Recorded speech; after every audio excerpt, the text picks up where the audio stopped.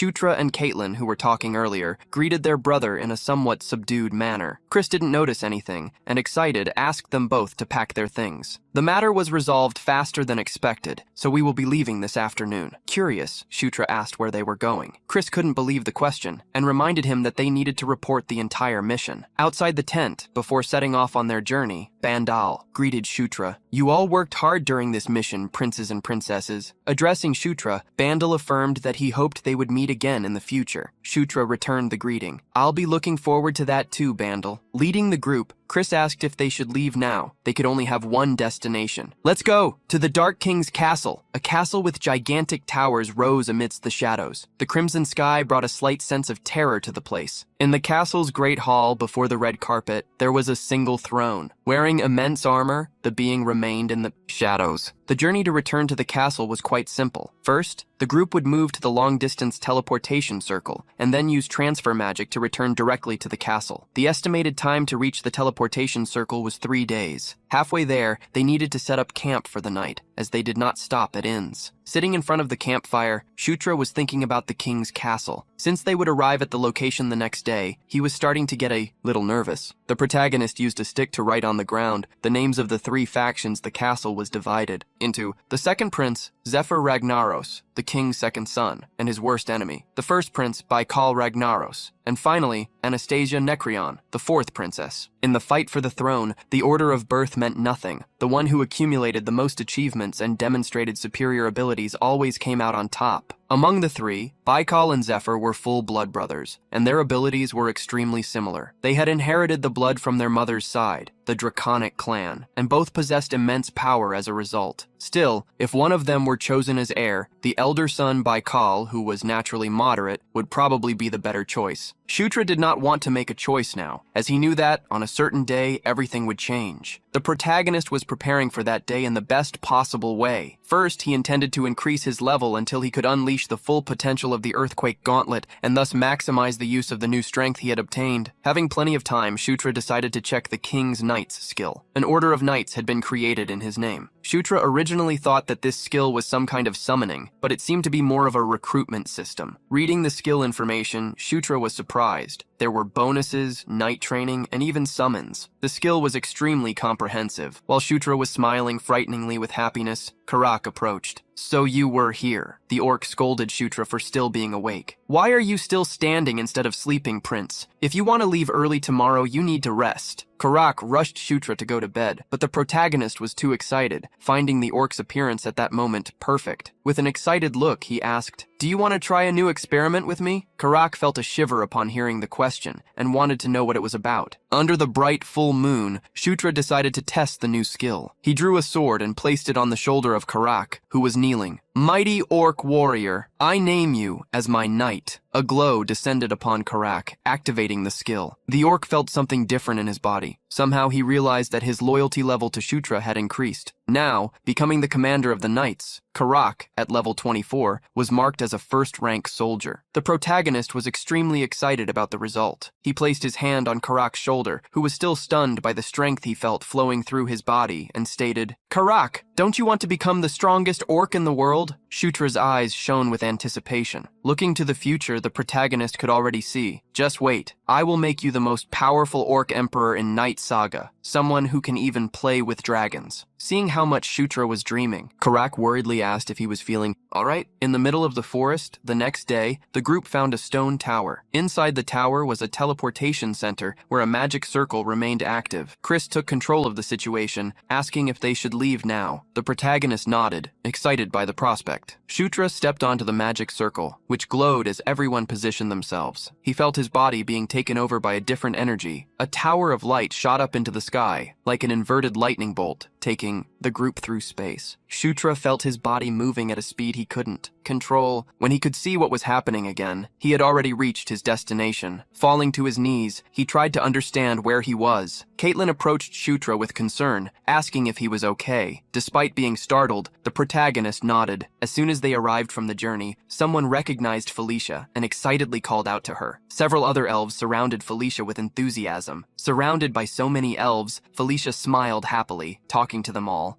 Shutra was surprised. That looked like some kind of idol fan club. Are these Felicia's subordinates? On the other side, several beastmen and werewolves greeted Chris and Caitlin. The protagonist smiled, seeing that no one there would welcome him. On the other hand, some elves were talking to Felicia, whispering while looking at Shutra. They laughed, whatever they were commenting on. Shutra soon understood what was happening and where he was inside the castle. The protagonist sighed as this was not far from his expectations. Shutra turned to Karak and declared animatedly, "From here we're going to start things step by step this time." The Dark King's castle was extremely frequented, yet some areas looked abandoned, full of cobwebs as well as forgotten boxes. This was the place where Shutra would be staying. Barak had just finished unpacking the items from the trip. The orc remembered to tell Shutra that the official events would begin the next day, and until then, they were free to do as they pleased. Despite being called free time, Shutra didn't think it was any different from being left to rot in a forgotten place. While frustration hit him, Shutra heard someone knock on the door of the room he was in. A woman with chin-length hair entered the room, greeting him. "It is an honor to meet you, sir." She also introduced herself, Flora Sevensward from the Dark King's Castle Real Estate Administration Office. "Curious," Shutra asked in a monotonous voice. "What brings someone of such an important position to come to such a dilapidated place as this?" Flora was direct, revealing that Shutra's public merits had increased, and he was now eligible to choose a new residence. Shutra was surprised, as this was exciting news. Sometime later, Shutra met Isabella, a woman with her hair in a bun and a pair of glasses, an employee of the Public Merit Office. Upon arriving at the location, Shutra asked if he could really choose a new place to stay. Isabella nodded and, with a wave of her hand, opened various information displays. She revealed that due to his latest achievements, Shutra had reached level 5 in merits, with 15,000 points accumulated. Thanks to this, he could now access more facilities within the king's castle, in addition to receiving a higher monthly salary, from 5 to 500 gold coins. Isabella congratulated Shutra, as he was the first prince to achieve so many merits in his first mission. Not interested in these formalities, Shutra asked her to directly show the available residences. As soon as Barak arrived at the residence Shutra chose, his jaw dropped. Standing before a grand mansion, he couldn't believe it. "Is this really your new residence?" A woman was already waiting for Shutra, although he had arrived earlier than she expected. Flora Sevensward, this time, was there specifically to start serving as butler and headmaid. Barak was confused and whispered to Shutra, "Didn't she say earlier that she was from the real estate agency or something?" Shutra revealed to the orc that he had hired Flora using merit points. Merit was like a currency earned for achievements, although Barak didn't need to understand the details. The next day, at the Dark King's castle, the first appointments were about to happen. Wearing a suit, Barak was a little uncomfortable. He kept feeling the urge to go to the bathroom and worried that he was too anxious. Shutra, in a white suit, just told him to hurry up, as he was also getting nervous. As soon as he entered the room, a young woman complimented the duo. "Wow, you two look amazing." Shutra was surprised to see Caitlin in a large ball gown, accompanied by Felicia in a small white dress, who answered on Shutra's behalf. "Who do you think chose their outfits?" Felicia observed her brother, letting out a compliment. "Well, I guess all the effort was worth it." Caitlin also complimented him, and he, blushing, returned the compliment to the two girls. The unexpected compliment made them smile, and as usual, Felicia looked away. "Humph, of course we are." Chris, wearing a leather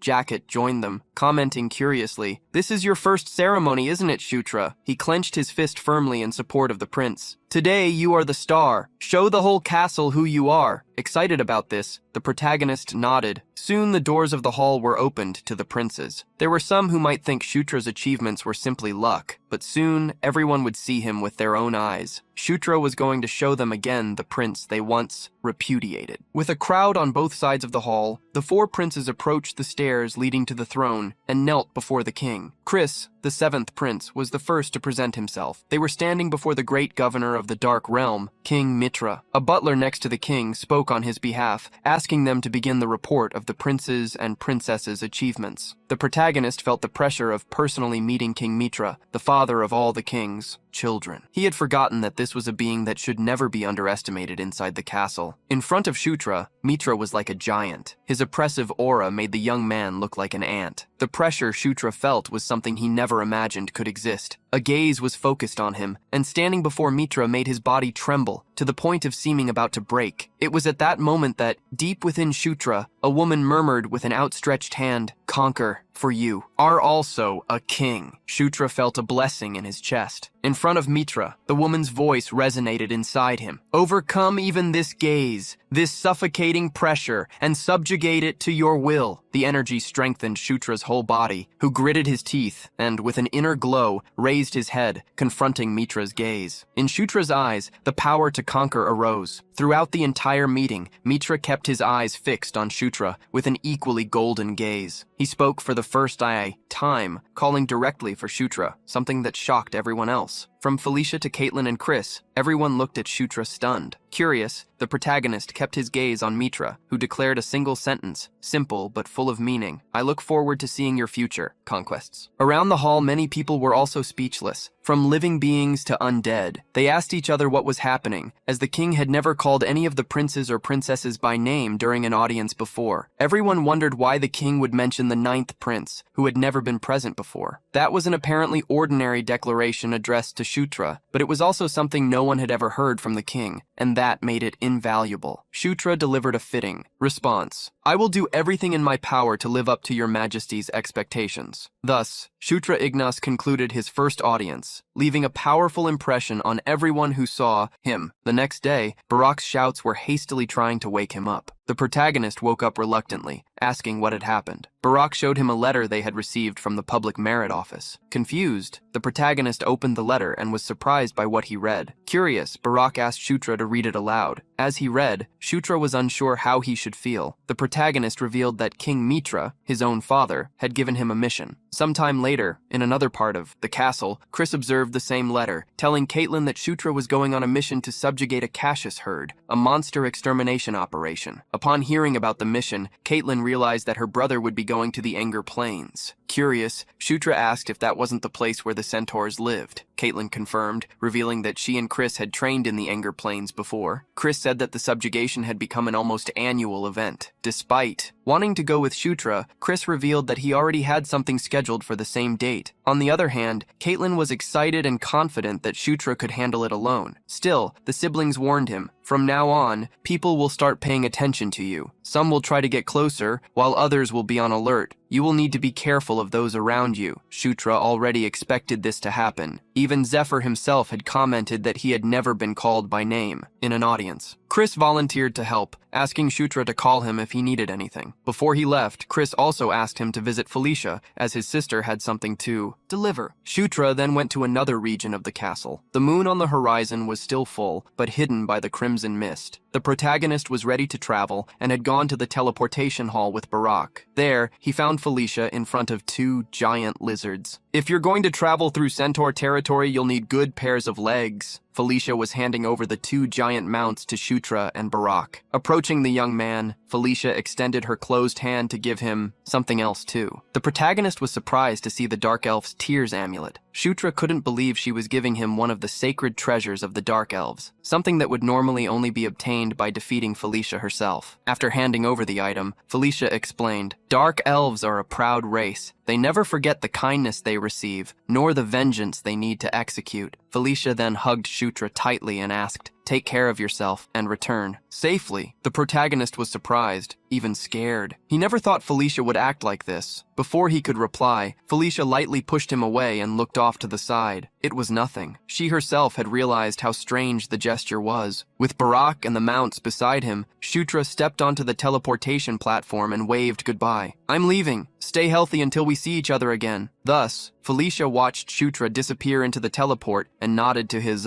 request. On the Enger Plains, a bolt of light struck a tower, ending the teleportation. Shutra, Barak, and the 2 lizards had just arrived. Still confused, Barak asked, did we arrive? Shutra, who was also experiencing this for only the 2nd time, agreed. Someone who was already on the plains greeted Shutra upon seeing him arrive. With goat feet and ears, fur-covered legs, and small horns, the short-haired woman with a long tail introduced herself. I am Karma, the ranger designated to guide you. The protagonist greeted her, introducing himself, although she already knew who he was. Shutra observed Karma's body, the human upper half and the beast lower half. She was a satyr. With everything ready, Karma began to guide them, running nimbly, Driven by her fast legs, she led them through the desert. As Shutra and Barak followed her, she explained, "It will take 2 days until we reach the centaur settlement. I plan to travel with as few breaks as possible. Is that all right?" The protagonist, agreed, and then Karma, curious, approached him. "Are there no other soldiers?" Revealing that the mission had been assigned suddenly, Shutra explained that, for now, only the 2 of them were traveling. Since they knew they would receive reinforcements later, Karma showed no concern and revealed that the battle would basically be a group fight. Thinking about the situation, Shutra understood that weapons would be the problem. As it would probably be a mounted battle, he concluded that it would be best to get a spear. Suddenly, the trio stopped advancing upon hearing a noise coming from the rear. When Shutra asked what the sound was, Karma asked him to wait while she checked. She quickly darted off, running through the desert. Upon reaching a higher point, where she had a better view, Karma was surprised by what she saw. Several wolves, a horde of Cassius, were chasing a centaur. The beasts had bright eyes and menacing teeth. Little by little, they were approaching the centaur, who was fleeing alone, one of the eye. Wolves managed to catch up and jumped to bite him. The young centaur screamed in fear. In the last instant, Shutra appeared mounted on the lizard and made the creature headbutt the wolf far away. The animal collided with a rock, destroying it and scattering debris in all directions. The lizard turned around, and Shutra positioned it in front of the centaur to protect him. Shutra and his mount faced the Cassius wolves, accepting the welcome that arrived earlier. On Shutra's fist, a gauntlet with a dragon's face shone, revealing itself. Shutra was consumed by an ardent desire to fight. Protecting the centaur, Shutra provoked, "Come at me, mutts!" Shocked, the centaur asked Shutra who he was, if he was the prince. A larger wolf took a step forward and snarled furiously. It was fearless and charged at Shutra. The protagonist realized that this was the chief of the wolf pack. While Shutra prepared to face the large wolf, Karma and Barak tried to get closer to free him from danger. Showing that he was fine, Shutra made them watch his performance. The protagonist climbed onto the eye, saddle, and standing up, was aided by the lizard to jump toward the wolf. The dragon's gauntlet shone gold with the preparation of the blow, the beast lord's fist art, which Shutra had practiced for a long time. Gauntlet and wolf prepared for the confrontation. The wolf opened its large mouth, showing sharp teeth. With the strength gathered in the gauntlet, Shutra gritted his teeth, preparing his strongest attack. The explosion fist skill was unleashed, breaking the air in front of Shutra with flames created by the friction with the air and the wolf's body. Barak and the satyr were shocked. With a single blow, Shutra destroyed the wolf leader all at once. The beast's body fell before the protagonist. All the other wolves, seeing their leader defeated, were scared. Grunting, they fled far away. Looking at the gauntlet, Shutra wondered if it had just amplified the aura he used. The blow was much more destructive than he imagined it would be. The attack was extremely satisfying, as Shutra could see that he was at least on Caitlin's level. Clapping her hands, Karma praised Shutra, who incredibly managed to defeat a Cassius in one attack. The centaur, saved by Shutra, thanked him immensely. The centaur, named Quick Wind, revealed himself to be an escort sent to guide Shutra. From then on, he would take them to the centaur settlement on the Enger Plains. As they continued their journey, they did not notice, however, that the wolf Shutra had defeated glowed with an energy that left its body. Upon arriving at the centaur settlement, they found countless circular tents of incredible different sizes. From the top of a hill, they had an incredible view of the place. There were 4 centaur tribes on the plains: strong wind, heavy rain, and stormy night, located in a triangular region, and in the middle, furious flame. Among them, the furious flame tribe was the most powerful. Its chief also served as the high chief, uniting the other tribes. Shutra was soon greeted by someone, Wild Eyes, the high chief of the centaurs. Any Night Saga player who played the Dark Realm chapter would recognize this name, as he was in an inevitable encounter. Wild Eyes, however, was not an ally, but an enemy. Barak approached Shutra, whispering, "As his name says, he has a sinister look." Shutra reminded Barak that he was the 9th prince. The look of slight contempt from Wild Eyes was not ignored. Shutra faced him. "I would like to hear your assessment of the current situation." Shutra followed Wild Eyes to a tent, where the centaur showed him a map. Wild Eyes stated that the situation was not good. The Cassius horde, which should be in the north, had arrived much earlier this year. He revealed that scouts were now observing the area, although some judged that part of the horde had simply gotten lost. Wild Eyes concluded his speech by revealing that, in 3 days, the warriors of the 4 tribes would finish gathering, and thus, united, they could crush any beast in their path. Shutra observed the character who, in the game, was impossible to ally with, and imagined that this time it would be different. After agreeing with what Wild Eyes revealed, Shutra asked if there was anything else. The centaur ended up asking out of curiosity, "Ninth Prince, is it true that you crushed a Cassius with a single punch?" The protagonist smiled upon hearing the question, revealing that the information was correct. He held out his fist, confident, "If you want, I can show you how I did it later." Shutra intended to make Wild Eyes an ally, just as he did with Caitlin and Chris. The centaur chief merely nodded slightly, stating that he was looking forward to seeing. Night soon fell, and as some centaurs trotted through the settlement, they noticed the presence of Shutra, the Ninth Prince. The rumor about Shutra crushing a Cassius had already spread, and everyone wanted to take a look at the young man. Barak, accompanying Shutra, ended up commenting, "Just like the incident with General Bandal, you've become quite popular." The protagonist was very confident in boasting, "Of course, it's all thanks to my natural charm." Regretting his comment, Barak instructed Shutra to go and rest. The protagonist occupied a tent with an open roof. As he slept to the point of drooling, a light appeared, so intense that it woke him up. Shutra was shocked to realize that the intense light was coming from the earthquake gauntlet. Getting up, he wondered when the gauntlet was equipped on his arm. The voice of a woman surrounded by light entered the protagonist's ears, calling him Ninth Prince, Shutra Ignas. The protagonist ended up looking at the woman, enveloped in spiritual energy, with plant tattoos on her legs, who floated towards him, asking for help. Still speechless, Shutra asked the woman who she was. She ended up introducing herself while her green hair still fluttered. "I am the fragment of the observer ankle, the green wind."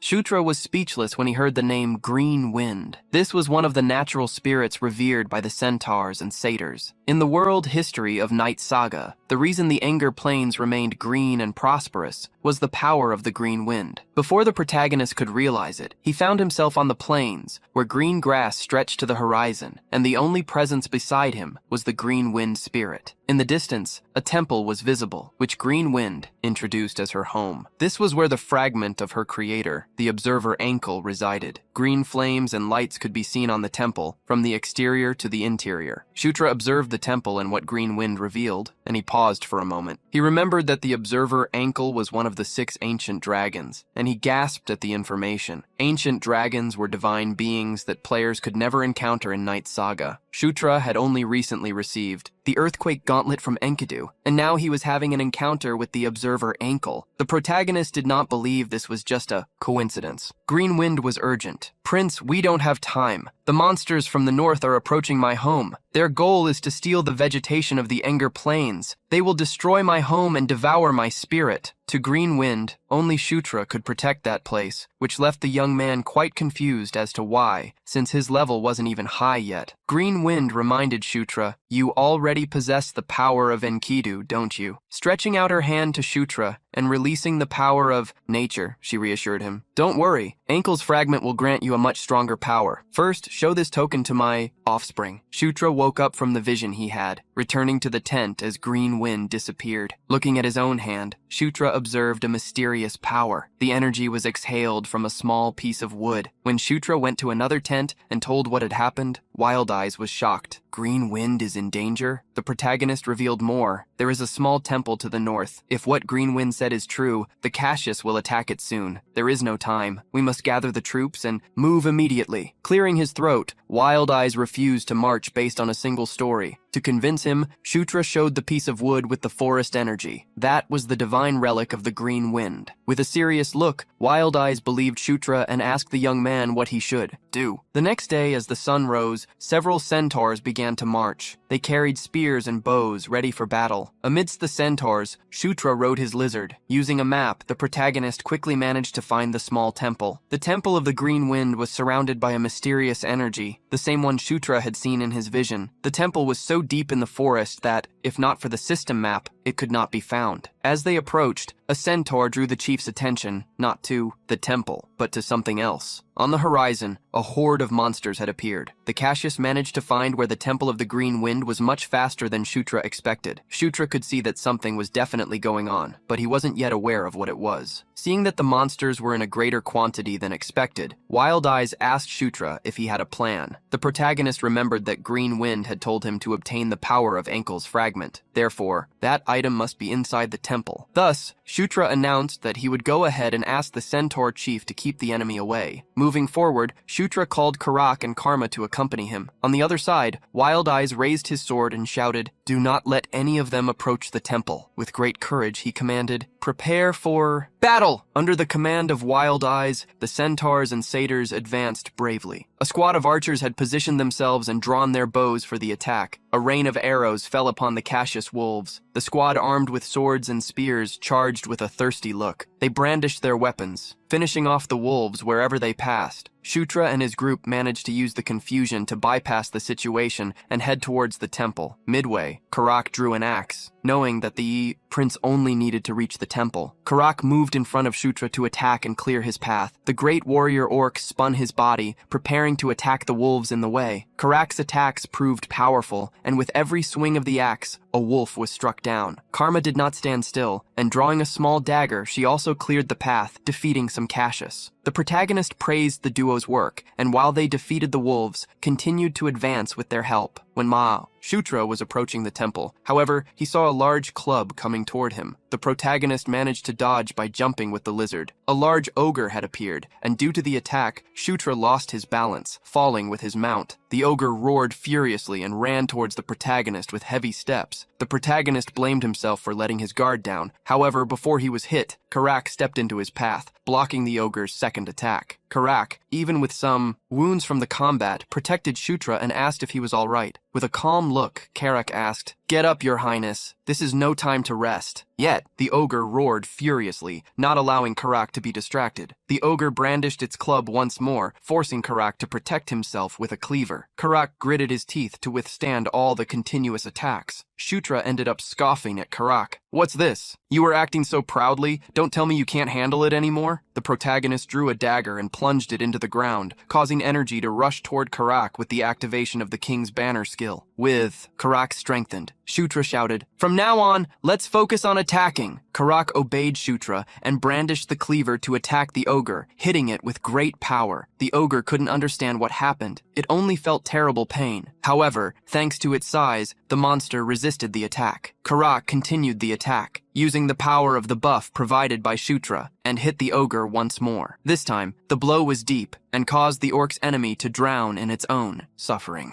Karak raised the cleaver for a final, devastating attack. When the blow came down, he showed all his strength, sinking the monster into the ground and destroying everything around it. A large curtain of dust spread throughout the region. As soon as they defeated the main enemy, Karak cleared the way for Shutra, who ran toward the temple while thanking the warrior orc. The protagonist quickly approached. As soon as he entered the temple, he discovered that the place was dark. However, a voice pleaded in Shutra's ear. "Hurry up!" That was the voice of Green Wind. Enkidu's gauntlet glowed, and Green Wind's voice stated, "The artifact will guide you." From the gauntlet, the energy created a light that pointed into the interior of the temple. Shutra followed that energy until he found a tree. Large and imposing, the tree surpassed the temple's ceiling. Its branches were strong and grew into the immensity. Leaving Shutra surprised by the energy, a branch extended towards him like a hand, carrying an item full of power. Shutra looked at that item with surprise. It was a dragon heart, the source of mana that all dragons possessed. That was the heart of a dragon. Einkel's fragment was that item. While Shutra was still trying to understand the situation, Green Wind appeared before him once more. The Enger Plains have maintained peace for a long time thanks to the magic of the observer Einkel. The fairy explained that the temple, as the center of the magic, had been born from Einkel's fragment. If that place were destroyed, peace would crumble. With so much information, Green Wind made a request that left Shutra curious. Awaken the old magic of Einkel remaining in the temple and prevent destruction from happening. Outside the temple, Wild Eyes was shouting, "Do not retreat! You cannot let them enter the temple!" Karak raised his axe, jumping against the monsters. Karma used all her energy to attack the beasts with agility. Inside the temple, Green Wind pointed to the dragon heart and pleaded, "Please, Ninth Prince, protect the Enger Plains and my child with the magic she left behind." Facing the dragon heart, Shutra reached out to touch it. Immediately, the scenery before the protagonist changed. The tree disappeared, and as soon as he looked up, he found himself facing a gigantic dragon dragon with 3 green eyes, deer antlers, and a long greenish mane. Shutra recognized that dragon, the observer, Ainkel. The dragon's eyes shone with an intense green, transmitting energy to Shutra, along with a voice that reached his ears. "Receive this." A glow resonated at the top of the temple. Like a pillar, the energy rose to the infinite sky, stealing the world's brilliance for itself and drawing everyone's attention, to the point of momentarily interrupting the war. Speechless, Karak knew that this was caused by the prince. Suddenly, countless roots began to sprout from the ground, growing until they became as large as the temple. The roots transformed into trees, and these possessed life. Faced with the walking trees, wolves and ogres were afraid. The temple's protectors advanced with righteousness, creating chaos among the invaders. With ferocity, the trees attacked with their branches and roots, hitting the monsters before they could flee. Quickly, control of the battle was obtained, and the war ended. Observing all of that happen, Greenwind commented, relieved. "It's over. Ankel's ancient magic has awakened." Extremely excited, Greenwind approached Shutra, thanking him intensely. "Thanks to you, the Enger Plains will live." However, Shutra didn't seem to be able to hear. Still touching the dragon heart, he seemed to have been dominated by the item. Greenwind couldn't understand what was happening, as all of Ankel's mana was flowing into him. Greenwind gasped when she saw the human attempt to absorb Ankel's power. However, it was visible in Shutra's empty eyes that he was not in control of the situation. Several wounds already appeared on Shutra's face, as if sharp blades of wind were hitting him. Greenwind became extremely worried that he would continue with it, as his body wouldn't be able to handle it. In the middle of the absorption, a golden glow surrounded Shutra. He had leveled up. The wounds on the protagonist's face began to heal at a visible speed, which greatly surprised Greenwind. Shutra continued to level up, once and then again. He heard the voice of a person with a mysterious aura in his mind. "Conquer, subdue, and make them kneel in obedience. Even if this is a fragment of an ancient dragon, make it kneel before you." Shutra closed his hand around the dragon heart, following the voice of that woman with blue and red eyes, who granted him even greater power. Shutra's heart beat in a different way, with a green color. A glow as intense as the sun emanated before the temple's great tree, coming from Shutra's body, until it dispersed, bringing tranquility to the place once more. Shutra had finished the absorption and distanced himself from the tree. Inside the protagonist, the energy still shone. With such energy visible even in his eyes, he repeated the words that the mysterious woman internally whispered, "You are the Knight of Conquest." A new passive skill was obtained by Shutra, Draconic Body. Along with this, an already acquired skill, Protagonist Physique, rose to level 2. Now he was immune to all poisons. Shutra looked at his information with surprise. He had obtained a new subclass, Draconic, a being who awakened the dragon gene and could use dragon magic. That was a Draconic. Despite being an Asura-Draconian hybrid, Zephyr's recessive heritage allowed him to awaken the dragon gene. Greenwind was impressed to see that Shutra had truly obtained both the spirit and body of a dragon. She could feel the power of the observer Ankel within him. However, Greenwind was not disappointed. That was a power that no one had been able to use, sealed for over a millennium. Treating Shutra as the successor of the observer Ankel, Greenwind revealed having only one wish. "Can you protect the Enger Plains and my children?" The protagonist smiled confidently. "Of course I can." Outside the temple, the wandering trees continued to deal with the Cassius. They possessed great fury, but the monsters began to resist. The Trent's bodies were literally made of wood, which made it easy for the invaders to destroy them. A gigantic dark being appeared, carrying an axe while roaring, showing the fury of its red eyes and its pairs of horns. From the top of the temple, Shutra observed what appeared to be an orc centaur and classified it as the commander of the Cassius. Leaping from the top of the temple, Shutra quickly approached Karak, intending to ask him something. The giant monster continued to brandish its axe, knocking down the Trents like rotten trees. It roared fiercely as it continued its attacks, until it noticed, out of the corner of its eye, someone approaching. Shutra hit the large ogre centaur with the gauntlet, destabilizing it. However, the enraged beast promptly brandished its axe, trying to hit the ant-sized human. The protagonist managed to dodge, even with the enemy being extremely agile despite its size. The beast continued to pursue Shutra while he hastily retreated. Channeling his energy into Enkidu's gauntlet, Shutra prepared the next attack. The protagonist used the explosion fist, hitting the beast squarely. However, the impact not only caused little damage to the creature, but also made Shutra's entire body tremble. While Shutra was still complaining irritably about the hardness of the beast's body, it heavily attacked him with the axe. Fortunately, the protagonist was agile in his dodge, jumping backward. Shutra retreated in time, but now knew how resilient the enemy was. Faced with this situation, the protagonist released an energy he hadn't used yet. Dragon blood began to run in his veins, releasing a transcendental aura. The draconic exclusive ability was activated, strengthening Earthquake to unleash part of its true power. The protagonist gathered all the power he possessed, preparing a single attack. The beast wouldn't let him prepare freely and charged in an attempt to stop him. Mid-preparation, Shutra summoned Karak. Summon King's Knight, Karak appeared from behind the beast, charging with fury while carrying the axe above his head. Karak hit the creature unprepared, delivering a powerful blow that unbalanced it. The beast's attention was drawn to Karak. An opportunity was created for Shutra. The protagonist had finished charging the attack and jumped against the enemy monster. The creature could see the glow of Shutra's attack out of the corner of its eyes and tried to move hastily. Shutra clenched his fist with force and conviction. This time it will be completely different from before. With the authority of a dragon, Shutra's fist advanced. The secret art of earthquakes was activated, and, like a comet capable of shaking an entire world, Shutra pierced the monster leader with a devastating blow, like the gigantic impact of a piston. As soon as he turned the monster into a donut, Shutra knocked it down, bringing an end to the battle in front of the entire centaur army. The centaur leader abandoned his wild eyes look to stare, speechless, at the situation with an incredulous gaze. Barak was satisfied to see his prince become so powerful. Like a mountain sliding, the great monster fell, without much else to do. With his fist clenched, Shutra received the experience points from the victory, leveling up. Shutra had defeated the Dragon Ogre Chief Mustafa. Thanks to this feat, he obtained the title of Draconic Ogre Hunter. The ogre on the ground released an extremely vicious energy, while its body decayed at a visible speed. Looking at the gauntlet, Shutra wondered, relieved, how much aura energy he had used. If he hadn't leveled up at the final moment of the battle, he might have fainted from exhaustion. To use such an ability with a special weapon, Shutra would need a specific movement control technique, but he didn't have such a thing yet. In other words, the giant piston skill he had used was not even the ultimate move of the Earthquake Gauntlet. There were still much more incredible techniques stored within. Barak hastily ran to Shutra, warning him that some enemies were fleeing, as their leader had been defeated. Wild Eyes did not stand still and charged, brandishing his sword to attack the remaining Cassius. He raised his sword, ordering his herd, "Pursue the invaders! We cannot let them escape so they can return to attack us." Leading the entire settlement, Wild Eyes initiated the hunt so that no enemy escaped alive. The chase lasted until the end of the night, when bonfires were made in front of the temple where the centaurs celebrated. A festival was taking place. The centaurs celebrated enthusiastically while drinking and eating. Barak and Karma had joined the celebration and were toasting together. At the same time, inside the temple where the great mother tree stood, Green Wind reunited with Shutra once more. "You should be enjoying yourself, so what are you doing here?" The protagonist revealed he had some doubts he would like her to clarify. Green Wind agreed to answer whatever he wanted, but first she asked if he would free her from his control. The protagonist was confused, and Green Wind came to explain, "Because you absorbed Einkel's mana, I, who was born from his magic, am now linked to you." The protagonist realized what she meant and asked for just a moment to free her. The duo fell silent, as if waiting for something to happen. Nothing seemed to change, so they looked at each other. Confused, Shutra put his hand on his chin. "Well, how do I do that?" Green Wind was surprised by his question. "Oh, temporary eternal master, you really don't know how to do it?" The protagonist replied affirmatively, revealing he had never learned how to do such a thing, which left Green Wind quite frustrated, as he had really just acted as if he knew. While Green Wind showed an irritated expression, Shutra tried to think for a moment until he asked, "Okay, what is your current situation?" Green Wind pointed to Shutra, answering firmly, "I am yours. That is, I obey you." The protagonist tried to correct what he had asked, questioning if she felt uncomfortable in any way, or if she had felt any change. However, she denied feeling any alteration in her abilities or condition. Green Wind revealed, however, that if she disappeared, the planes would lose their vitality, as she was the living symbol of the magic of life that Einkel conjured over the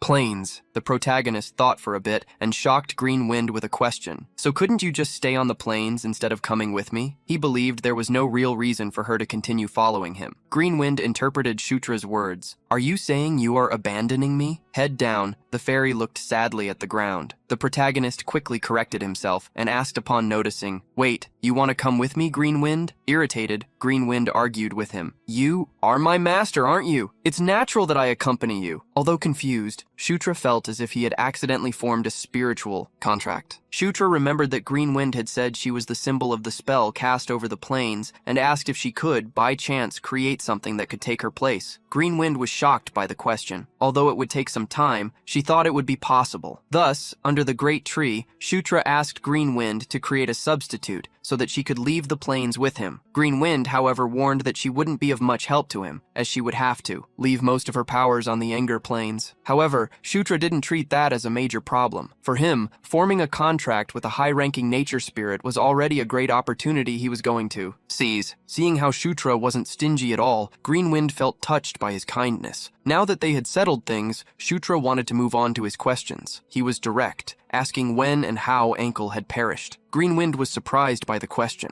As she was only a fragment and a spirit born from a piece of nature, she did not possess many of Ankle's memories. However, she remembered that Ankle was attacked 1,000 years ago. Shutra was surprised by the revelation. Green Wind did not know who had attacked Ankle, but she was sure it hadn't been another dragon. Confused, Shutra wondered who could eliminate an ancient dragon, beings that should possess power to rival the heavens. Seeing how Shutra was always formal with her, Green Wind asked him to speak more casually so that she wouldn't feel uncomfortable. The protagonist agreed to the request and changed the subject. Becoming Ankle's successor, Shutra asked the nature spirit if he could also obtain the power of other dragons. Green Wind thought for a bit and revealed that, although it was generally impossible, it seemed to be different for him. She recalled how Shutra already possessed two opposing powers, the power of the great Enkidu and the power of Ankle. If he was capable of balancing such forces that opposed each other, then he could also handle the power of other dragons. The protagonist was surprised by Green Wind's revelation and understood what it meant to be a true protagonist. Shutra had one last question. Do you know anything about the power I possess? Green Wind reminded Shutra that she did not possess many memories, so the knowledge she had about his power was incomplete. Suddenly, Green Wind shone mysteriously, to the point of dazzling Shutra's sight. The protagonist wondered what was happening so suddenly. Green Wind's eyes changed color, while a mysterious power took over her body. A deep voice reverberated, "O Knight of Conquest, born under the destiny of kings." The observer Ankle herself seemed to be speaking directly to Shutra. "You must conquer and govern all creatures. That is the power of the king, something that must be yours." Sunrise quickly arrived at the small temple. Shutra had slept on the cold ground inside the temple. He was only awakened when the sun's rays shone on his face. As he wondered what had happened, he remembered talking to Green Wind the night before. Green Wind immediately appeared upon seeing Shutra regain consciousness. The spirit wasn't sure, but revealed that, apparently, the spirit of Ankle remaining inside her had awakened the night before, and this must have been the cause of his unconsciousness facing Ankle's power. The protagonist remembered the encounter he had the night before, from the change in Green Wind to the sensation of speaking with the nature dragon. Shutra found out about the power of the king and the power of the Knight of Conquest, as well as Ankle already knowing about his powers. Stating that Shutra was now her master for all eternity, Green Wind extended her hand, revealing that she would tell him something she hadn't mentioned the night before. With Green Wind's power, countless holograms appeared before the protagonist. There, basically, a map of all the plains appeared. Green Wind revealed that, in the far north of the plains, there was a relic of the observer Ankle. Like Earthquake, which Shutra already possessed, that was an artifact imbued with the power of an ancient dragon, the Shield of Life. Green Wind told a story to Shutra. More than 1,000 years ago, the observer Ankle gave the Shield of Life to the bravest and most righteous centaur warrior. The warrior led his people against the enemies from the north and won countless victories without suffering a single wound. However, the brave warrior was not 100% invincible. He hadn't taken the shield to bed with him, and one night, while sharing a bed with a woman sent by someone who coveted the shield, he was betrayed. The Shield of Life had been given to the courageous warrior by Ankle himself, so no one but him could hold it. The warrior's followers, then, buried the Shield of Life along with its wielder in the northern tomb. The centaur had become a legend, as had the existence of the Shield of Life. After that moment, the centaurs gave a name to the shield, White Suri. The protagonist was surprised to hear the item's name. That was an item that only appeared as a background in the Night Saga story. It wasn't a possibly obtainable item. Even veteran players like him never found the shield, which turned out to be a dragon's artifact. While Green Wind was surprised to find out that her master knew about the White Suri, the protagonist asked, "So, where is the location of the tomb?" He was extremely excited to obtain the legendary item. Rolling her eyes, Greenwind revealed that they needed to go to the far north to find it. But before they left, Greenwind still needed to create her substitute. As soon as she finished, they could leave immediately. Anxious, Shutra asked how long she would take. Greenwind replied that, thanks to the help she received, it would take about 2 days. The protagonist was excited by the idea that they could leave in 2 days. He was eager to obtain the shield above all else, as things would become much easier if he possessed. Time passed quickly. The centaurs carried supplies in boxes back and forth. Shutra thought he could use the pretext of hunting the remaining caches to head north. The problem was that the protection spell activated by the temple must have already been detected by the Dark King's castle, which meant that an expert would be sent soon to inspect the ruins. If the report was delivered that same day, the expert should arrive within a week. Shutra planned to leave before anyone arrived. It was at that moment that Wild Eyes arrived to reveal, "Prince, someone from the king's castle has just arrived." The protagonist was surprised by the news. Inside the temple, the protagonist received the visitor. He was shocked when he recognized the person sent by the castle. With her arms crossed, Felicia questioned, "What is that expression? You look like you've seen a ghost." Speechless, Shutra asked why Felicia was there. Seeing how he was talking nonsense, Felicia wanted to exchange a few greetings first. A young woman with green skin ended up approaching and drew attention. She held her dress and bowed slightly. "It is an honor to meet the 9th prince. I am Daphne, the daughter of the Echo, and 5th concubine." The protagonist was surprised to recognize Daphne, the dryad druid. Daphne was part of the 3 half-siblings who had to be protected at all costs. Along with Daphne, Felicia revealed that she was an exceptional druid. She will be of great help to this mission, as the Plain Spirit Guardian is involved. Shutra never expected to meet Daphne in that situation, but he wanted to make a good first impression. Changing the subject, Shutra addressed Felicia. "Shouldn't you be going to the Gishka Mountains to study the anvil that gives rise to thunder?" Felicia revealed she was really planning to go there, but Shutra had finished his own mission too quickly, so she changed her plans. Felicia warned her brother, "Shutra, you are attracting too much attention." Being honest, Felicia stated that the subjugation of the caches was not difficult, but finishing the mission in only 2 days was something else, as it would normally take 2 weeks. Shutra lowered his head as he was reprimanded. Felicia revealed that everyone was shocked, as so many irregular events had happened during the mission. Others might be trying to interrogate or spy on him if they had been sent in her place. Shutra, upon hearing his sister, asked, "So, that's why you came?" Blushing, Felicia looked away hastily, stammering, "It wasn't just because of that. I'm also curious about the temple and the caches' behavior. That's all." Shutra could notice Felicia's feelings and thanked her for worrying about him. Changing the subject, Felicia asked what he planned to do. The protagonist gave a good excuse, stating that he would go north to hunt the remaining caches. It was at that moment that Wild Eyes volunteered. "I will go with you. It is our duty. It makes no sense for me, a tribal chief, not to go personally." While Shutra scratched his head, wondering how to refuse, someone else volunteered to go. Felicia. The young dark elf believed that it would be much better to study the living caches than those who had been destroyed. Despite being worried, as claiming to go hunting caches had only been an excuse, Shutra accepted their decision. Barak watched his master for a moment and felt that things would somehow become complicated. A few days later, the formed group had already reached the north. A wolf roared furiously upon seeing intruders. Barak, who was allied with several centaurs, was in the front line. What Barak had expected had happened. Before they realized it, the entire expedition group had already been surrounded. Arrows were fired while axes and swords were brandished to deal with the ferocious wolves. A wolf managed to get into the back line and jumped to attack Shutra from behind. Using the gauntlet's power to punch the wolf, Shutra still wondered where so many monsters had come from. He was tremendously irritated, as he thought they had defeated all the monsters a few days ago. New monsters began to appear. A type of flying creature flew over the group, attacking with sharp claws. The protagonist was shocked to see the monster, a geist, an abomination of the heavens. As things seemed to become problematic, Shutra used the power of nature, showing that monsters were not the only ones who could fly. Using the wind blessing skill, Shutra became extremely light and jumped high. Green Wind, who now accompanied Shutra in the form of a firefly, was surprised. "Wait, how can you use my magic?" Shutra replied by flying towards the geists. The flying monsters were shocked to see a human charge at them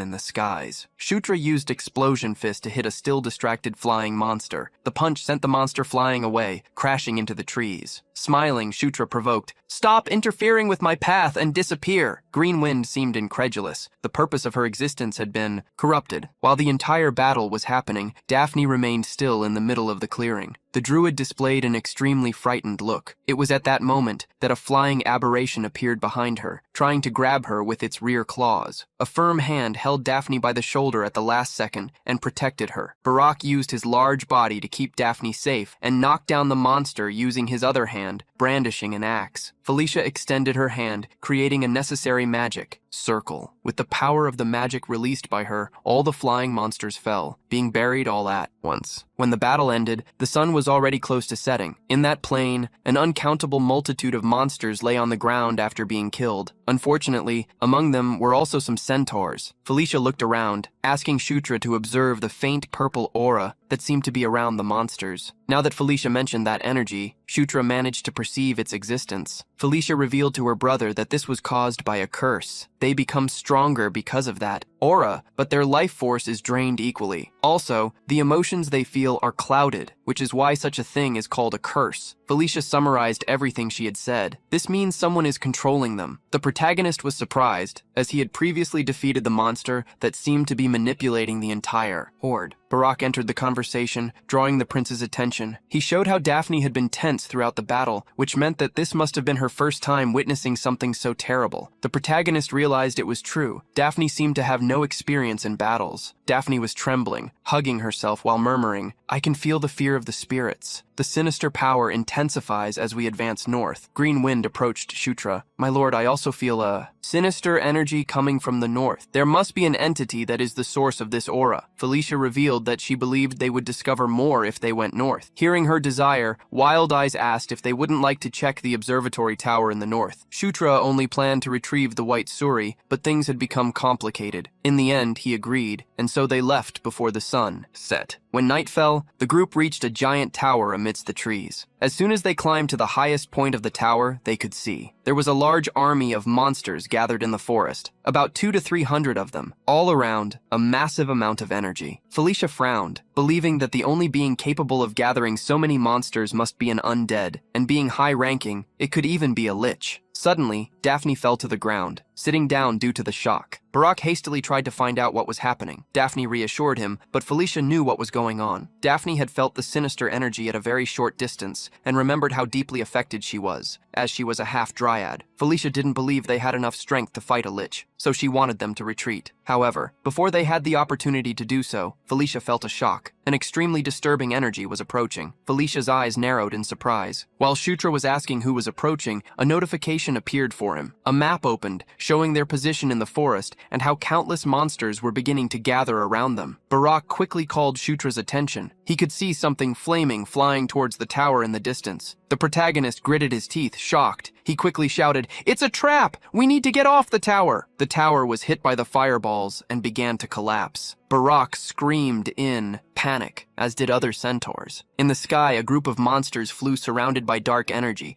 Carrick tried to hold on to something while those who could sprang into action. Felicia conjured her wind control magic, creating a vortex to gather all those falling from the tower. The great stone structure completely crumbled, spreading throughout the forest. As soon as they landed, Felicia worried about Chutra. "Are you okay?" Straining, he got up, appearing to be fine. The leader of the centaurs thanked the sixth princess, for thanks to her, everyone survived. Felicia turned her gaze away, staring in a direction with seriousness, for there was no time for thanks. Everything Felicia saw on the horizon was filled with enemies. Their numbers were overwhelming. "We need to get out of here fast, Chutra." However, she warned that they were already surrounded. A grim look crossed the elf's face, for she had a solution, though difficult. "Chutra, buy me some time. I will find a way for us to escape somehow." In Felicia's hand, the glow of a magic sphere emerged. Small, magical butterflies were created, fluttering around them. Seeing Felicia begin her preparations, Chutra understood what needed to be done. He summoned his dagger and warned, "I will hold them for as long as possible." Chutra slammed his hand on the ground and conjured a spell that enveloped everyone under the king's banner. Olhar Selvagem and his companions looked at their own bodies, feeling a force suddenly surge to strengthen them. The small spirit accompanying Chutra asked if he really wanted to fight. Chutra nodded in confirmation. At that moment, all he could do was support and trust Felicia. A layer of steel formed around Chutra's fist. "Ready," he bellowed. "Everyone, prepare for battle!" The centaurs began to advance, willing to face the enemy army. Chutra declared one last word of war. "We will not be pressed!" The Karake, driven by the power given to him by his master, charged into the battlefield, dispatching enemies with every strike. Olhar Selvagam rode towards the foes, leading the centaurs. Chutra himself also entered the enemy ranks, annihilating a group of skeletons with his explosive punch. Bones and skulls fell in every direction before the attack. One of the skulls, however, was filled with energy and floated before him. Chutra gasped from the exhaustion of the long battle. The skeletons he had destroyed began to reassemble, turning back into opponents he would have to face. As if there were no end, the Andes army advanced once again, surrounding Chutra. The young Ranai, worried about finding the leader who was controlling those monsters, thought that only by eliminating him would they have any hope. Suddenly, energy arrows crossed the skies and fell upon the centaurs with extreme precision. Carrick, who was hiding behind the bodies of the monsters, looked up at the sky, wondering what that was. Dozens of centaurs fell before the attack, turning the battlefield chaotic. Even the Andes had been struck. The energy within each of them was dissipating, being drained by a large knight. The skeletal giant, clad in heavy armor, wore a crown upon its head. Chutra had hidden behind a rock and watched the monster. To him, that could only be the leader. With a wild look, after having escaped the attacks that fell from the sky, he charged at the skeletal knight, attacking him from behind. However, the giant monster sensed his approach, spun around, and hurled him back to the ground. Carrick tried to aid the leader of the centaurs, charging with his axe. Carrick's axe struck the monster's armor, but it did not penetrate, and in response, the orc felt his muscles cramp. The skeletal knight swung his heavy sword at Carrick and slammed him against a stone wall. The orc felt the pain of the attack, nearly losing consciousness. Chutra would not let his direct subordinate be harmed and personally attacked. His fist, filled with energy, aimed at the back of the skeletal knight. Chutra extended his clenched fist, launching the blow that would end that battle once and for all. The explosive fist struck the head of the skeleton, engulfing its surroundings in light and fire. However, the monster was unaffected by the attack, bringing Chutra close enough for it to retaliate. With a simple slap, the skeleton knight threw Chuta against the stones. The protagonist got up, panting heavily, as he wondered what that skeleton monster was. With the crown, it was strong, at a level the group couldn't handle. At that moment, Felicia approached Chuta. "That's enough, you can rest now." The skeleton's gaze was drawn to Felicia. Chuta himself wondered what she would do. Felicia extended her hand, and magical circles of various elements began to emerge, moving toward the monster. She entered the battle. "From now on, I will face him. Come to me, empty-headed." The final circle created by Felicia was pink, just like the energy butterflies accompanying her. The great attack fell upon the skeleton king, exploding over his entire body. However, the skeleton didn't even receive a scratch. Furious from the attack, he swung his sword at Felicia, who stepped back just in time and conjured another spell. Felicia's hand shone with her power, and as she moved away, she cast a wind control against the skeleton king. The monster, however, ignoring the attack with its giant size, reached out to grab the elf. At the last second, before being caught, Felicia murmured and disappeared, reappearing behind the skeleton king. With her hands raised, she gathered a large amount of power. Energy spheres fell on the back of the skeleton king, one after another, finally beginning to have some effect and forcing him to stagger back. Watching the battle, Chuta was impressed by Felicia, who proved to be much more incredible than he had thought. He never imagined she could pressure a monster like that on her own. Suddenly, Chuta felt a familiar power approaching him. Daphne assumed her true form and ran to Chuta, asking how he was. Daphne didn't just stand there talking, she used her magic to disperse.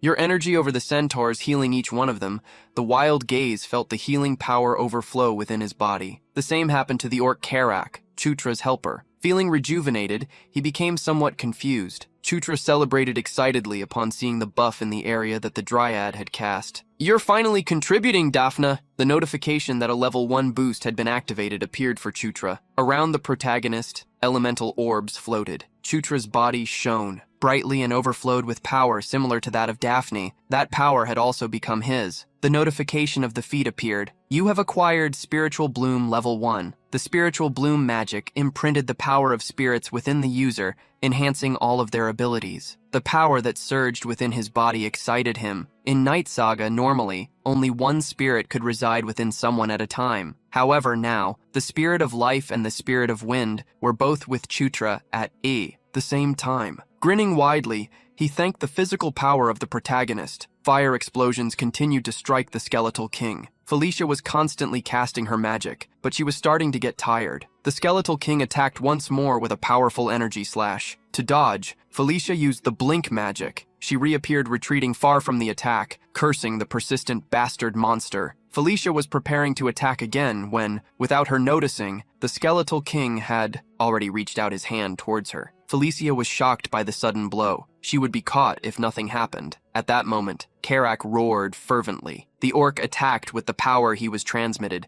striking the giant monster's leg with an axe swing. Upon being hit, the skeletal king lost his balance. That was enough for Chutra to reach Felicia. In the air, the elf widened her eyes upon seeing her brother. Chutra was wielding his power in his clenched fist. "Leave the rest to me!" The fist of the explosion struck the skeletal king's breastplate with a level of power greater than any other blow seen. The impact shook the ground and brought the great monster down, causing it to collapse. Karak laughed with excitement at seeing his master victorious. "Ha ha ha! At this rate we can really win, right?" Chutra confidently replied. "Let's be honest. It was my fist that defeated him." The orc laughed as he saw Chutra claim all the credit, yet he didn't want to leave it all to his master. He jumped over the skeleton with the intention of delivering the killing blow that would ensure it would not rise again. However, Karak did not see the terrifying glint in the skeleton's eyes. When the glow of the explosion finally spread, Karak noticed it. The great blow completely engulfed the orc and everything around him. Chutra shouted Karak's name and tried to face the power of the explosion to rescue him. However, the power that exploded from the skeleton's body began to create a rain. As it struck him, Chutra saw a mist hit his body. A great impact occurred within his consciousness, causing him to collapse. Felicia was shocked to see Chutra faint and ran towards him. The situation was getting worse by the second. The great skeletal king had risen once more and taken the young man as his target. Meanwhile, in the surrounding forest, small lights like fireflies could be seen. One of the firefly spirits wandered as if worried about something, and soon found, in the middle of the forest, several stacked stones with a large sword thrust among them. That was the warrior's tomb. Energy swords had fallen all over the battlefield. Felicia was trying to fly towards Chutra, but she was unlikely to make it in time. The skeletal king faced him and raised his sword for the final attack.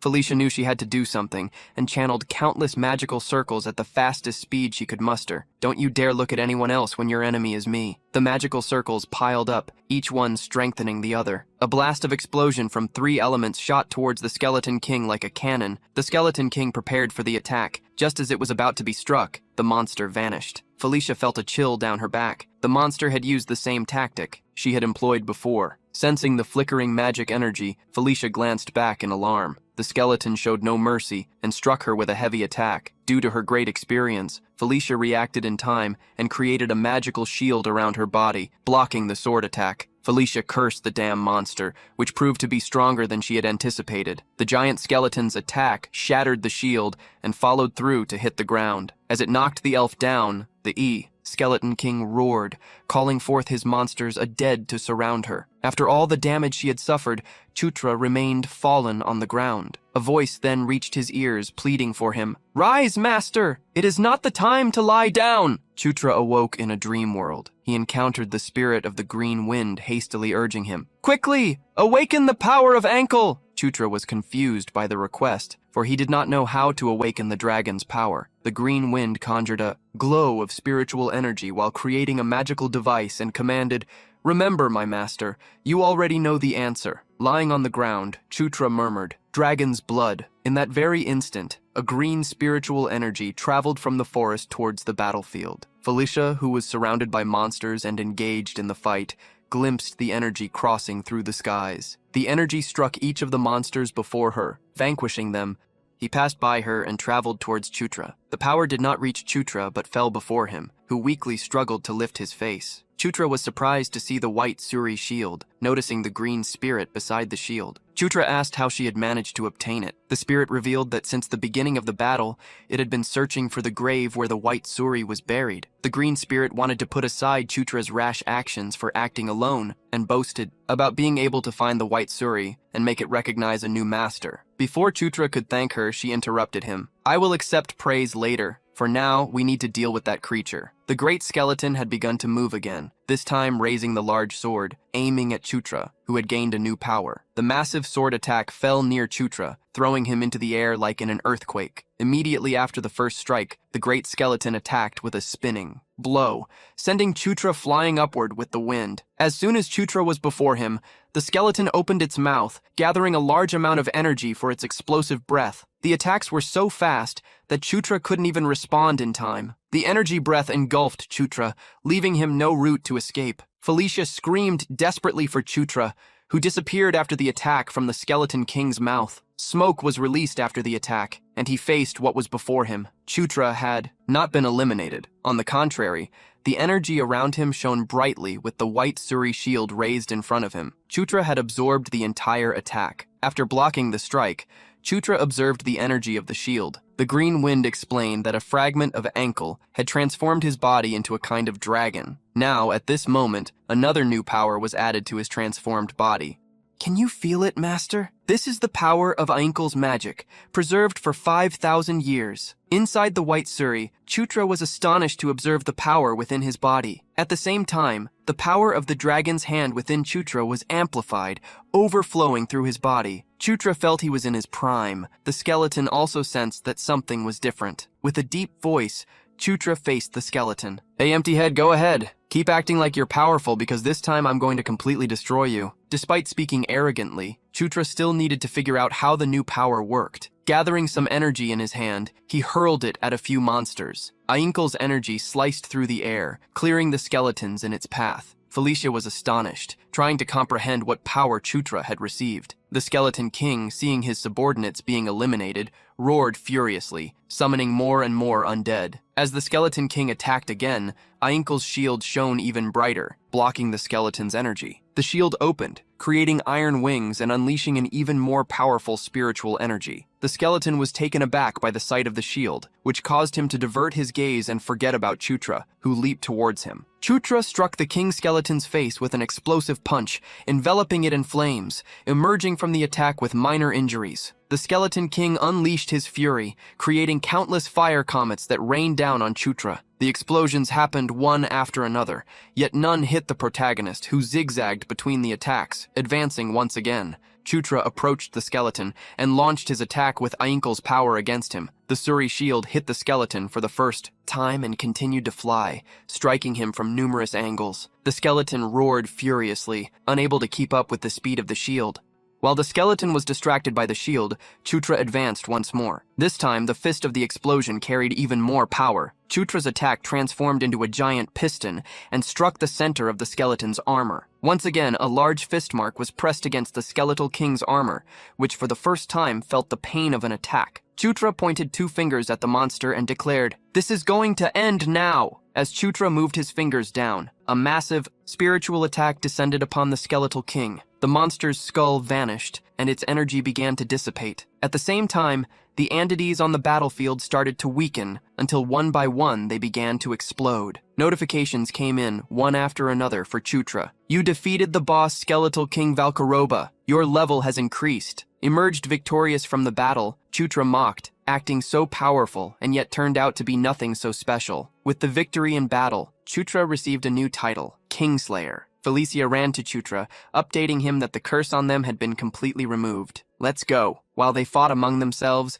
the remaining entities that were still alive had begun to fight each other, driven mad after losing their leader. Sometime later, in a clearer area, Chutra's group lit a fire where they gathered. Felicia, upon seeing the shield, asked Chutra if that was the White Suri. Hearing Chutra confirm, Wild Gaze showed himself impressed. Incredible to think that the legend of the White Suri is true. Karak, eating the meat, just agreed with everything. Daphne, the most connected to nature, could feel the powerful life force residing in the White Suri. If my senses are correct, it hasn't fully revealed its power yet. Chutra was surprised. He understood that the White Suri was limiting its own power to match with him.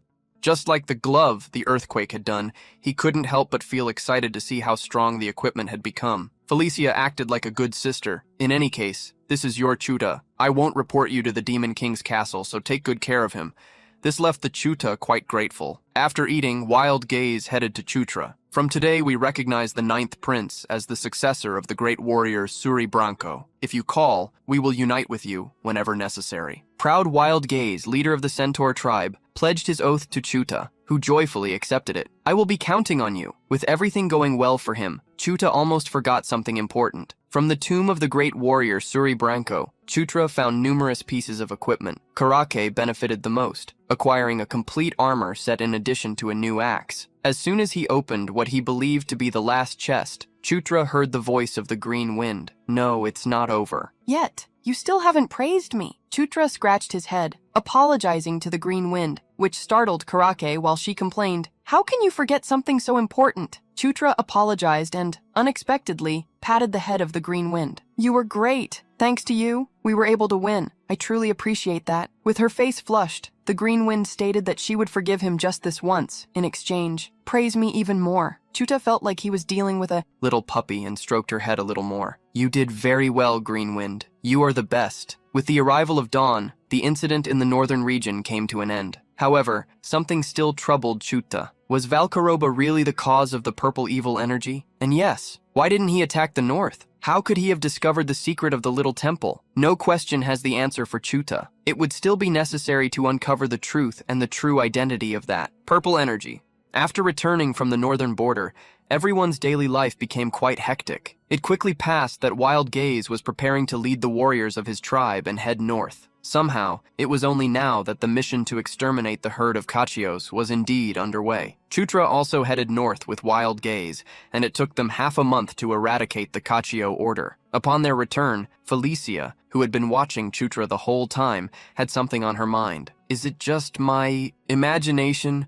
Or do I feel like you've become stronger again, Chutra? Chutra replied to his sister with a joke. That's normal, especially since I'm still in my growth period. Chutra asked Felicia how the investigation of the temple had been. The half-elf revealed that it had been great, and that a significant discovery had been made. Felicia's eyes sparkled with excitement as she spoke. The magic placed in the temple belonged to none other than Inkle. Inkle, one of the 6 ancient dragons. Inkle, the Watcher! Chutra had to pretend to be surprised, his voice becoming flat. Oh, really? That's amazing! Felicia found Chutra's expression strange. Don't tell me you already knew! Chutra had to feign even more innocence. He looked away, continuing with the monotone voice. This is the first time I'm hearing about this. Green Wind appeared beside Chutra in the form of a firefly, asking why he was acting strange. Chutra completely ignored her, focusing on Felicia. All right, let's hurry and deliver the report at the castle of the Dark King. A commotion soon erupted. Several women similar to Felicia,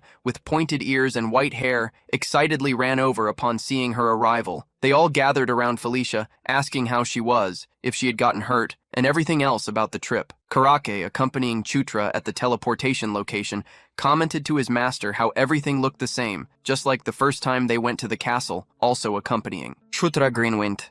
In the form of a firefly, it wouldn't stop chattering. Master, my heart is racing. Master, my chest is trembling. Master, can we really leave the angel planes like this? Chuta sighed lightly, commenting, It seems that the only thing that has changed is us. Green Wind was upset about being so ignored. Carrick suddenly looked to the side upon feeling gazes on them and asked Chuta, Did you do something? Why are they staring at us like that? Several women with sharp looks were glaring at Chuta. They were succubi, which meant they were likely subordinates of Anastasia. Anastasia Necron, the 4th princess, was the leader of one of the 3 major factions. During the Day of Annihilation, Anastasia's faction held the largest power base. Even Felicia and her twin brother Silva were part of this faction. Feeling the stares, Chutra commented to work. Seeing how much attention I'm getting, it seems that what happened in the Angel Plains has already reached Anastasia. Wow, you'd better get used to this. We will attract even more attention from now on. In the Office of Public Merits, Chutra met someone he had seen last time, Isabella, the supervisor of merits. She revealed the achievements he had obtained. 9th Prince, your merit level has risen to 10.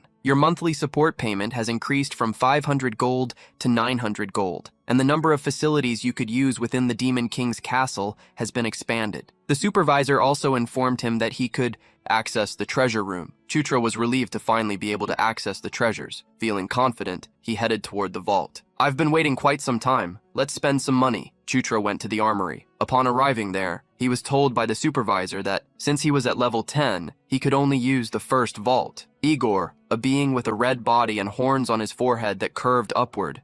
And the fangs in the corners of the mouth revealed that normally purchasing weapons required merit points, but that he could also obtain them by spending gold. Opening the armory, Igor allowed Chutra and Karak to enter. "Please take your time, Your Highness," confident that he could afford anything. Chutra instructed Karak to grab everything he needed. The orc was surprised by the command and asked if he could really do that. Chutra put his hands behind his back, stating, "The stronger your gear, the more useful you will be to me." Karak immediately ran off, accepting Chutra's order, as he could not skimp on equipment either. Chutra decided to pick up some armor. He chose a chest plate that had resistance against all elements. Most importantly, it had to be lightweight and not hinder the use of the beast god's fist technique. Once he selected his armor, Chutra sought the last thing he needed. Chutra met with Cater, a lizard man who was the supervisor of the blacksmith, to obtain boots. Since the beast god's art relied heavily on footwork, regular boots would get in his way. Having revealed the item he needed, Chutra asked Cater how long it would take to make them. As the structure of the item was simple, Cater informed him he could finish in 2 days. Chutra agreed to the time frame and asked the lizardman if he recommended any material for the item. Chutra suggested that he make the boots from dragon leather and scales. Chutra almost rolled his eyes. How could he obtain something as rare as dragon leather and scales? Changing the subject, Cater revealed that materials that had been sent for Chutra had already arrived, and that he thought of using such items. Confused, Chutra asked what materials had come for him. Cater was surprised to hear that he didn't know. "Lord Ishgard ordered that the dragon leather and scales be delivered directly to you." Chutra was extremely surprised to hear the name Ishgard. He was the greatest swordsman in the demon realm, the Lord of the Sword, an elder of the most powerful warrior race, the Zasura, and the legendary warrior who taught King Mitra. When they left the warehouse, Karak asked, curious, why a legendary figure was helping the Chutra. However, he himself did not know the answer. This left Karak quite curious, but hopeful. If the Lord of the Sword became his supporter, it would be comforting. Although he found it interesting, the Chutra wondered why this was happening. In Night Saga, the Zasura side never helped anyone. Yet now he seemed to be reacting solely because the Dark King had shown interest in Chutra. Suddenly, a man ran towards Chutra. "The Ninth Prince! Urgent news!" Chutra asked the man rushing towards him what was wrong. The man, catching up to Chutra, stopped to rest, panting heavily. Despite being out of breath, he warned Chutra, "There will be a hearing ceremony tomorrow morning." Chutra was surprised to hear that there would be another ceremony. The assistant confirmed the news. Yes, his achievements on the Angel Plains were tremendous. This hearing aims to commend all 3 collaborators. Chutra was confused, as he had only traveled with Felicia. Who was the other? The answer left Chutra surprised. The second prince, Zephyr Ragnarus. Returning upon hearing the news of the second prince's return, Karak noticed that something was wrong with Chutra. The protagonist lowered his head, hiding his perplexed gaze. Second Prince Zephyr Ragnarus would be the man who would eliminate all the other princes and would eventually have to take Chutra's life as well. Hearing his name, Chutra, filled with fear, wondered if Zephyr was already watching him. The next day, at the Dark King's castle, Karak asked Chutra if he was okay.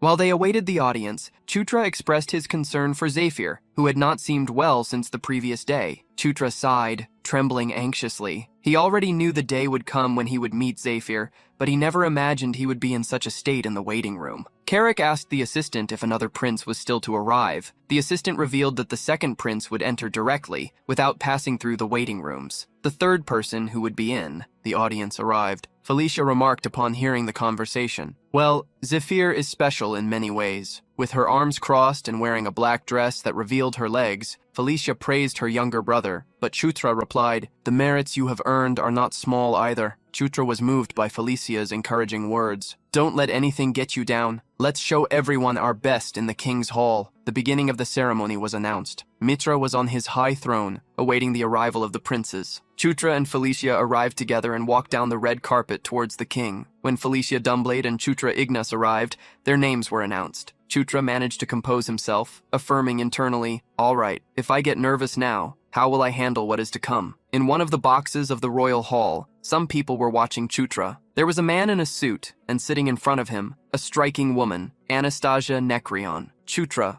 faced the mountain he would one day have to climb and knelt before the king. Isabella, the event's merit manager, announced the entrance of the next prince. Now entering, the second prince Zephyr Ragnaros. Chutra and Felicia looked slightly back, seeing the arrival of the second prince. Chutra prepared himself to face his first encounter with one of the protagonists of Night Saga, the one who would lead the start of the Dark Kingdom arc.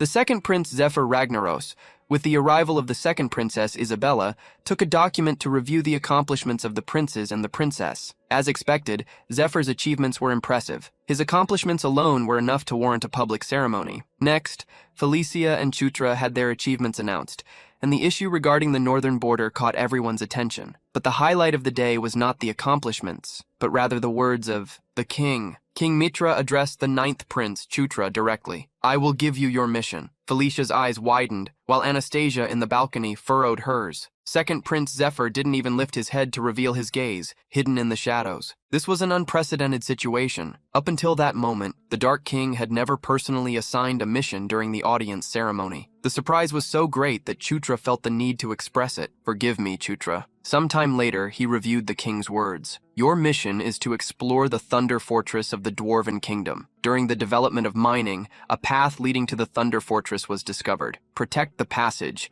and investigate the interior of the Thunder Fortress." Showing the map of the region, Isabella revealed to Chutra that he would depart in 7 days. Chutra was well acquainted with the Thunder Fortress, as it was one of the key fortresses of the Dwarven Kingdom when he played Night Saga. Isabella provided a bit more information. The mission was originally assigned to the 27th Exploration Unit, led by General Kachubal, but General Kachubal died during the investigation, causing the mission to fail. According to reports, poisoning by toxic gas was the primary cause. She also advised Chutra to prepare adequately for countermeasures and to ensure the safety of the Thunder Fortress. Chutra wondered what was happening. Upon hearing the full details of the mission, Chutra, who was a general of Draconian descent, became intrigued. It was a mission that even someone like him had failed. Chutra wondered in despair why not give the mission to Zephyr, who possessed dragon blood from his mother's lineage. Sensing that something was amiss, Felicia questioned Chutra when they met. Do you think you might have upset the father? Chutra asked what she meant. Felicia thought the same as Chutra.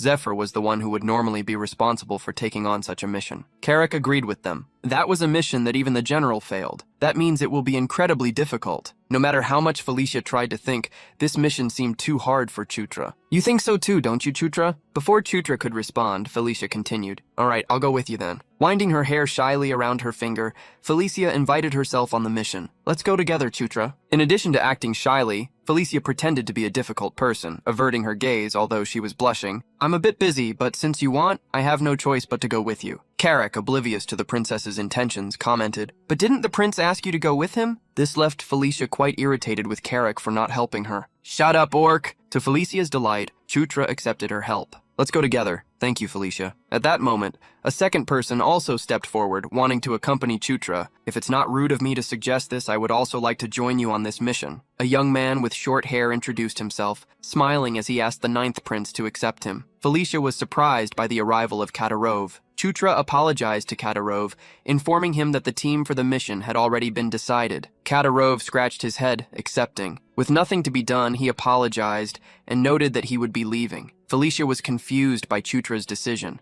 Wouldn't it be good for us if he came? He is one of the most famous Tritons and is quite capable. He would be of great help. Felicia was not wrong in saying that Katarov was one of the strongest magical-type Tritons among them all. However, there was something more. Secretly, Katarov was a follower of Anastasia. As soon as he distanced himself, Katarov used the ability Blink and immediately moved to Anastasia's chambers, kneeling before her. The fanatical follower, with specialized skills in infiltration and espionage, delivered his report to Anastasia, something that Chutra already anticipated would happen. He smiled slightly, internally mocking the adversaries. So, they even sent Katarov. They must be extremely worried, right? Anastasia, sipping her wine, listened to Katarov's report, coming to a conclusion. So, he is quite cautious about meeting in one base. Felicia asked Chutra if he knew anything about the Thunder Fortress. Chutra commented only that they're used to be hot-blooded dwarves who fought against dragons. Karake was confused upon hearing this, as he thought the dwarves served Enkidu. Felicia explained to Wark that there was not just one dwarf nation among them. The High Dwarf Kingdom, to which the Thunderdome Fortress belonged, fought against dragons to protect their cities and treasures. They even managed to take down several real dragons. Felicia also explained to Karake that a dragon and an ancient dragon are practically completely different species. Karaki put his hand to his chin, expressing his doubt. So, you can defeat a dragon too, princess? Averting her gaze, Felicia didn't want to deny it so as not to seem weak. Well, if enough time and resources are provided. Hearing the princess's response,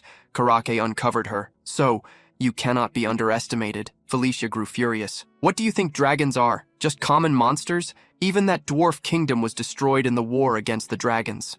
The guy who focused on having his coffee commented disinterestedly, "You seem to know quite a lot, princess." The princess felt proud to assert her knowledge. The Thunderdome Fortress was mentioned all the time in studies of dwarf relics. If we excavate it correctly, we'll hit the jackpot. The princess's eyes sparkled, just imagining the valuable treasures they could obtain. Chutra warned the princess that she was drooling. Chutra knew they had already hit the jackpot in Night Saga.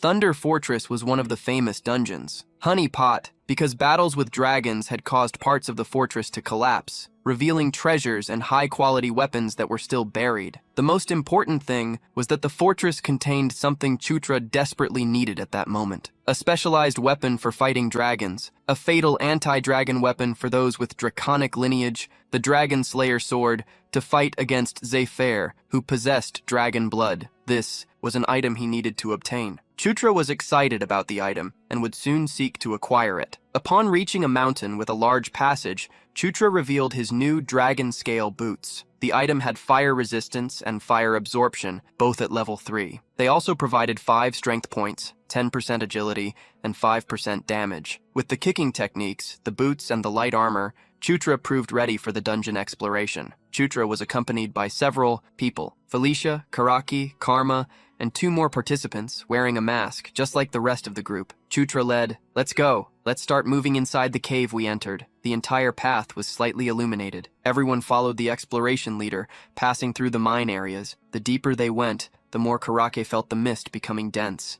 Felicia, upon hearing Karak's comment, revealed that it was not mist, but toxic gas emanating from the mines. Looking around, Felicia remarked that the region was worse than she had expected. As there was a limit to what they could do, she advised Chutra to proceed slowly. Chutra agreed with her, intending to advance with caution. As they moved forward, Karak focused on observing the mist. On second thought, "Doesn't the color of this mist seem a bit strange, Your Highness?" "It usually is this color." As they continued walking, Karak began to cough. Chutra and Karma collapsed due to the mist, falling to the ground. The poisonous mist intensified, unexpectedly filling the entire corridor they were in. Felicia alerted everyone about what had happened. The type of toxic gas suddenly changed. She activated a wind magic and immediately dispersed the poisonous mist, protecting them all. However, as the wind magic spread, a poisonous explosion occurred. A powerful poisonous storm hit the entire group, and everyone was affected by the strength of the poison. Chutra called out one last time to Felicia before he and the whole team fainted. Dark beings appeared in the corridor. Their intense golden eyes shone,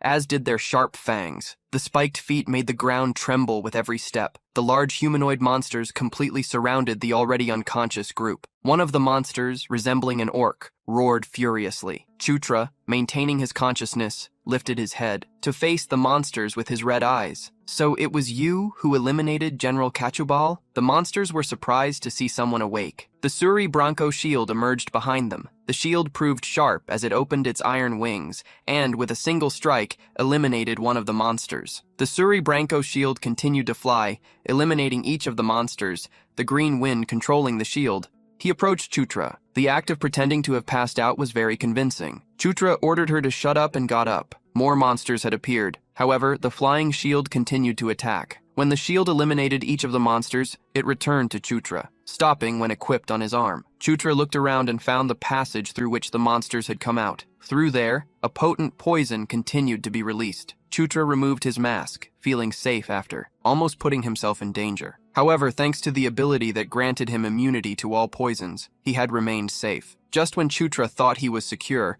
the corridor began to shake, and pieces of stone started to fall from the ceiling. Chutra's expression darkened, and he cursed, "You always have some damn trick!" Chutra turned to the shield and asked Green Wind to protect his team members. Chutra still didn't know what was happening, but he knew he needed to get out of there as quickly as possible. Chutra used the dragon's blood within him to strengthen himself, placing 2 people under his arms. Chutra prepared to flee. In the blink of an eye, Chutra dashed down the corridor, leaving the poisonous fog behind. He followed the information on his map and soon found the entrance to the Thunder Fortress. The white Suri shield had been left behind and was blocking the falling stones from the ceiling. Green Wind urged his master, "Quick, the situation here is abnormal." Chutra returned to grab 2 more people and saw that Karake would have to be left behind this time. "Hang in there, Karake. I'll be back in a moment." Chutra advanced once again, dodging the falling stone blocks. As soon as he saved 2 more people, Chutra sighed. Now, all that remained was to rescue Karake. However, just as Chutra was about to return to the corridor,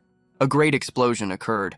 The entrance to the room where Chutra was located collapsed, sealing the passage. Chutra desperately shouted for Karake. The Green Wind tried to calm Chutra, but he did not hear him. He urged her to move quickly. The Green Wind, however, remembered something he could use. "Master, don't you have that spell you used last time on the Angel Plains?" Chutra understood what the Green Wind was talking about and turned around, immediately invoking the Knight of the King. A spatial rupture occurred in the ceiling of the room, and Karake was summoned, crossing the portal. Karake fell to the hard ground, and Chutra shouted his name. The protagonist quickly ran to check on the orc's situation. Even unconscious, Caracal groaned as if in a nightmare. This at least relieved Chutra, as it proved that Caracal was not seriously injured. Chutra looked at everyone, and although relieved, he tried to understand what was causing all this confusion. He also wanted to figure out what those things that attacked them were. He had never seen such creatures throughout the Night Saga. Suddenly, Felicia started coughing, showing that she was not in good shape. Putting aside other matters, Chutra wanted to focus on detoxifying everyone before it was too late. However, soon dozens of footsteps were heard. Chutra faced countless monsters that had also invaded the hall where he had left those he rescued. As he encountered the large army of unknown monsters, one of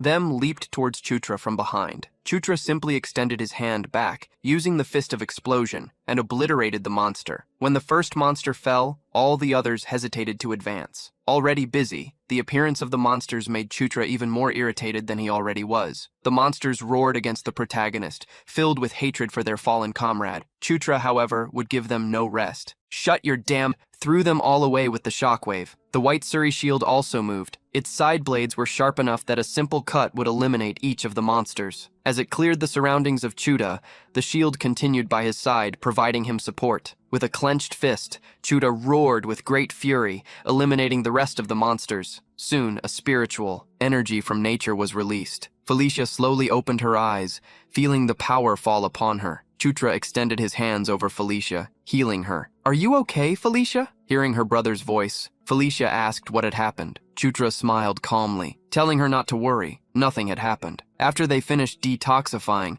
the group began their large-scale assault on the fortress. The first target was the control room of the Thunder Fortress. To reach the control room, they would need to choose one of the paths. One was long, with few traps, while the other was shorter but filled with dangers. Felicia left the decision on which path they would take to Chuta. If they wanted to stay safe, the longer path was long with few traps, while the other was shorter but filled with dangers. Felicia left the decision on which path they would take to Chuta. If they wanted to stay safe, the longer path was the better choice. However, soon the entire fortress shook, changing their plans. The tremor made Chutra worried and imagined that it wasn't the time to seek ease. Wow! He heard a strange sound in the distance, and one of the group members revealed that the sound they were hearing was the signal that arose when the most important facility of the ruins was under attack. This revealed to Chutra that someone was trying to invade the dungeon at that very moment. Felicia was surprised by her brother's comment and questioned who it could be. Chutra immediately ordered the orc to lift his shield and stay on guard, which frightened the orc. To Chutra, he asked him not to worry. "Trust me, as long as you do exactly what I say, nothing will happen to you." As soon as they arrived at a new corridor, the statue of a dragon's head on one of the walls began to move. From the mouth of the statue, a fire cannon was fired at the group, blocked by Karak's shield. When they passed the first trap, they almost fell into a second, a pit filled with spikes pointing upward. The third trap they encountered was arrows shot at the group, but they were blocked by Karak, who swung the large shield back and forth. Soon, more traps began to appear, such as spiked iron balls falling from the ceiling. After blocking so many trap attacks, Karak gasped heavily. Chutra praised Karak's good work, to which he desperately replied, "I saw my life flash before my eyes." Still, thanks to Karak's efforts, they managed to reach the control room quickly. Felicia's assistant felt that something was wrong. The gargoyles that were supposed to be guarding this place were not here. Felicia agreed with her, but that didn't stop them from opening the fortress door. As they passed through the large door, the group found a great mess. In one corner of the corridor, they discovered a skeleton. This must have been the last Lord of the Thunder Fortress, someone who must have stayed behind, alone, to operate the fortress while the dwarves escaped. Finding a large sphere, Felicia's assistant called out to it. Felicia approached the large sphere, examining it closely. The dwarves did the same. Maybe it needs something to activate it. Searching the skeleton's body, Chutra found something that could be what Felicia mentioned. A key was on the necklace around the skeleton's neck. As they brought the key close to the large sphere, it molded like liquid to receive it. The large sphere released numerous beams after receiving the key and caused countless panels to emerge like surveillance cameras. Felicia was impressed. As expected, the more I see, the more the technology of the dwarves excites me. How advanced in time were they? Despite the group's excitement, the ground shook once again, and a strange noise caught Karak's attention. Daphne, standing next to Karak, saw numbers on one of the surveillance screens. The monsters might have been caused by them. A great battle was taking place between the gargoyles and the monsters. Felicia watched the broadcast screen and asked if Chutra had fought those monsters before. Everyone was astonished, including Karak. They were crowding like crazy, identifying that those monsters were the bastards who invaded the fortress. Chutra wondered what they were. Karake looked at the screens and pointed to one of them. "Wait, that big thing isn't a dragon?" Upon seeing the monster Karake pointed out, Chutra's mouth dropped open. The huge monster was lying down, and impaled in its body was a sharp tool that released great energy. Chutra had finally found the masterpiece of the Dragon Slayer series, the dragon-slaying spear, Ascalon. Thesa Black's dragon partisan, greedy and wicked in proportion to its immense size, was the dragon that took the most active role in the war against the Dwarf Kingdom. Partisan and his legion relentlessly attacked the Thunderdome fortress and ultimately managed to breach the outer wall, infiltrating the fortress. Partisan charged to the front lines and unleashed his full power, which turned out to be his fatal error. From a single moment of carelessness, born of overwhelming arrogance, Tiny Spark, the Dio, strongest warrior of the Thunderdome fortress, seized the opportunity and drove the dragon-slaying spear Ascalon into Partisan's chest. However, when Partisan fell, his legion became furious, and the dwarves were left with no choice but to abandon the fortress and flee. Thus, the Thunder Fortress became a vast tomb, where Partisan and countless dwarves were buried together. Discovering that the dragon was named Partisan Kara, who asked if what was bound to him was the Ascalon, Chutra confirmed the information. The monsters that Chutra had faced were now confronting the gargoyles protecting the fortress. Felicia felt that they were likely searching for the Ascalon, a situation that everyone agreed was true. Felicia had nurtured the spirit of revenge within herself. They dare to attack us, and then think they can simply move on and achieve their goal? No way. Knowing they would need to enter the midst of the battle, Chutra asked Felicia if there was any way to control the guardians, the gargoyles. Felicia shook her head. There was nothing they could do. Holding a large hammer, there was an iron giant on the battlefield next to the gargoyles.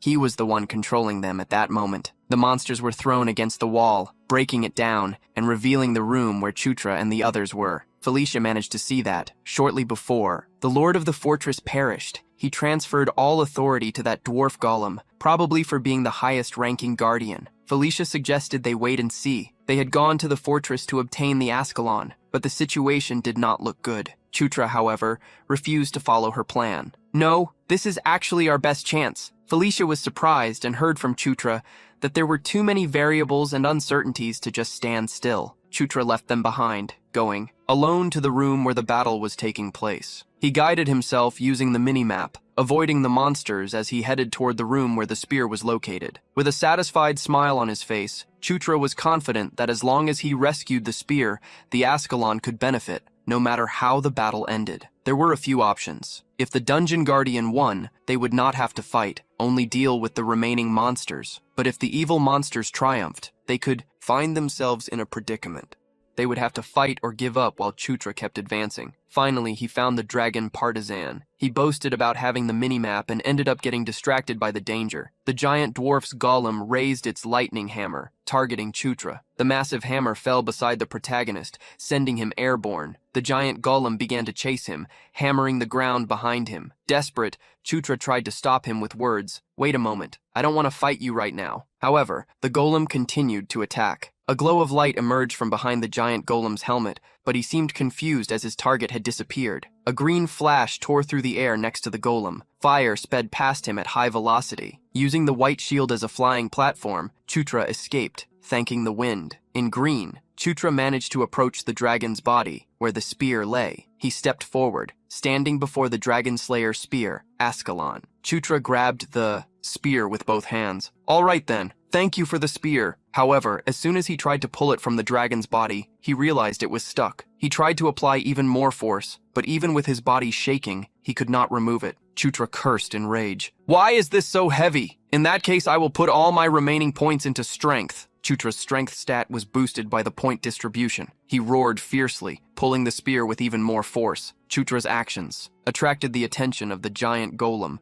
which discovered his location. Chutra was squeezing all his strength and finally managed to yank out Ascalon. As soon as it was freed, the spear shone with an intense golden light, illuminating the entire hall. Felix and the others, watching Chutra's actions through the security cameras, were left speechless. At the same time, a hooded being appeared inside the spear's hall. Chutra raised the Ascalon spear, the dragon-slaying masterpiece. The item's description revealed its power, a gigantic spear that pierced the heart of the black dragon, Partisan. It was imbued with the bitterness, determination, and fury of all the dwarves who dwelled in the Fortress of Ruin. Chutra saw his goal in his hands, yet the danger had not vanished. It had intensified. The dragon, whose power the spear sealed, rose up, looking back, confronting Chutra who stood above it. At that very moment, the hooded mysterious figure gathered a great source of dark magic in his hand. The dragon seemed affected by that magic and roared as darkness engulfed it. Chutra trembled, utterly incredulous. This cannot be possible. How could Partisan, who perished hundreds of years ago, be alive? Chutra saw the hooded being behind the dragon. He was the source of the magic that had taken control of the dragon. The young man wondered who that man was, but he had little time to think. The dragon, beneath the young man's feet, began to move. Chutra fell to the ground as the dragon flew toward the fortress's ceiling. From above, the dragon started to gather a vast amount of power, preparing its final strike. Chutra was shocked at seeing the attack. The energy that gave it form was precisely the purple energy of death. The energy in the dragon moved to its chest and overflowed like a rain of lightning. Whether gargoyles or monsters of darkness, all were struck by the dragon's attack. The White Shield, Suri, immediately moved, blocking the attacks that would have fallen onto Chutra. The situation was extremely confusing, and made Chutra wonder why that energy was being emitted by the dragon Partisan. As Chutra got distracted by the dragon, the giant golem emerged behind him. He had to swiftly dodge, but he was not the target of the golem. The giant rushed toward the dragon, holding the hammer with both hands. Despite its enormous size, the golem leaped to reach the dragon in the air. The thunder hammer strike hit the creature, unleashing large amounts of lightning. Chutra was confused to see the two fighting each other, but he couldn't intervene. Felicia and the others hurried over to Chutra, fearing something had happened to him after what they had seen. Felicia questioned what had happened. This dragon should indeed still be alive. Chutra revealed that someone had revived the dragon Partisan with some kind of sorcery. Felicia asked who that person was, but Chutra had no information. The only thing he was sure of was that the purple energy was exactly the same as that found in the Angel Plains. Chutra immediately ordered everyone to move. It was not the time to be idle. We have to eliminate it quickly while it is still incomplete. Felicia revealed that she felt the dragon's mana was unstable, so she wanted to understand how they could take it down. It must have been transformed into a zombie dragon. Chutra believed there was a core controlling the flow of mana. His plan was to destroy that core. As he explained the plan, the zombie dragon gathered a large amount of energy in its mouth, preparing a powerful breath. Chutra looked back and saw the danger. "Everyone, get out of the way!" The great attack surged like a cannon of energy, moving straight ahead and obliterating everything in its path. The breath destroyed the walls of the fortress, leaking out into the outside world. A huge hole was opened, creating a passage in the secret fortress and allowing the dragon to escape. Chutra and the others managed to hide behind a wall that was still standing. Carrick, frightened, asked, "Didn't you say it wasn't complete yet?" Chutra was the one who apologized. "I didn't think it would be so strong." The situation was going from bad to worse. The longer it dragged on, the stronger the dragon would get. As Chutra wondered what they should do, the Ascalon spear began to shine, emitting beams of light with runic inscriptions. The magical inscriptions were released from the spear, beginning to converge around the dragon's gauntlet. In Chutra's hand, a large spiraled spearhead had formed around it. Carrick stood with his mouth agape at the incredible transformation. Felicia shared in the feeling. The shape of Ascalon changed. Chutra asked his sister to grab the dragon's attention for just a moment. The new weapon instilled confidence in him. I think I might be able to put an end to this. The dragon didn't notice when the blazing flames erupted. The tremendous fire attack struck its body, throwing it to the side. Felicia used a magic circle to unleash countless fireballs. The flames rained down upon the dragon like a meteor shower. Furious, the dragon roared fiercely at her. Chutra emerged immediately behind the beast. He could feel Ascalon's will and sought the strike that would end the battle once and for all. However, he got carried away by confidence and made a careless mistake. The dragon's tail was free and, like a whip, struck the young man. Chutra was thrown to the ground, falling and worrying everyone. Felicia screamed desperately for Chutra, and Carrick tried to move closer. The protagonist emerged from the cloud of dust, coughing, while questioning whether he had acted too hastily. The gigantic dragon's paw was already attacking him. The blow hit the fortress floor, shattering it into innumerable pieces, as if in an earthquake. Chutra closed his eyes, knowing he wouldn't be able to escape. But when he felt no pain, he reopened them and beheld the unexpected. The giant dwarf golem had blocked the dragon's attack, losing one of its armored arms in the effort to protect Chutra. With the remaining hand, the golem gripped the thunderhammer. All the energy was channeled against the zombie dragon, which roared in despair upon receiving the blows of the lightning. The mighty hammer was swung against the dragon, dragged along the ground due to the tremendous impact. Despite the blows he had suffered, the dragon still remained powerful. He prepared a breath attack, once again facing the hammering lightning from the dwarf golem. Felicia, like the green wind within the shield, ran towards Chutra to check if he was all right. Felicia cast healing magic on Chutra while complaining, "You said you could put an end to this. How did it end up like this?" Chutra sincerely apologized to his sister. Putting the apologies aside, Felicia wanted to take him away from there. The dragon was not something they could handle. Chutra, however, struggled to get up, disagreeing with his sister. "We can!" Felicia tried to stop him from rising, urging him not to be stubborn and attempt anything in his current condition. Chutra blamed himself for the previous failure. "I was too hasty. The more urgent it is, the calmer we must remain. Just help me one more time, Felicia." Felicia faced Chutra's courage, who smiled confidently. "This time I won't make mistakes." Facing the battle once again, Chutra called upon the green wind to help him, rising up over the shield. Suri advanced. The protagonist quickly approached the dragon and the giant golem. He instructed the green wind to control the shield and circle as much as possible to find an angle where the dragon wouldn't notice them. The battle between the golem and the dragon continued. The great dragon used its claws to injure the golem's armor,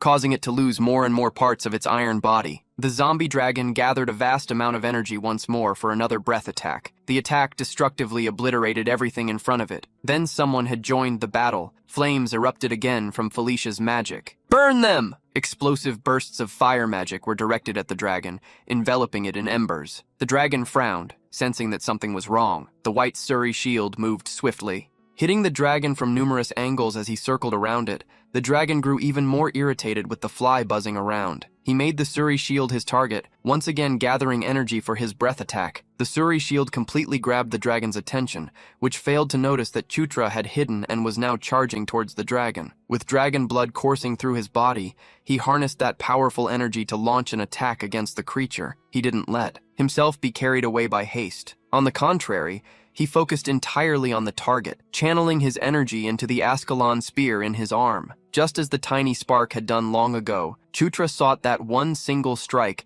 capable of eliminating the dragon once and for all. His blow emerged like a powerful cannon, striking the dragon's chest. Felicia looked up, mouth agape, incredulous that Chutra had actually succeeded. The dragon was disintegrated before the devastating attack and vanished into eternity. Its head fell, and Chutra received the notification, "You defeated the boss, zombie dragon." Partisan Chutra leveled up several times, gaining experience for defeating the boss. He joyfully contemplated the power of the dragon-slaying spear Ascalon. Thanks to it, he received the title of Dragon Slayer. While still relishing his achievement, a man wielding a spear appeared beside what remained of the dragon. "I can't believe you actually took that thing down!" Chutra quickly turned and found a man clad in full body armor. The man addressed him. "I was wrong to just watch, just because the second prince didn't come." Chutra recognized him as the man who had revived the partisan earlier. The man unexpectedly ignored the topic and, with his long spear, attacked Chutra with an energy slash. "I just need to clean it all up as I should have done." The strike exploded throughout the fortress floor and, suddenly, disappeared. Chutra stood still. The attack had not hit him, which left him confused, staring at the spot where the blow had landed. Chutra saw the enemy spearman cough once. In the next instant, a cut appeared, slicing through the armored man's body. His body fell to the ground, and the one who had eliminated him caught Chutra's attention. A man walked into the fortress and remarked, upon realizing he had saved the prince, "It seems I arrived at the right time." Chutra's eyes widened as he recognized who it was, Lord of the Sword Ichugar. The legendary old swordsman smiled at Chutra and greeted him. "Pleasure to meet you, Ninth Prince, the last balancer who protects the Azura's sanctuary and the master of Demon King Mitra." The Lord of the Sword you guard was, in the Night Saga, comparable to an ancient dragon. He was an incredibly strong and extraordinary figure, but existed only in the background of the story, so there was no chance of encountering him in the main plot. He was a being that merely existed as part of the setting. Even when Zephyr Ragnaros became the Demon King, and even when Loki invaded the demon realm, he never revealed himself. Before Chutra stood a force of the Night Saga, shrouded in mystery, i.e., monster from whom even the Demon King needed to learn, Lord of the Sword Ichugar. The old swordsman walked towards Princess Felicia, after not having seen her for a long time. "Sixth Princess, you've grown up!" The old man lifted Felicia by the waist, startling her. "Back when I first saw you, you were just a spoiled little brat." "You idiot!" Felicia shouted desperately, being treated like a child in front of Chutra. "Put me down! I ordered you to let me go!" And Chutra laughed at seeing the embarrassed princess throwing a tantrum.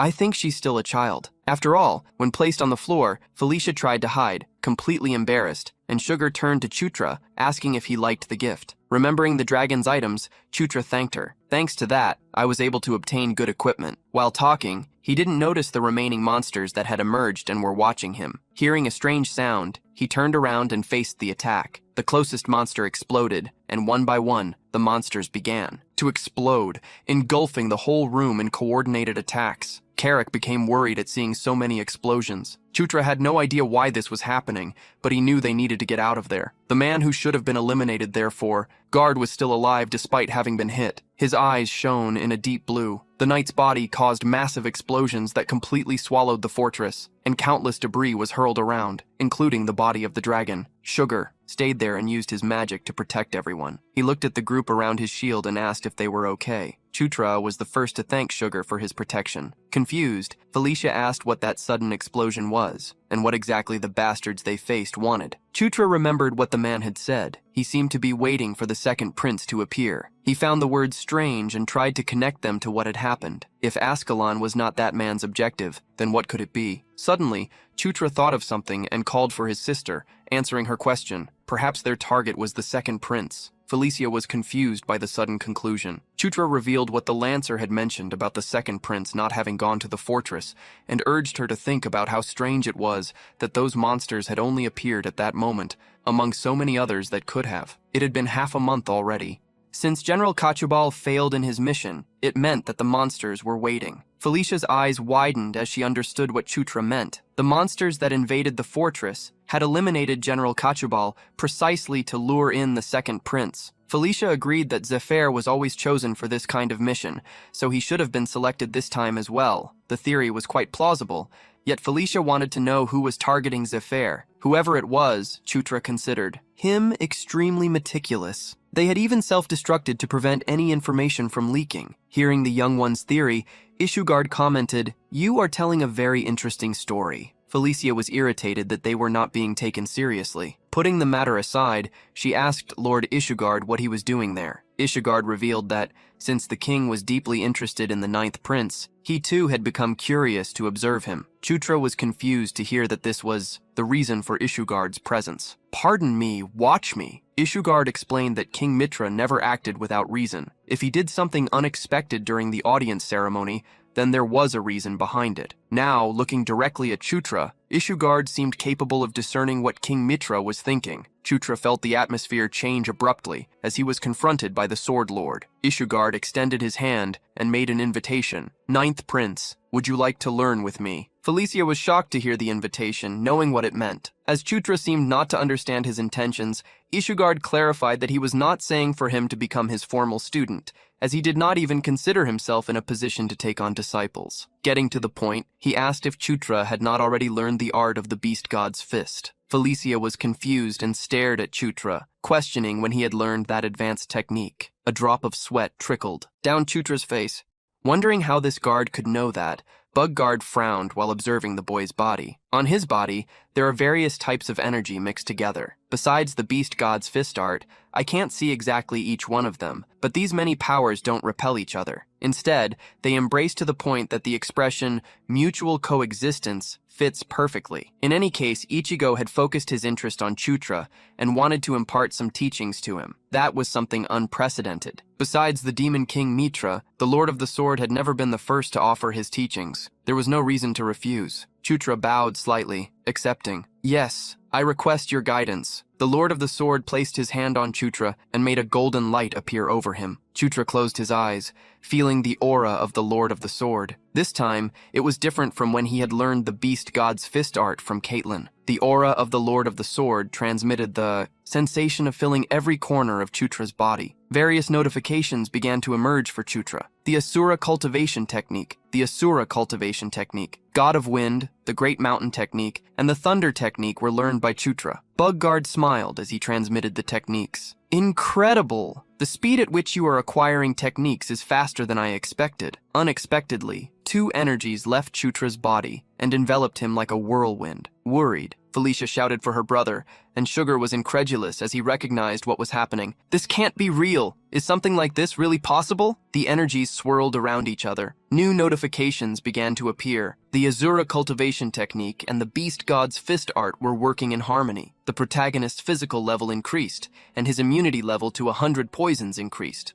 When the immunity to 100 level 1 poisons reached level 3, it could evolve into immunity to 1,000 poisons. Chutra obtained the skill Harmony level 1, the martial art rank S. This art, from the fist of the beast god, evolved. As all the notifications appeared, Chutra's body was lifted as if transcending the astral reality. The tower of light that fell upon Chutra devastated his surroundings. The power overflowed through his body, mystically lifting him into the air, while the harmonic energies enveloped him. Chutra opened his golden eyes and awakened the dual S-rank martial art, the divine Asura fist. As the fusion finished, Chutra fell sitting on the ground. Felicia ran towards Chutra, questioning the Sword Lord. What is happening? What happened to Chutra? The Lord, Sugar, revealed that he only wanted to teach the young man the Azura cultivation technique.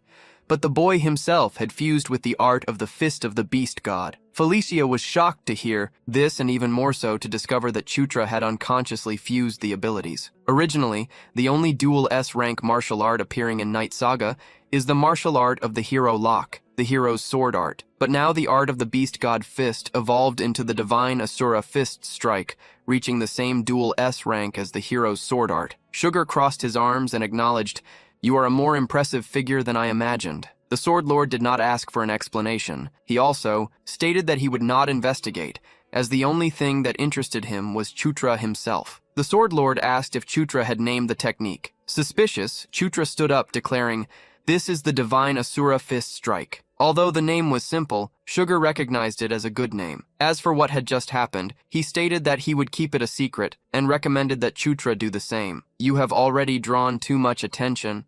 "There's no need to draw more attention from the royal court," Chutra nodded, as that was indeed the best approach. Changing the subject, the Sword Lord said, "Well, I'd say we've pretty much finished what we came to do. All that's left now is to tidy things up, and then we can rest." Felicia looked confused and asked what exactly they needed to tidy up, thinking it was the young girl's first time exploring ruins. He instructed, "We shouldn't rush and swallow all this before the expedition team arrives." He was referring to both the dragon's body and everything else. The Sword Lord drew his instrument with the intention of splitting everything into 3 parts for them to share. He asked what the young ones wanted to do with the parts they would receive. Rubbing his head, Chutra wondered if they should leave them in the castle forge. Sugar thought it wasn't a bad idea, but since they had obtained such good materials, he suggested leaving them with an acquaintance of his, someone whose skill he recognized. "Have you ever heard of anyone named Anita?" Felicia felt the name was familiar, but beside her, Chutra shouted, "Anita Ignacia, the greatest blacksmith in the Dark Kingdom who wields the last flame." Felicia was surprised to hear Chutra speak like this. "Guard, it seems the prince knows him." Obviously, Chutra recognized the name. Finding the Mita Ignacia was truly a secret event in Night Saga. The Mita Ignacia could sometimes be men and sometimes women. There were rumors that they were shape-shifting mages who could transform freely,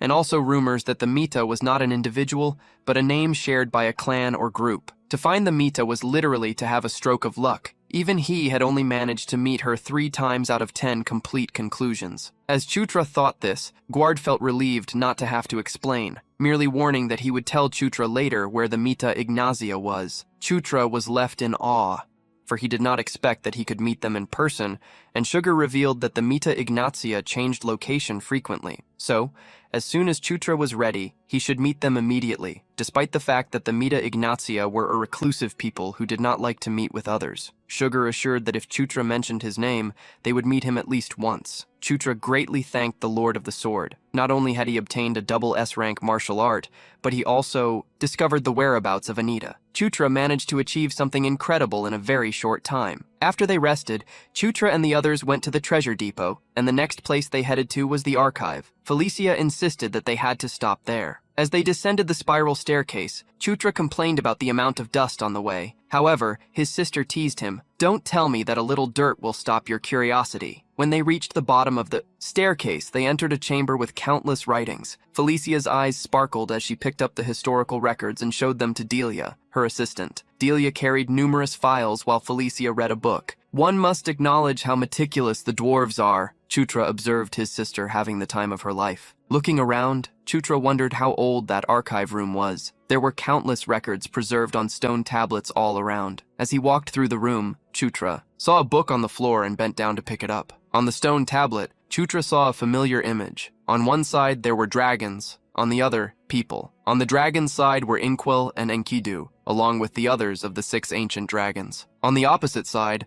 Chutra saw the image he recognized from his dream. The woman who spoke in his mind, "Conquer everything, you must kneel before you." She was the woman with 2 colored eyes. Chutra recognized her by her long hair adorned with an olive branch.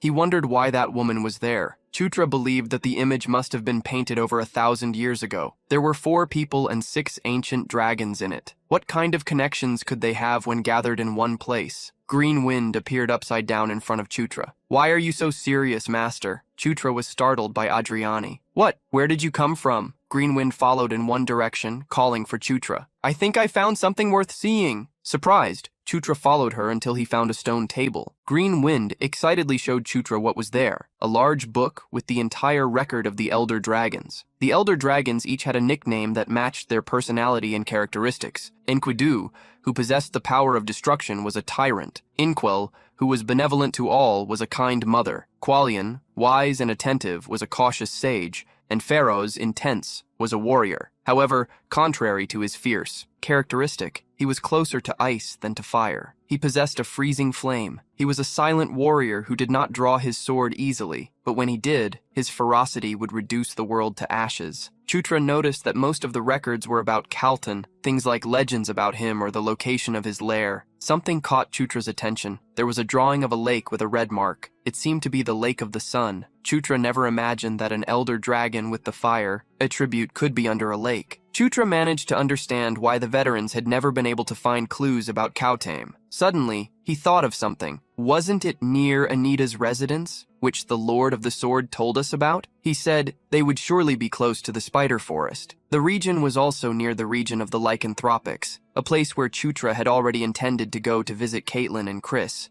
Green Wind saw his master lost in thought and received a sudden scratch behind the ears. Chuta praised the good work. Green Wind, from the meeting with Mita, the acquisition of the ancient dragon's weaponry. Caution, if everything went well, the next step of the journey would be a complete gift kit for Chuta. The group stayed 4 days at Thunder Fortress. Felicia's passion was more than impressive. It was astonishing. Up until the day before the group's departure, she showed no sign of tiredness remaining in the archives. Chuta also spent most of his time in the archives, looking for information about the ancient dragons, but unfortunately could not find any information about anyone other than Kautem. Still, there was a small consolation prize. Chutra reached out over Karake and conjured the promotion to Knight of the King. The illusory power of Chutra's energy enveloped the warrior Karake, making him much stronger. Chutra approached the orc, asking if he felt stronger. Karake tried to test the new power, throwing a straight punch. The air around his fist felt the pressure of the strike,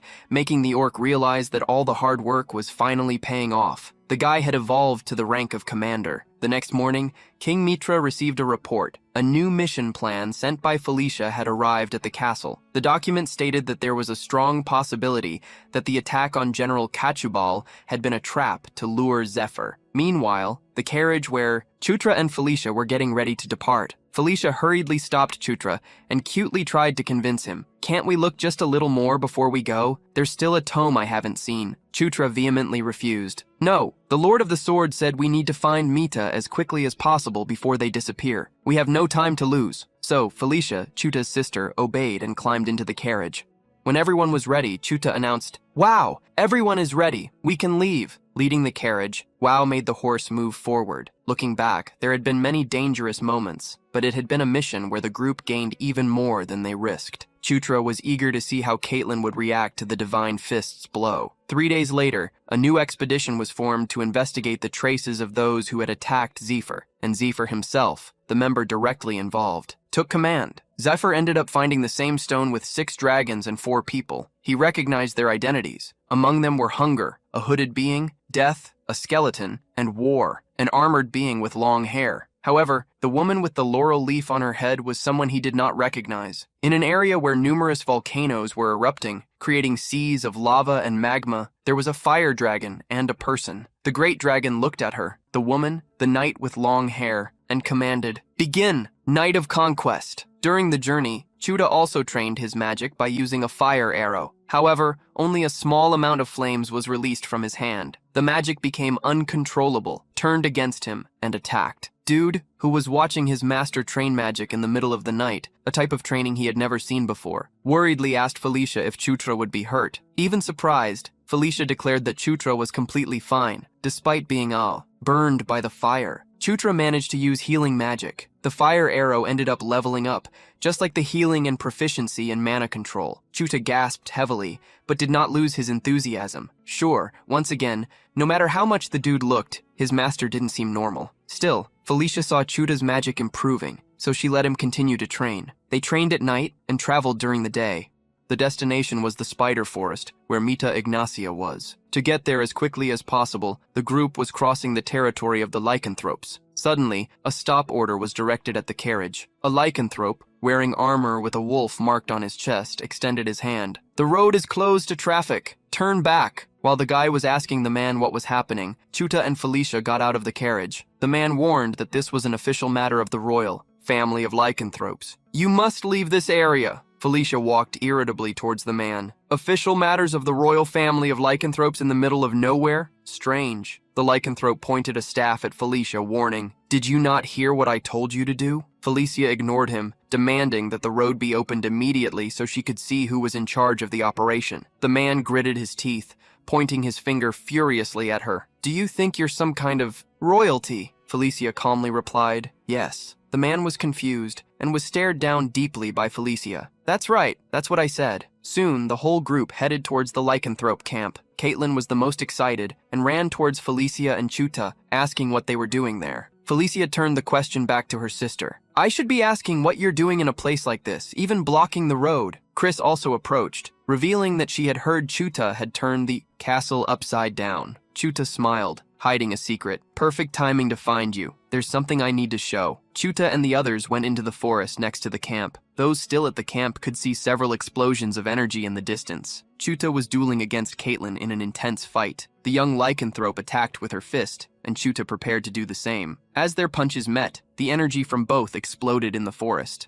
Confronted against one another, the entire area was devastated, and Caitlin was forced to retreat. What Caitlin faced made her feel different, though similar to the art of the beast god's fist. "Kick. What's that? Kick." She extended her fist forward, declaring, "Divine Azure Fist Strike." The delight revealed, proudly, that it is a martial art that combines the art of the beast god's fist with the azure cultivation technique that the Sword Lord taught her. Chris, beside her, was surprised. "You combined the art of the beast god's fist and the azure cultivation technique." "Not before this, because the Sword Lord taught Chutra," Felicia replied proudly. "Because Chutra is a genius." Caitlin approached Chutra, incredibly impressed, asking him to teach her the Divine Azure Fist Strike as well. Chutra, however, had to apologize, as he had not created the ability as a structured technique, so he did not know how to convey it to someone. Upon hearing that it was a martial art that even its creator could not teach, Chris recognized how absurd Chuta could be. Faced with Chuta's frantic growth rate, Chris realized that if he did not want to be left behind, he would have to work even harder. After seeing how much Chuta had grown, they returned to the camp to talk in the meeting tent. Chris warned that they should keep the subject of the conversation confidential. The lycanthrope revealed that a prisoner who was originally locked in the lower levels of the Grey Tower had escaped. Chuta knew a little about that place. Wait, the Grey Tower is the prison that holds only the most violent among the lycanthrope criminals. He wondered who could have escaped. With a dark look, Chris revealed the name of the fugitive. It's Gerald Moonlight. He is our maternal uncle. Felicia was surprised to hear that Chris and Caitlin had a maternal uncle. Chris explained that Gerald had been imprisoned in the Grey Tower 20 years ago.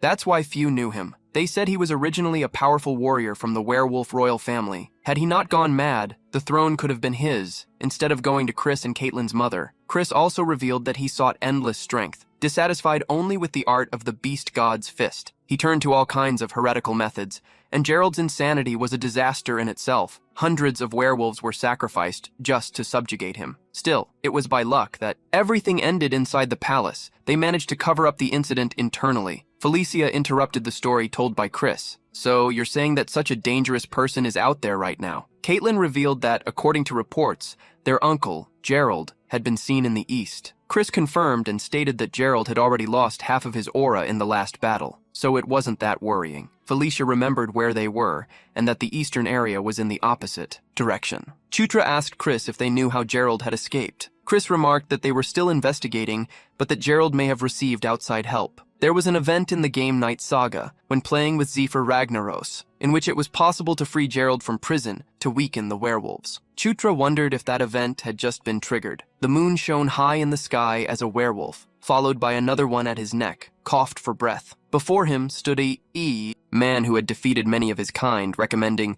"Speak if you wish to live." Raising his guard, he questioned, "Where is the moonlight herb?" In the middle of the night, Chutra found himself in a world of light. Before him was the mysterious woman who always appeared in his dreams. He had a hint of her name, Conquest. Chutra kept sane and tried to ask where he was, but the mysterious woman pointed to something behind Chutra. When he turned around, he came face to face with the creation of a black hole. The energy of the vortex grew rapidly, and a name sprang to the protagonist's mind, Hunger. Chutra soon awoke, panting heavily in a large bed. Although he didn't know what that dark aura he saw in the dream was, he felt it was extremely hostile. Sitting up in bed, Chutra wondered why the word hunger came to his mind upon seeing the darkness. While Chutra was lost in thought, Karake entered his tent. "Prince, something bad has happened." Chutra got up, asking what was happening. Karake's response was immediate. "The enemy is invading!" Karake conveyed to Chutra the description of the invader. It is a man with a large scar on his left cheek. He is expelling a strange black energy and slaughtering soldiers with his bare hands, without any weapon. Upon hearing the description of the invader, Chutra became certain of who it was, Chris and Caitlin's uncle Gerald Moonlight. When Caitlin and Chris arrived at the site of the invasion, all they saw were the wreckage of monsters, warriors, and fallen trees. Sharik and Chutra ran toward them, joining to help.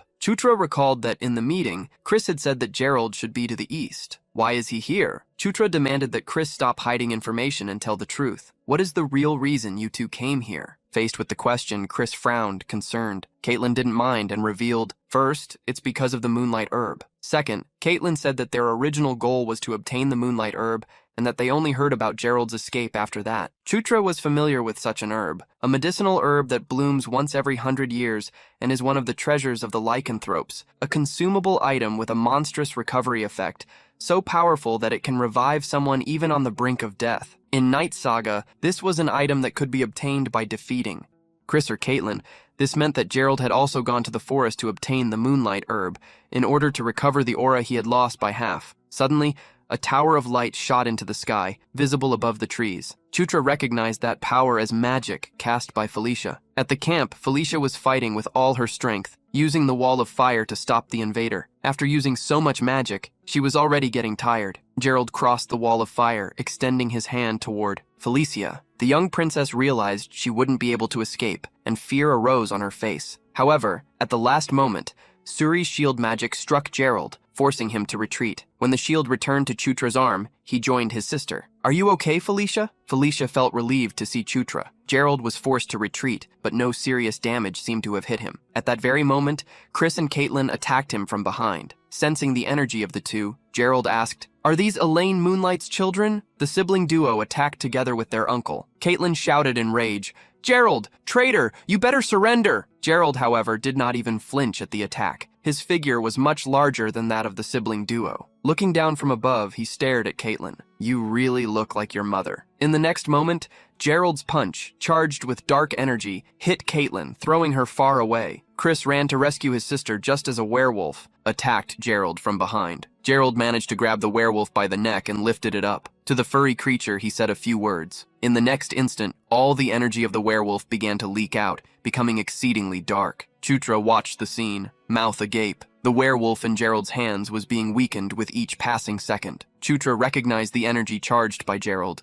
Even though it was unexpected, it was hunger. As soon as he obtained the energy from the werewolf, Gerald gathered it in his hand and pressed it, causing it to spill between his fingers. Chris attempted to attack him, but with a punch to the ground, Gerald created a massive shock wave that threw him back. Chris suffered numerous internal injuries, unable to protect himself at all. Chutra ran to his older brother while still trying to understand what was happening. In Night Saga, Gerald had never been so powerful. His body should have been in ruins from the long time in prison. Chutra got distracted on the battlefield and ended up being grabbed by Gerald in the same way the werewolf had been. Gerald lifted the white-haired boy, who was trembling trying to break free, and commanded, "No one will just stand by while Chutra is being pressured by Gerald." Chris leapt against Gerald's back, hitting him with a headbutt and forcing him to release Chutra's neck. Chutra was thrown away, and Gerald, irritated at losing his new prey, charged with the feral god's fist, roaring, "Don't fool yourself, Gerald! Your opponent is me!" The young lycanthrope continued to advance, pressing his own uncle with his punching technique and movement. Gerald defended against the attacks and smiled at his nephew behind the strikes. "You saw me, your uncle, and you didn't even greet me first." Chris was not willing to chat. "Shut up, Gerald. Moonlight from the royal family of lycanthropes has not existed since that day 20 years ago. You are nothing but a fugitive." At that moment, Chutra drew a dagger and pressed it against the ground, using the ability from the king's banner, further empowering Chris. Chris felt a surge of power and wondered if it was magic from Chutra. The power overflowed through Chris's body as he charged without reservation. Gerald frowned as he saw Chris's movements change suddenly. He had been surrounded, as Caitlin, also empowered by the hero's banner, had appeared behind him. Caitlin managed to hit Gerald when he was caught off guard. Throwing him forward as he suffered the blow, Gerald ended up looking back, and Chris seized the moment to launch his own attack. Chris's punch sent Gerald flying, bouncing off the ground while leaving a trail of dark energy in the air. Felicia, who could barely keep up with the speed of the battle, eagerly asked Chuta what was happening. Chuta revealed, "Chris and Caitlin are winning." Chris and Caitlin fought together, using the art of the fist to pressure Uncle Gerald. After a few minutes of fighting, Gerald confirmed that he was up against Elaine's children. "Looks like I won't have to hold back anymore." A light vibrated in Gerald's gaze as he transformed. Fur sprouted all over Gerald's body, and his face changed into that of a wolf, turning him into a werewolf. Gerald grabbed Caitlin's face with his furry hand. He pulled away from Chris in an instant, taking Caitlin with him. With overwhelming force, Gerald threw Caitlin against the ground. Even from a distance, Chris felt the danger his sister was facing. Caitlin was left on the ground, already unconscious. Seeing his sister's state, Chris shouted, consumed by rage, "I'm going to take you down!" However, before he could do anything, Gerald's fist struck his face, sending him flying away. Chris's body slammed into numerous trees, breaking each one and suffering damage with every impact. Gerald chased after Chris, catching up to him quickly. However, just as he was about to deliver a finishing blow, Gerald's fist met the Suri shield raised by Chuta. The protagonist invoked the Karak through the summoning of the King's Knight. The great orc fell from atop the werewolf, wielding his axe, but Gerald turned just in time and punched the center of Karak's armor. Seeing Gerald turn his back to him, Chuta took the opportunity to attack. The explosive fist took shape, transforming into a giant piston. Gerald turned to block the attack, but the punch hit his chest with an impact the size of an earthquake. Gerald's eyes darkened. He endured the blow and countered, using the secret art of the beast god's fist. In the wolf's wild fist strike function, the energy-charged punch struck Chutra, sending him flying. Chutra, having recovered from the blow he received, stood up concerned for the prince. Shadows exhaled from Gerald with each step. He faced the young man he had just confronted, offering his praise. "You're not too bad considering you managed to get back up after taking the wild wolf's fist." Trembling slightly, Chutra remained standing, but the internal wounds made him cough worryingly. Gerald quickly approached, this time with the intent to end the battle as well as his life. Chutra, however, was ready to make his move. It was his turn to attack. A white energy overflowed from the protagonist's eyes, and the same energy coursed through Gerald's arm. The secret art of the beast god's fist was used against the lycanthrope himself. Gerald was taken aback, as the same wild wolf's fist blow was used against him. Chutra's fist struck the werewolf's jaw before he could react. Chutra had just learned the skill by watching Gerald use it and savored the power of the technique itself. The air was stained with the red that left Gerald's body internally. The lycanthrope wondered how the young bastard knew the wild wolf's fist. Chutra did not give Gerald time to recover and used the fist of explosion. The punch hit the werewolf's face, making him stagger back even further. Gerald felt the power of the attack, and the rage in his body transformed into strength. He counterattacked, and the swing of his arm forced Chutra to block it and retreat. Chutra stepped back with regret, as in his last strike he sought to completely destroy Gerald. The lycanthrope unleashed the dark energy of hunger, and upon touching the ground, created a source of darkness that overflowed towards Chutra. Chutra had to hurriedly summon the white Suri, for the waves of darkness came to engulf him and exploded over the trees, reaching the clouds. Having blocked the attack with his shield, as soon as Chutra saw all the energy dissipate, he realized that Gerald had vanished. By managing to survive the threat, Chutra leveled up twice, having avoided the danger. Chutra ran towards Caitlin, who was being healed by Felicia. When he asked Felicia how the other sister was doing, Chutra discovered that the situation was terrible. Caitlin had suffered severe injuries. At the rate they were going, they might not have enough time to heal her using only magic. Chutra knelt before Felicia, worrying her. Even Caitlin's external wounds after being healed did not improve her condition, which meant that the inside of her body was a complete mess from forcing herself to use aura. Felicia stood up, concerned for Chutra. He tried to reassure her, insisting he was fine. "I just need to rest a little." Chris approached the group carrying a box to feed Caitlin and Chutra. With that, he handed the box to Felicia. Inside was a white flower. Felicia recognized that flower, the moonlight herb. Caitlin and Chutra were laid on the ground, and the box with the herb was placed near them. Alicia used her magic to control the moonlight herb. It was split in two, and each part floated towards one of the injured. Transformed into energy, the herb was used to nourish Caitlin. The lycanthrope's body shone as if she were becoming the light itself. Alicia watched the light emanate from the duo's bodies, but was shocked to see Chutra's body being lifted into the air. Chris watched with his mouth agape at what was happening. He had never seen such a thing in person, but he had heard stories about the legends of the moonlight herb, the one called by the primordial wolf king. Gathered the werewolves who lived scattered in one place and founded a nation. Then, one day, Castian, a fierce red dragon, invaded his territory. After a desperate battle that lasted 7 days, King Wolf defeated the red dragon and claimed victory. Perhaps because he had fought tirelessly for so long, his heart was also shattered, and death followed closely behind him. In that desperate moment, what King Wolf found was a white and pure flower. The flower that contained the light of the moon became the new heart of King Wolf. After obtaining a heart made from the essence of the moon, he declared that his life had been united by the moonlight and began to use the surname Moonlight. It was said that he protected the kingdom for an unimaginably long time over generations. However, that was the first and the last time. For generations, the werewolves consumed the same flower, yet none of them managed to awaken the moonlight like King Wolf, nor obtain a new heart. This was the legend of the moonlight herb. Now, the legend was happening right before Chris's eyes, and it was occurring with Chutra, who was of a different race. As the spiritual power overflowed within Chutra's body, the protagonist's environmental adjustment strengthened the enchanted encounter. The protagonist's physique reacted to the power of the moon herb. 2 hearts, 2 points of origin, were created. When Chutra awoke, he felt the warmth of someone next to his body. He looked to the side and saw Caitlin, sleeping beside him. Chutra nearly jumped out of bed, blushing and surprised. He looked around, trying to understand what was happening. Chutra found himself in a room, in a golden bed, with a mirror nearby. Sounds of footsteps emerged beyond the door. Several royal guards entered the room and lined up to greet the queen. The gentle voice of the commander entered like a ray of sunlight. "You slept comfortably last night.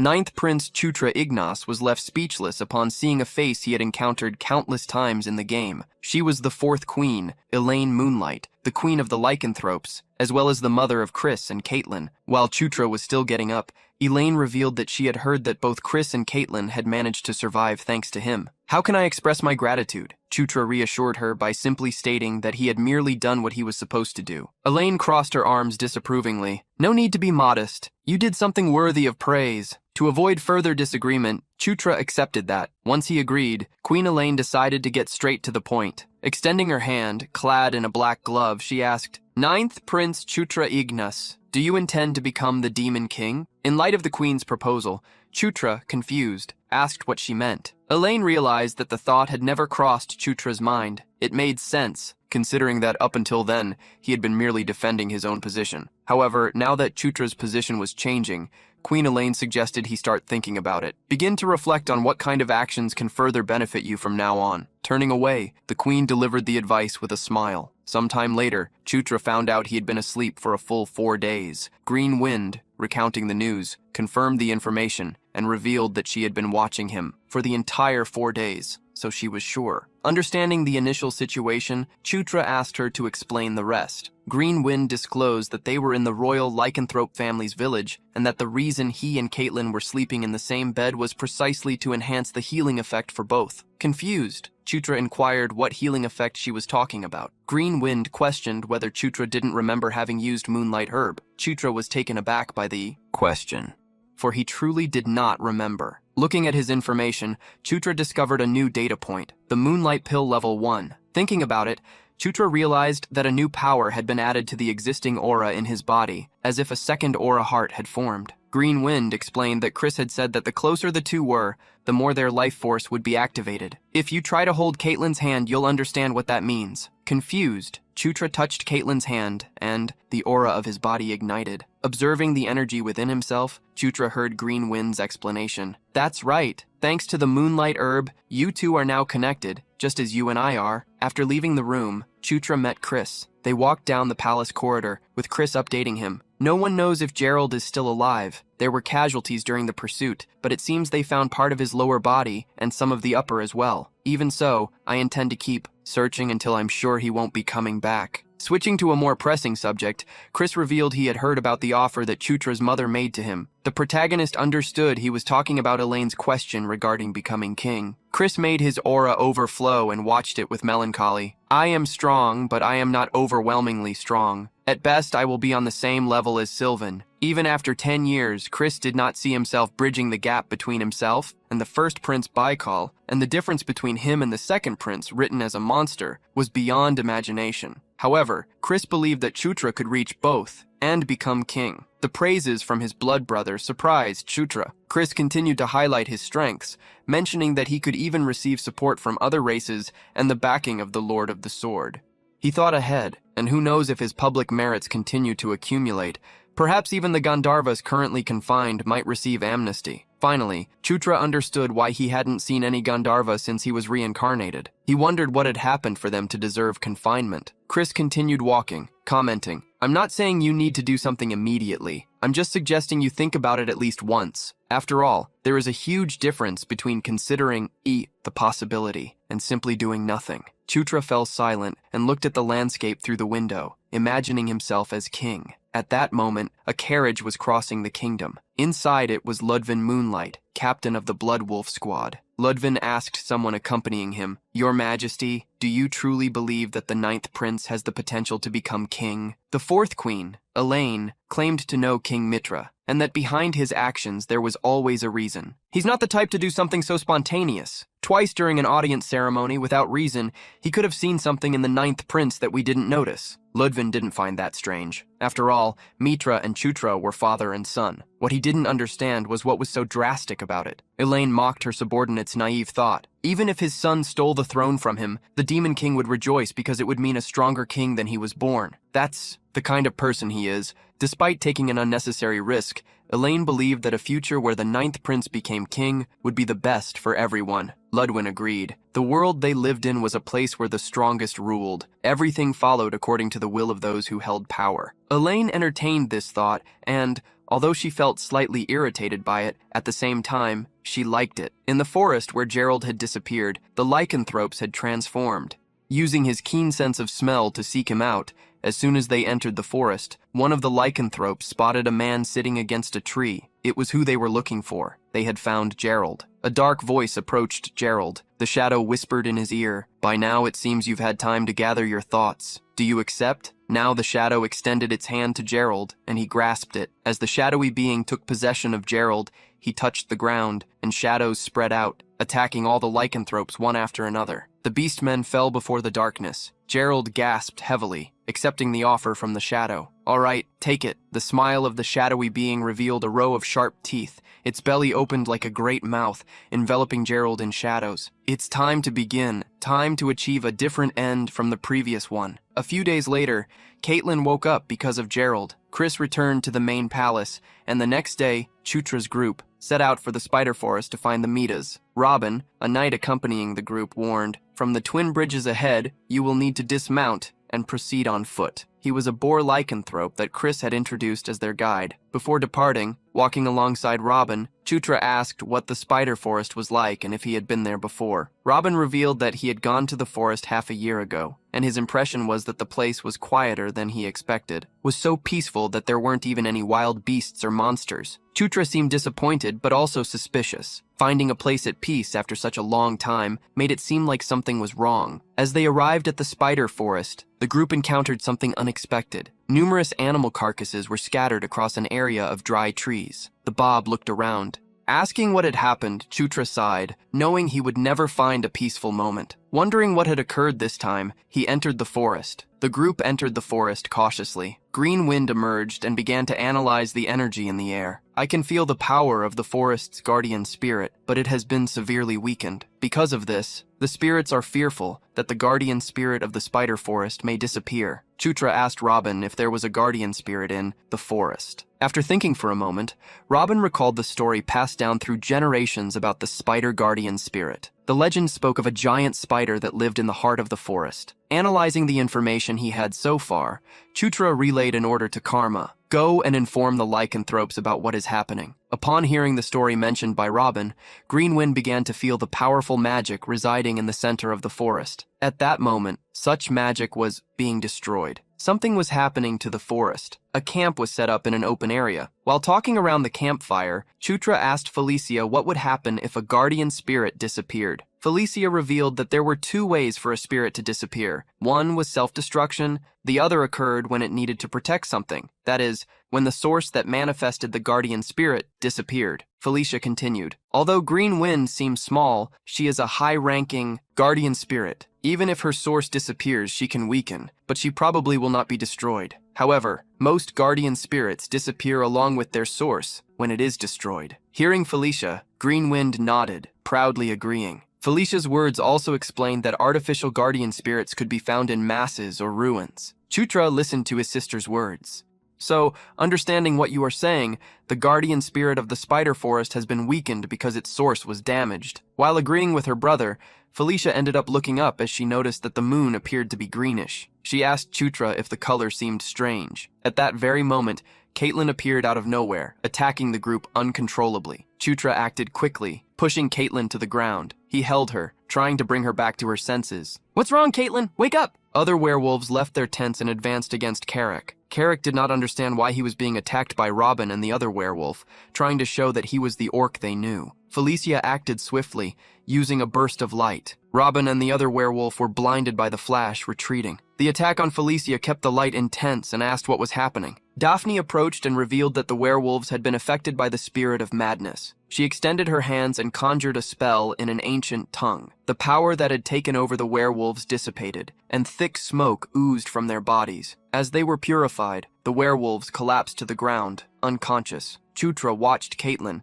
noting that she had also returned to normal. Carrick asked Daphne what had happened. The druid revealed that for now, the spirits of evil had been driven away, but it would not last long. They needed to find the cause to prevent it from happening again. With Daphne's indication, everyone heard a strange sound emerging from the depths of the forest. Daphne looked back somberly. "The defenses have been breached. Something is happening there." "Green wind," Franzel Semno announced. "Illusion and reality are mixing. The power of the spirits is so overwhelming that you can no longer distinguish what is real." Chutra felt that danger was approaching. A great army of beastly monsters charged at the group. Chutra used the dragon's glove. "Guys, get ready, we'll have to fight." He unleashed the fist of explosion against a large bear that was advancing towards him. Carrick rushed into the battlefield, and even Felicia's assistant had to help. Felicia herself used her magic, shooting energy arrows. Suri's shield was also propelled by green wind, striking the monsters and protecting Chutra's group. Carrick was one of the most pressured and warned the prince. "There are too many monsters for us to fight them all," Chutra called for Green Wind. "Can you fly up and see what is happening?" Green Wind agreed and rose into the skies while the others continued fighting. As soon as he went over the trees, he was able to see the battle happening in the center of the forest. A white giant was fighting something that exuded a torrent of light towards the sky. As the fight in the center of the forest intensified, a dark energy spread throughout the region. Chutra looked around, wondering what was changing. Carrick was worried that more monsters would attack them, but the opposite happened. All the monsters attacking the group halted the battle and went away, heading in another direction. Felicia was relieved that they were no longer being attacked, but she asked where the monsters were going. Chutra shared her relief, but soon felt that something was wrong. He looked around, sensing someone's presence among the trees. As the figure moved, it leaped over Carrick's head, using it as a springboard. Chutra was surprised to see that the one watching them was a small raccoon. The raccoon looked in their direction with a serious expression. "What did you call me?" The raccoon's irritation caught everyone's attention. "A raccoon? Can't you see my greatness?" He crossed his arms, fuming angrily. "My name is Anita. I am the craftsman who protects the last flame." Seeing a raccoon self-declaring as Anita surprised Chuta, the raccoon himself was irritated. I, being a raccoon, felt disturbed in some way. Chuta hurriedly tried to correct himself. Anita's appearance always changed. In Night Saga, sometimes as a human, other times as an animal. The raccoon pointed at Chuta, questioning him and the group. "So what should you be?" Chutra ended up introducing himself, revealing his name and his title as Ninth Prince. Felicia Dumbledore, the sixth princess, also politely introduced herself. "We came to look for you on the recommendation of the Sword Lord." Felicia approached the raccoon friendly, using her sweet voice. "We apologize for not recognizing you. Also, could you explain what is going on?" "Now," the raccoon huffed irritably and crossed his arms while blushing his furry cheeks. "Given the situation, I will explain." Mita revealed that, a few months ago, he had started staying in the Spider Forest Center. He needed to gather materials to work there. Mita planned to stay for another 6 months and then move once again. It was then that a group of people surrounded by dark purple energy invaded the Spider Forest. Chutra was surprised to hear the raccoon asking about the energy. Mita recognized Chutra's surprise and asked if he knew such people. Chutra revealed he had fought against them before to protect the guardian spirit of the plains. Angel, discovering Anita's presence in the forest, Chutra asked if he was also protecting the guardian spirit. Anita did not disagree, revealing that he owed some favors to the guardian spirit of the Spider Forest. He averted his gaze, also remembering that the werewolves regularly patrolled the area, and began to imagine that if he built a barrier and stayed around for now, they would eventually deal with the situation. Asking Anita about which barrier he was talking about, Green Wind approached, placing a hand on Chuta's shoulder. "It would be quicker if you saw for yourself."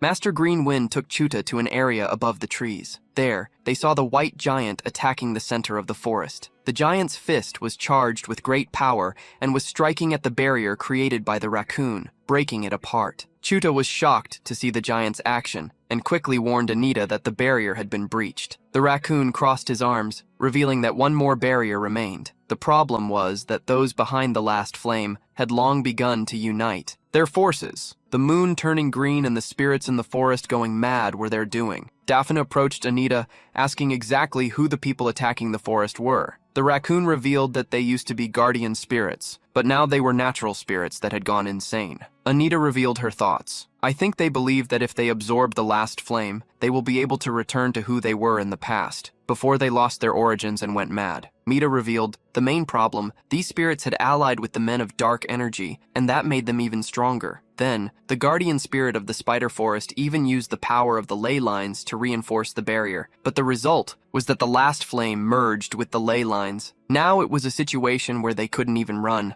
Felicia asked what would happen if the last flame were taken, but even Anita didn't know, as it had never happened before. Maybe the world will really end. That's what the rumors say. The raccoon turned to Chuta, pleading, "You're going to need to help me." Chuta was surprised by the request, but someone stepped between him and the raccoon. Karaka interrupted the conversation, warning the raccoon, "Don't you know there's no free lunch?" The guy who demanded, laughing maliciously, "Make each of us a piece of equipment. You can at least do that, can't you?" The raccoon was outraged upon hearing the orc. "Do you have any idea what kind of situation this is?" "Did you not hear me? This is an unprecedented crisis where the last flame might extinguish." The guy who cleaned his ears as if he didn't want to hear the raccoon thought out loud, "Maybe the flame just fades away and nothing happens. Who knows? We are going to risk our lives, so I think we'll need to give up." Fury overtook Mita, who retracted his teeth furiously, trembling with rage. In the end, he accepted the deal. "Right? Right. I've already spoken. Just follow me." The guy, who was satisfied, and even the green wind asked for a piece of equipment for itself. The next day, Chutra explained the situation to the 3 werewolves in the group, who had been unconscious the whole time. Caitlin and Sarah were shocked and scared about what they had done, how things had worsened since they sent Karma. Chutra also sent Robin back to the base to inform the werewolves about the current situation and request reinforcements. The rest of the group remained in the forest, gathering to devise a plan. Mita initiated the meeting. So far, the enemy's pattern can be divided into 2 main phases. In the first phase, the crazed monsters and beasts, driven mad by the spirit of madness, attack the barrier. It is exactly what it sounds like. Brutal and senseless body blows to weaken it. And for the record, due to their latent ferocity, werewolves are easily tempted by the spirit of madness, so it's better you create countermeasures for that. Having heard the information, Sarah and Daphne nodded. Mita went on to inform what they would do in the second phase. When the barrier weakens, a white giant appears and destroys it. That's what happens when the mad guardian spirits merge into one. It is a powerful monster that becomes even worse with the arrival of those men enveloped in purple death energy. I'll deliberately open a hole in the barrier and channel the attackers of the first wave to a single point. You need to charge in with all your might. According to Mita, if they managed to remove the area where the barrier had been weakened, the white giant wouldn't be able to destroy it. Mita revealed that in the morning, when the barrier was still intact, the giant retreated. Then, during the day, they would restore the weakened part and continue the cycle. The raccoon unexpectedly hugged Raccoon Anita in his arms as he was still finishing instructing about the mission. "If we can hold on for 2 days, we win." The raccoon couldn't speak anymore as Caitlin pinched his fluffy cheeks as if petting a little animal. Karaki approached Chuta, whispering, "Doesn't it seem like Mita is enjoying this?" Somehow Chuta agreed and whispered back to Karake teasingly, "Is Mita weak against beautiful women?" Felicia, sitting near Caitlin and Mita, asked if he was thinking about winning the battle in 2 days, counting on reinforcements. However, Mita treated them more as support. The raccoon crossed his arms while being forced to smile as Caitlin tugged at his cheeks. "In the center of the last flame, the weapon I've made is charging. When it finishes charging, we can use it to defeat the white giant." That night, when the moon was high in the sky, the group headed to an altar in the middle of a gorge. Karake wielded a golden axe.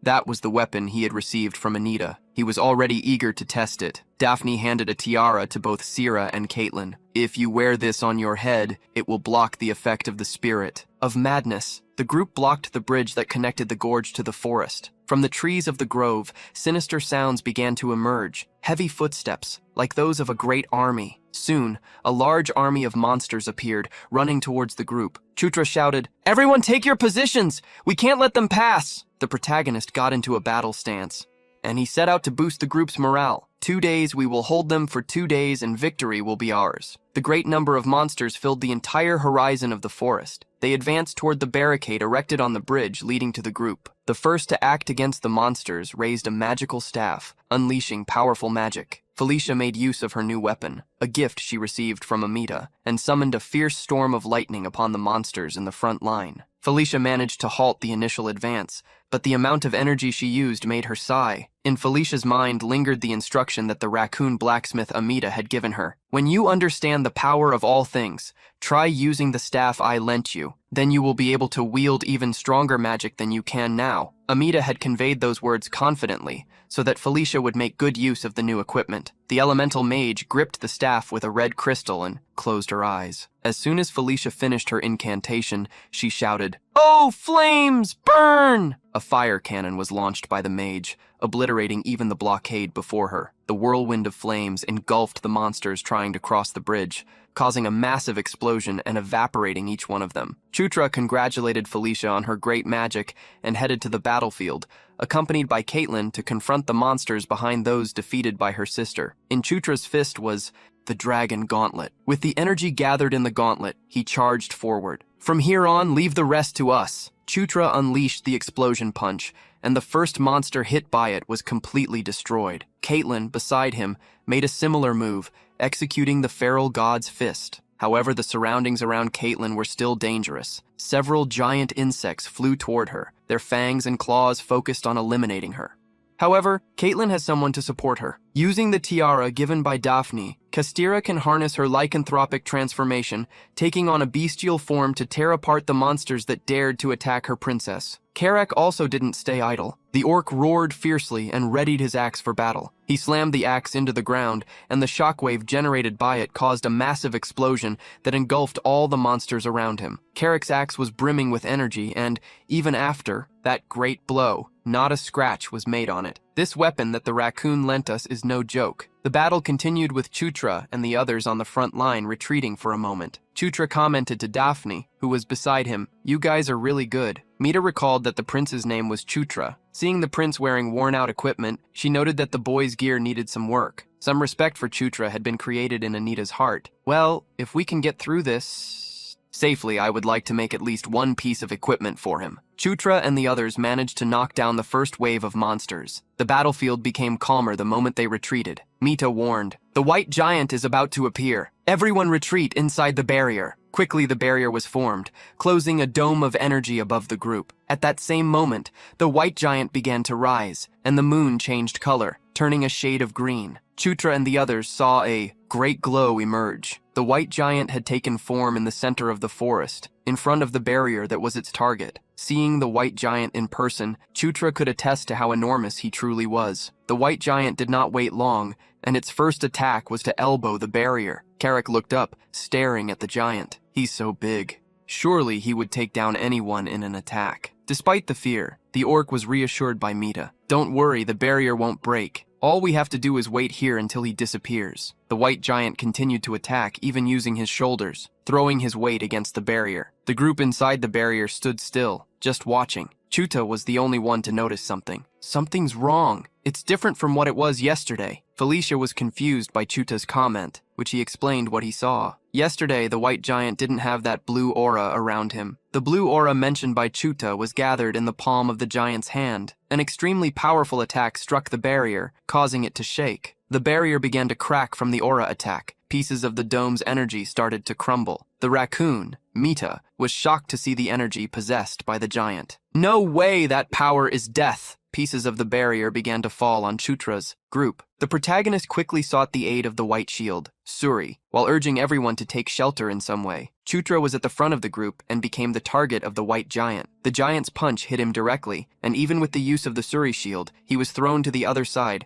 crashing against the stairs that led to the altar. Seeing Chutra being thrown away, Felicia and Karak shouted for him, worried. Chutra coughed heavily, and as soon as he got up, saw the white giant gathering blue energy in the palm of his hand once more. Karak unexpectedly spotted something in the sky, above the white giant. "Look, there's a ship floating in the sky." Looking at the ship, Chuta ended up thinking of someone. There was only one person who sailed through the skies, the dark elf's sword that cut through the heavens. Felicia looked up with immense joy, recognizing the person on the ship. Brother, arms crossed, staring at the giant, was the fifth prince.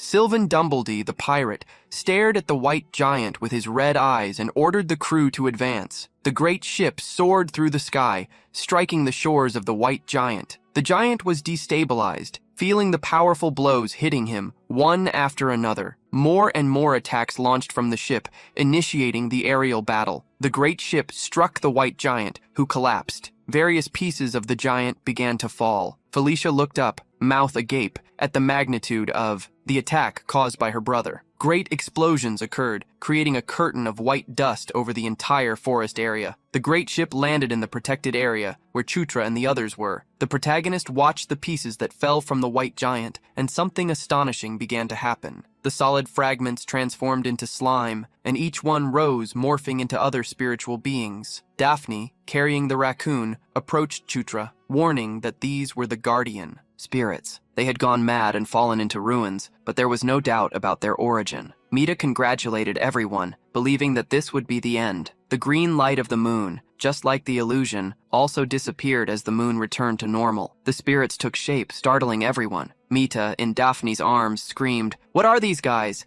The attack should have been over!" Chutra felt the energy present in each of those beings, a dark purple energy. The energy within the spirits astonished the protagonist. They seemed even stronger, as if they had been holding back until that moment, just waiting for it. The spirit at the front of the group roared fiercely, ready to attack. Felicia quickly acted, asking Daphne to take Mita to the forest temple. Chutra bellowed to everyone, "Prepare to fight! The second round is about to begin!" Felicia and Chutra charged into battle. Fighting against the spirits alongside Kara and Caitlin, one of the spirits stood with its arms crossed as if observing the battle. This spirit caught the attention of Caitlin and Chutra, who warned, "Be careful, I don't know what he is, but he seems to be the leader." Caitlin wanted to act first, but Chutra interrupted her. "You don't need to do that." He extended his hand to her, inviting her, "Let's finish this together in one attack." Caitlin smiled at Chutra's strange words. "What's this? You've become quite charming." Caitlin took Chutra's hand, and they both advanced together. Energy overflowed from Chutra and Caitlin, as if they were synchronizing. The leader of the spirits noticed the sudden change in the atmosphere of the battle. Chutra and Caitlin's eyes glowed with an intense golden hue and declared in unison, "Well, let's do this." As soon as they let go of each other's hands, Chutra and Caitlin attacked together. Each of their punches struck the great spirit. The spirit was impacted, and its liquid body spread ripples with the attack. Caitlin and Chutra continued to pressure it, not allowing it to recover. Several other spirits, surrounded by purple energy, rushed to rescue the leader. Caitlin continued to fight the leader, signaling to Chutra, "I'll deal with this one. You attack the purple ones." Chutra asked if she could really fight alone, but confidently, Caitlin faced the leader, while Chutra followed her plan and attacked those empowered by the dark energy. Chutra charged a new power as he and Caitlin circled their auras together. She also gained access to the Azure Divine Fist attack. Caitlin's punch carried the power of the S-rank ability. Caitlin kept pressing the leader of the spirits, confident that she could handle him on her own. However, in the midst of the battle, the spirit dodged one of the attacks and modified its body, stretching to coil around Caitlin's arm.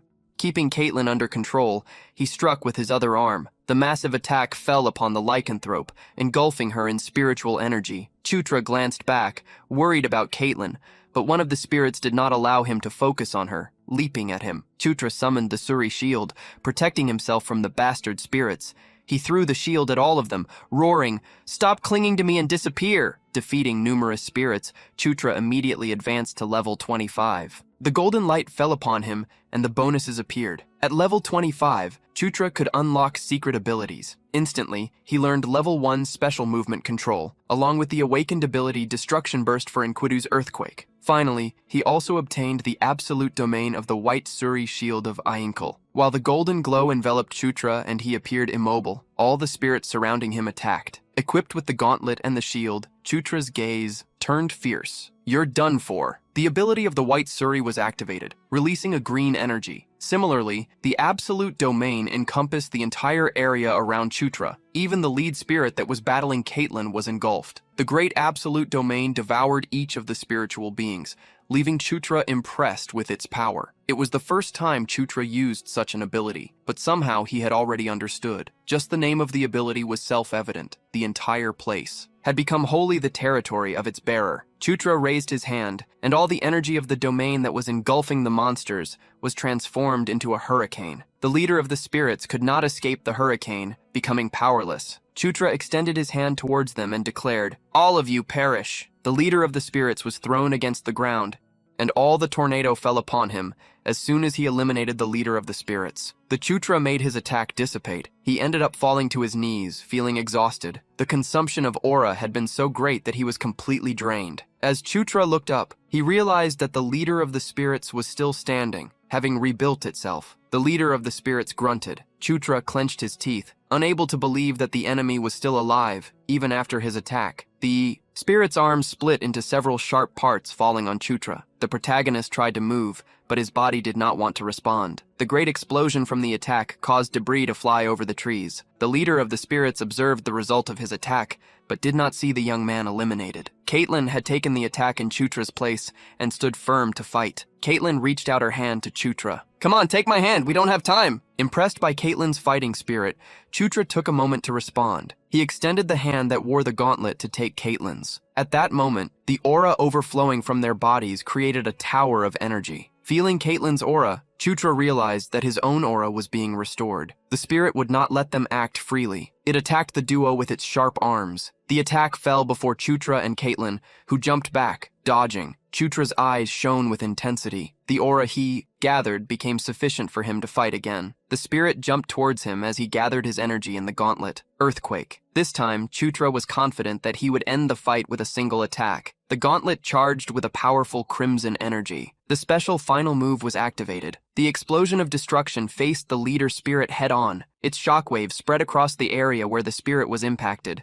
The power of destruction spread. Rays of energy reached up to the sky, devouring all spirit. Chutra gasped heavily after the attack, having expended a large amount of aura. The leading spirit fragmented and its pieces flew into space. Caitlin ran to Chutra, impressed by the powerful technique he executed. However, as soon as she reached him, she saw Chutra fall. He fainted in front of Caitlin, worrying everyone else. At that moment, a spiritual servant rushed past Felicia, heading towards Chutra. Felicia shouted, "No, watch out, Chutra!" The servant was eliminated by a sword strike from a pirate. Felicia's eyes widened as she saw who moved. Felicia's brother boasted, raising his sword. "Eliminate them all!" The entire pirate crew leaped from the ship, charging at the spirits. Much later, Chutra awoke, drooling at the corner of his mouth. Chutra stood up in a wooden room. "Did I faint again?" He was starting to get used to it. Chutra was inside the docked ship. When Chutra left the room, he was greeted by Caitlin and Felicia. They were worried about him. "You should have rested more. Why did you get up so early?" Chutra declared he was fine and asked how Caitlin, who had fought with him, was doing. Caitlin also confirmed that she was fine. At that moment, the captain of the crew approached. "You've woken up, Ninth Prince?" Chutra looked at the pirate that Felicia introduced. "That guy is my twin brother. Introduce yourself to him, Chutra." The white-haired pirate with a black eye patch put his hand to his chin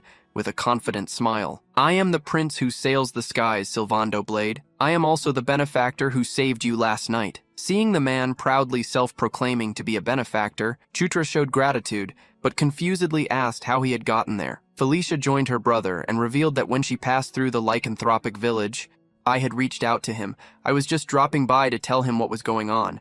I didn't think he would actually come looking for me. Sylvan adjusted his hair with his hands, proudly declaring, "If my beloved little sister is in danger, I cannot simply stand by and let trust slide." Silva praised, "Chuta, you are quite impressive. I've heard a lot about you for some time now, but honestly, I never imagined you would be this good. You are strong." Chuta, Ignas, the protagonist, was surprised by the sudden compliment, his mouth slightly agape. Sylvan didn't stop with the praises. "You should be proud after all. I, Sylvan Dumbblade, recognized you." Felicia dismissed her brother's recognition. "What are you talking about? The Lord of the Sword has already recognized him." Sylvan was surprised to realize he had fallen behind. In Chuta's eyes, Sylvan was a strange person, yet he seemed like a good one. Daphne, carrying the Mita, approached. The raccoon crossed his arms, stating, "I'm glad everyone is well." The raccoon thanked everyone for protecting the last flame and the guardian spirit. "As promised, I will make equipment for you." Everyone thanked Anita, but the raccoon revealed he had something to do first. Chuta was surprised, but Anita didn't reveal exactly what it would be, only instructing him to follow. The last flame wants to meet the ninth prince. A powerful blue flame resided in a large pyre. Upon arriving at a temple, the Mita instructed everyone to stay focused. From this moment on, be polite. The last flame is watching everyone. The temple where the last flame resided was the same one that had been protected by the group the previous night. Upon entering the temple, they all came across a large tree. Next to it stood a woman dressed in white,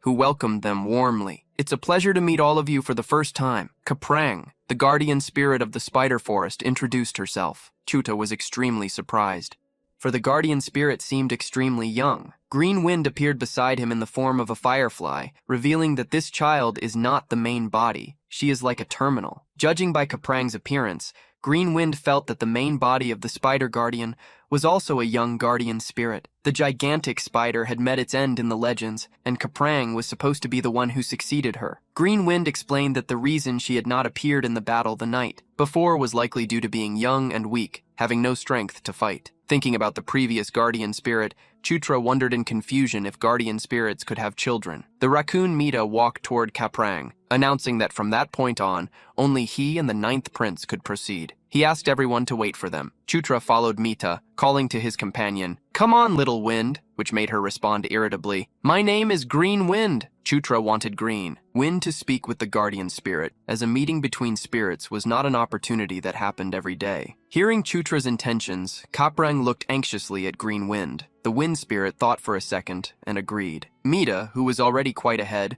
called out hastily for Chutra, who followed him. Chutra walked into a deeper area of the temple. Mita was on Chutra's shoulder, and together they headed toward a stone door that concealed a mysterious light. Mita, on Chutra's shoulder, instructed him, "Don't make mistakes and move carefully." Chutra wasn't very interested in the advice and just nodded. Yes, I understand." Chutra pushed the stone door and found the blue flame dancing on the pyre. Silently, Chutra observed the flame, impressed. Mita instructed Chutra to approach the flame and place his hand on it. "Don't worry, this is not an ordinary flame. It won't burn you." Hesitant, Chutra extended his hand. As soon as he touched the flame, it seemed to trigger and flickered fervently, filling the entire hall and swirling around Chutra. The protagonist looked around, wondering what was happening. Amidst his doubt, the flame shaped itself into the form of a woman who greeted him. "I'm glad we finally met." The spirit of the flame extended her hand to Chutra, addressing him. "Hello, Knight of Conquest." Mouth agape, Chutra asked the woman if she was the last flame. The flame woman brought her hand to her chin, intrigued by Chutra. Her eyes were filled with confusion and disbelief. "You don't know what a Knight of Conquest is?" Chutra didn't know how to respond, affirming that he truly didn't understand what she was talking about. The fire spirit smiled excitedly, even more interested. Several small flames appeared around Chutra, making him worried. However, the flames took the shapes of the crown of conquest, the sword of war, the scythe of death, and the basin of famine. The last flame revealed that those were the knights of the end, those who yearn for the destruction of the world and provoke the end of times. However, she felt that Chutra was different, very different, to the point that she couldn't even understand why he was the Knight of Conquest. According to the spirit, the Knights of the Apocalypse are those who thirst for ruin. It is not that they become knights and then come to desire destruction. Instead, such people are chosen in the first place. But you not only do not desire ruin, you are also not being heavily influenced. Normally, the Knights of the Apocalypse are strongly influenced by the 4 beings that choose them. Acting on behalf of the power and will of those beings, they are under their influence and try to provoke the end of times. The fire spirit shrugged, commenting on how the conquest particularly didn't seem to try to conquer him. "It's almost as if the conquest has been conquered by you." Instead, Chutra ended up imagining the woman he had seen in dreams.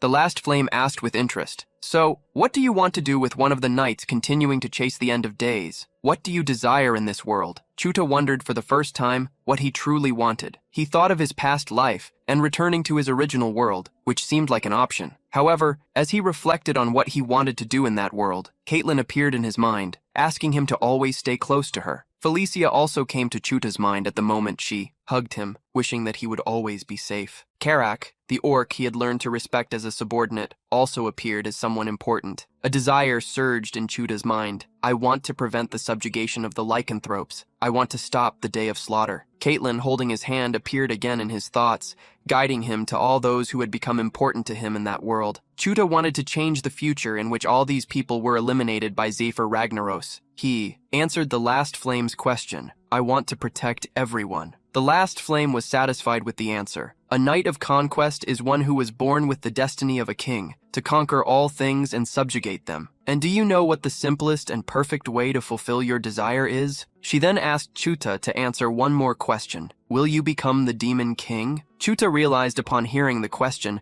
that there was only one way to achieve what he truly wanted, to change the endgame and ascend to the throne. He made a decision and replied directly to the last flame. "Very well, I will become the king." A faint smile appeared on the lips of the fire spirit. The flames that were part of her began to envelop Chuta. She declared, "A knight of conquest seeking a life that is not the end of days, no, the king of conquest." The fire spirit approached Chuta, surprising him. "I pray that your wish becomes reality."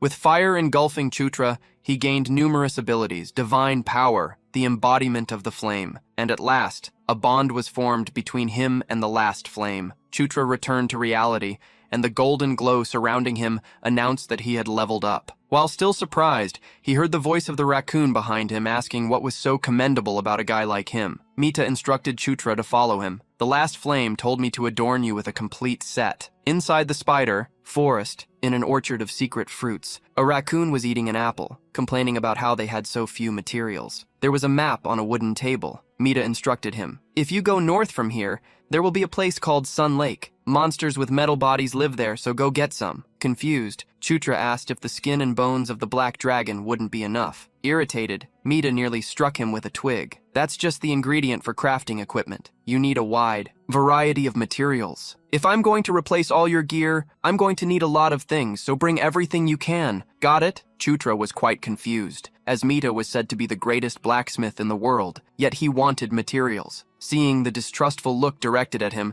Mita questioned whether he didn't want the equipment. When Chutra apologized, Mita shouted, "What are you doing waiting? Go get the items right now." Sylvan's boat took off in the late afternoon, rising into the skies. The guy sitting next to the captain asked, curious, about the monsters of Sun Lake. Sylvan crossed his arms, recounting that the most famous monster of the lake was Catus, who was weak to divine power. He was entirely made of metal, and that metal was a rare material, used as a natural waterproof agent. Carrick was impressed by how much Sylvan knew. The pirate loved the compliment.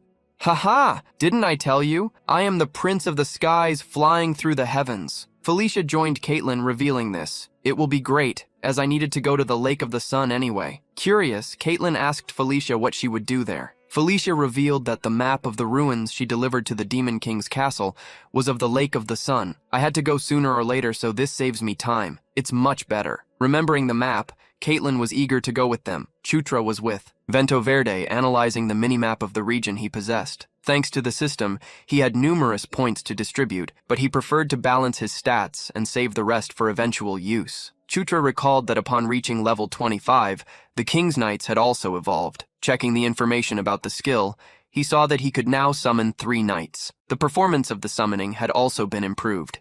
He could summon a knight every 3 days. Chutra analyzed the information, pleased that he could add a new member. Ideally, he wanted to choose Caitlin or Felicia, but that could be difficult to achieve. Vento Verde suddenly caught Chutra's attention and sniffed him. "Master, there's a different smell coming from you." Confused, he asked what she was talking about. The smell that Vento Verde sensed was unlike that of Caprang. Vento Verde crossed her arms irritably, questioning, "Don't tell me that's the smell of the last flame?" Chutra shivered upon hearing Vento Verde's correct inquiry. She was outraged. "A master who smells like another spirit is disgusting." Vento Verde gathered a large amount of air in her mouth and blew into Chutra's face like a gale, sweeping away any scent that might remain on him. After having his hair messed up by Vento Verde, Chutra was questioned by the orc Karak about what had happened. Chutra merely deflected while rearranging his own hair. Silva warned, "We are almost there. The Sun Lake lies ahead." The great lake, surrounded by mountains, emerged over the sunset that illuminated it. Silva looked at the surface of the lake and sensed something was wrong. A great lake monster attacked the ship. Even from dozens of meters high, the sea serpent roared furiously for not having been able to reach the ship. Sylvan was shocked to see such a rare monster, for it's something you only see in the ocean. Here, Sylvan quickly warned the crew about the danger. "We can't stay here, we need to move fast." However, someone stopped Sylvan. Looking back, he saw Chuta gearing up a spiraled spear on his arm. Confident, Chuta announced, "We don't need to run. I'll handle the serpent." Caitlin was worried to see him act, but when she felt his hand on her shoulder and the aura they shared being activated, she calmed down. Chuta climbed onto the hull of the ship and warned, "I'll be back in a moment." Caitlin wanted to stop Chuta's risky attempt, but he had already jumped towards the lake before she could do anything. As Chuta dove into the air, the serpent awaited him with its mouth open to devour him just a few meters away. He activated the dragon's blood. Ancient golden inscriptions emerged all around the spiraled spear. For Chuta, that was the perfect moment to face a monster, as he needed a target for tests since he had grown stronger. Chuta transformed into the spear itself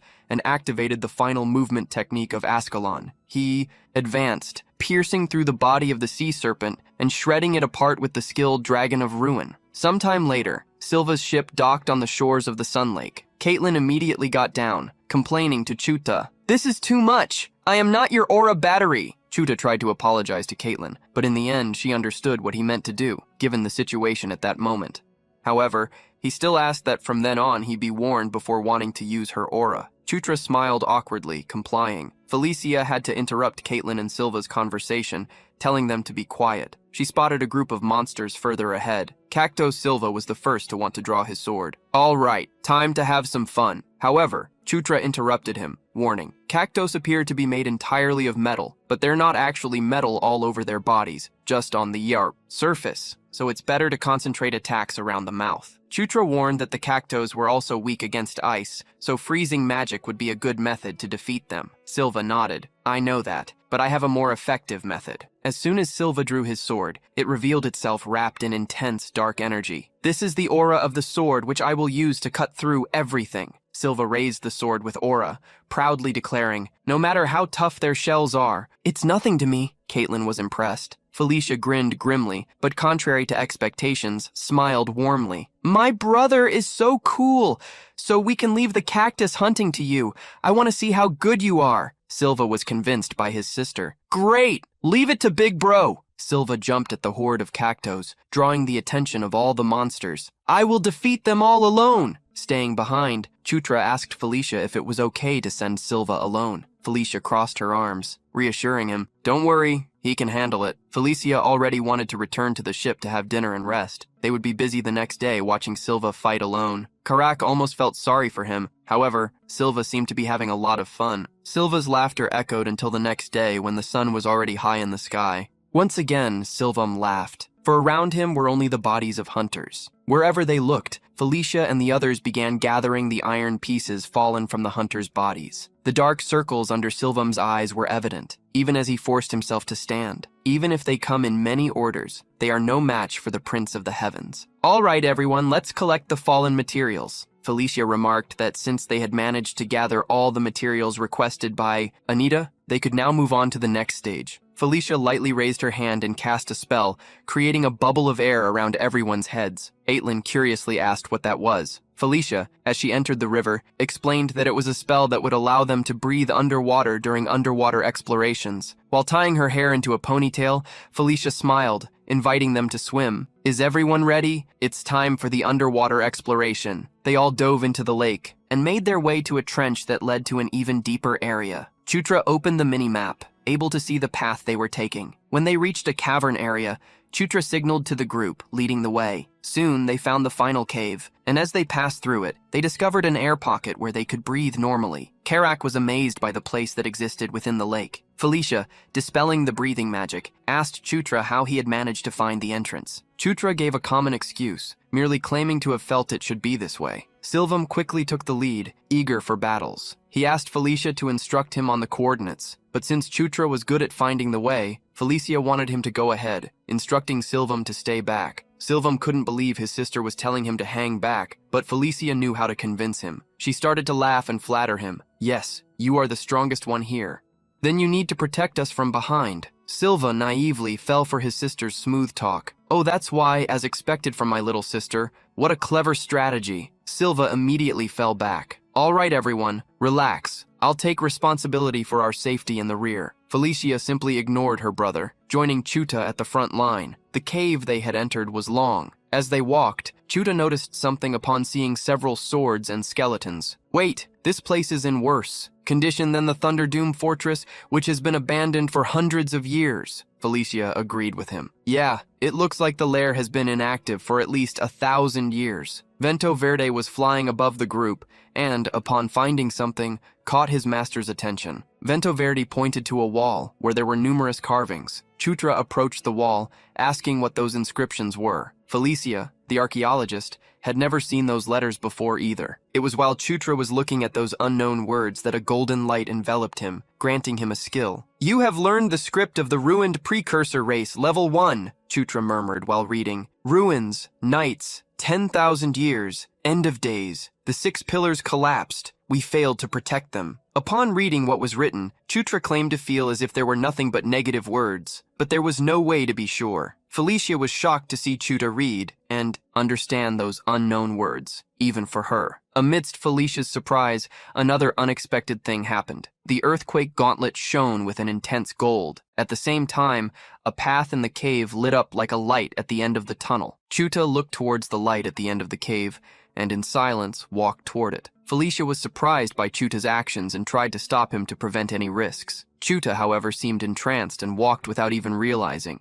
When Chuta arrived at the location of the light, he found himself in a spacious area. Chuta looked at what was before him. On top of an altar, there was a cloak brimming with energy. Chuta recognized that equipment, the equipment of the fierce Kalton. Well, folks, I'm going to leave it here.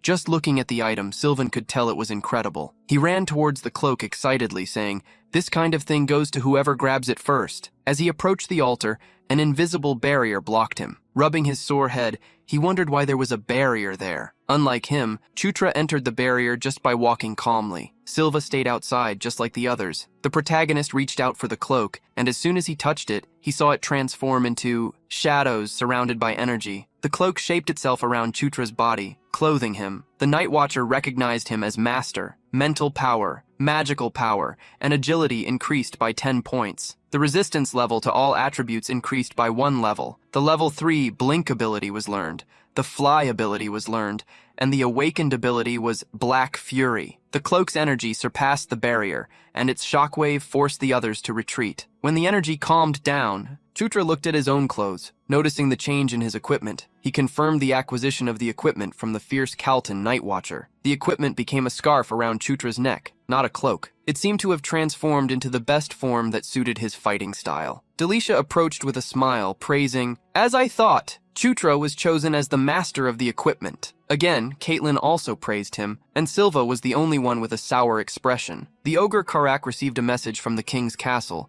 and informed Chutra, who curiously asked what it was about. The response was surprising for Chutra. They are ordering all princes and princesses to gather at the Demon King's castle within 10 days. A mobilization order was not something seen often. Chutra wondered what had happened. In the Spider Forest Temple, the raccoon Mita complained, "What is all this commotion at dawn? If you were coming, you could have come in the morning." Felicia spoke for everyone, apologizing. She warned that they needed to return urgently, as this was causing them trouble. The raccoon, in Daphne's arms, was surprised and asked about the equipment he would make for them, rolling his eyes in frustration. Carrick asked if Mita couldn't just send the equipment to him. The annoyed raccoon warned, "If that's what you're expecting, don't forget, Barack made a proposal. So, how about you come with us?" The raccoon did not expect the request. The orc reminded that the raccoon had said he needed to protect the last flame. If that was the case, there was no safer place than the castle of the Dark King. Seeing how clever Barack was being, Sylvan asked his sister how an orc could be so smart. Daphne supported Barack's idea, asking Mita to follow him. However, the raccoon protested, "No good idea. This will only benefit you." At that moment, a gentle voice reached the raccoon's ear. "Yes, that would be the best choice." Mita was surprised because this was the voice of the last flame. Irritated, he questioned her. What was she trying to say? Felicia was confused as she did not hear the voice of the last flame. At that moment, Chutra joined the group, smiling at the raccoon. "It seems you might change your mind after all." Seeing Chutra, he also tried to convince him. Mita protested even more. "You bastard! What did you do to the last flame? Why is she telling me to follow you?" The protagonist shrugged. "Who knows, maybe I just said a word or two, suggesting we form an alliance." Folding his arms, smilingly, he asked if Mita would follow them. The raccoon trembled as he did not want to obey him, but because of the last flame, he accepted. "Fine, I will, you damn kid." Barack, who made the suggestion, was also excited.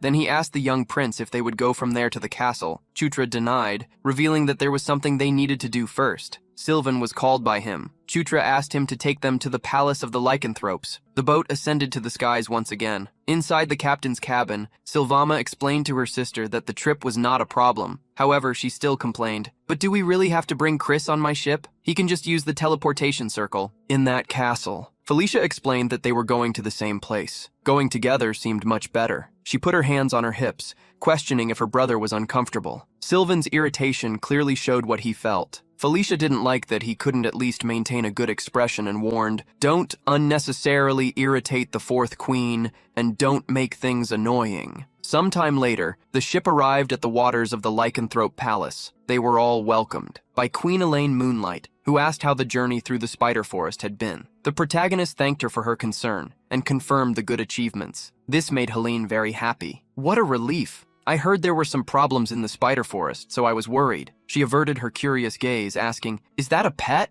It's so cute." Carrying a snack backpack on his back, the raccoon Amita got furious and kicked in Daphne's arms. "This is a bag that carries the last flame." The queen approached little Anita, and her apology made him blush slightly, letting the rude act go unnoticed. The queen acknowledged that everyone worked hard and asked them to rest. When everyone was going to their rooms, Elaine called for the 9th prince. She asked Chutra to stay behind for a moment and whispered in his ear, "We have something to discuss, right? In private." Chutra followed her to the outside area of the castle, where a small river cut through a garden. Elaine was followed by him, thinking aloud that the fact you did not go straight to the Demon King's castle and stopped here means you have the answer to my question. She turned to him, asking for the answer. Chutra bowed his head in contemplation. In her last meeting with him, Elaine asked if he wanted to become the Demon King. With conviction, Chutra replied, "At this moment, yes, I will become the king." Curiously, she asked what the reason was, and he answered, "There is something I want to protect." The 4th queen smiled upon hearing his interesting answer and declared, "In that case, we werewolves will support you." The protagonist was surprised by the decision. Elaine pointed at him, revealing that, just like him, she also had something she would like to protect. Shifting her gaze, she was honest. If the next kingdom is the 1st, the 2nd, the 3rd, or the 4th prince, there is a high chance that the werewolves will lose their current position. Unlike the current Dark King, there were various people full of ambitions. She tried to advise Chutra. The Dark Elves are probably also worried about something similar, so try to bring them to your side. They will be a great help to you. The protagonist thanked her for the tip,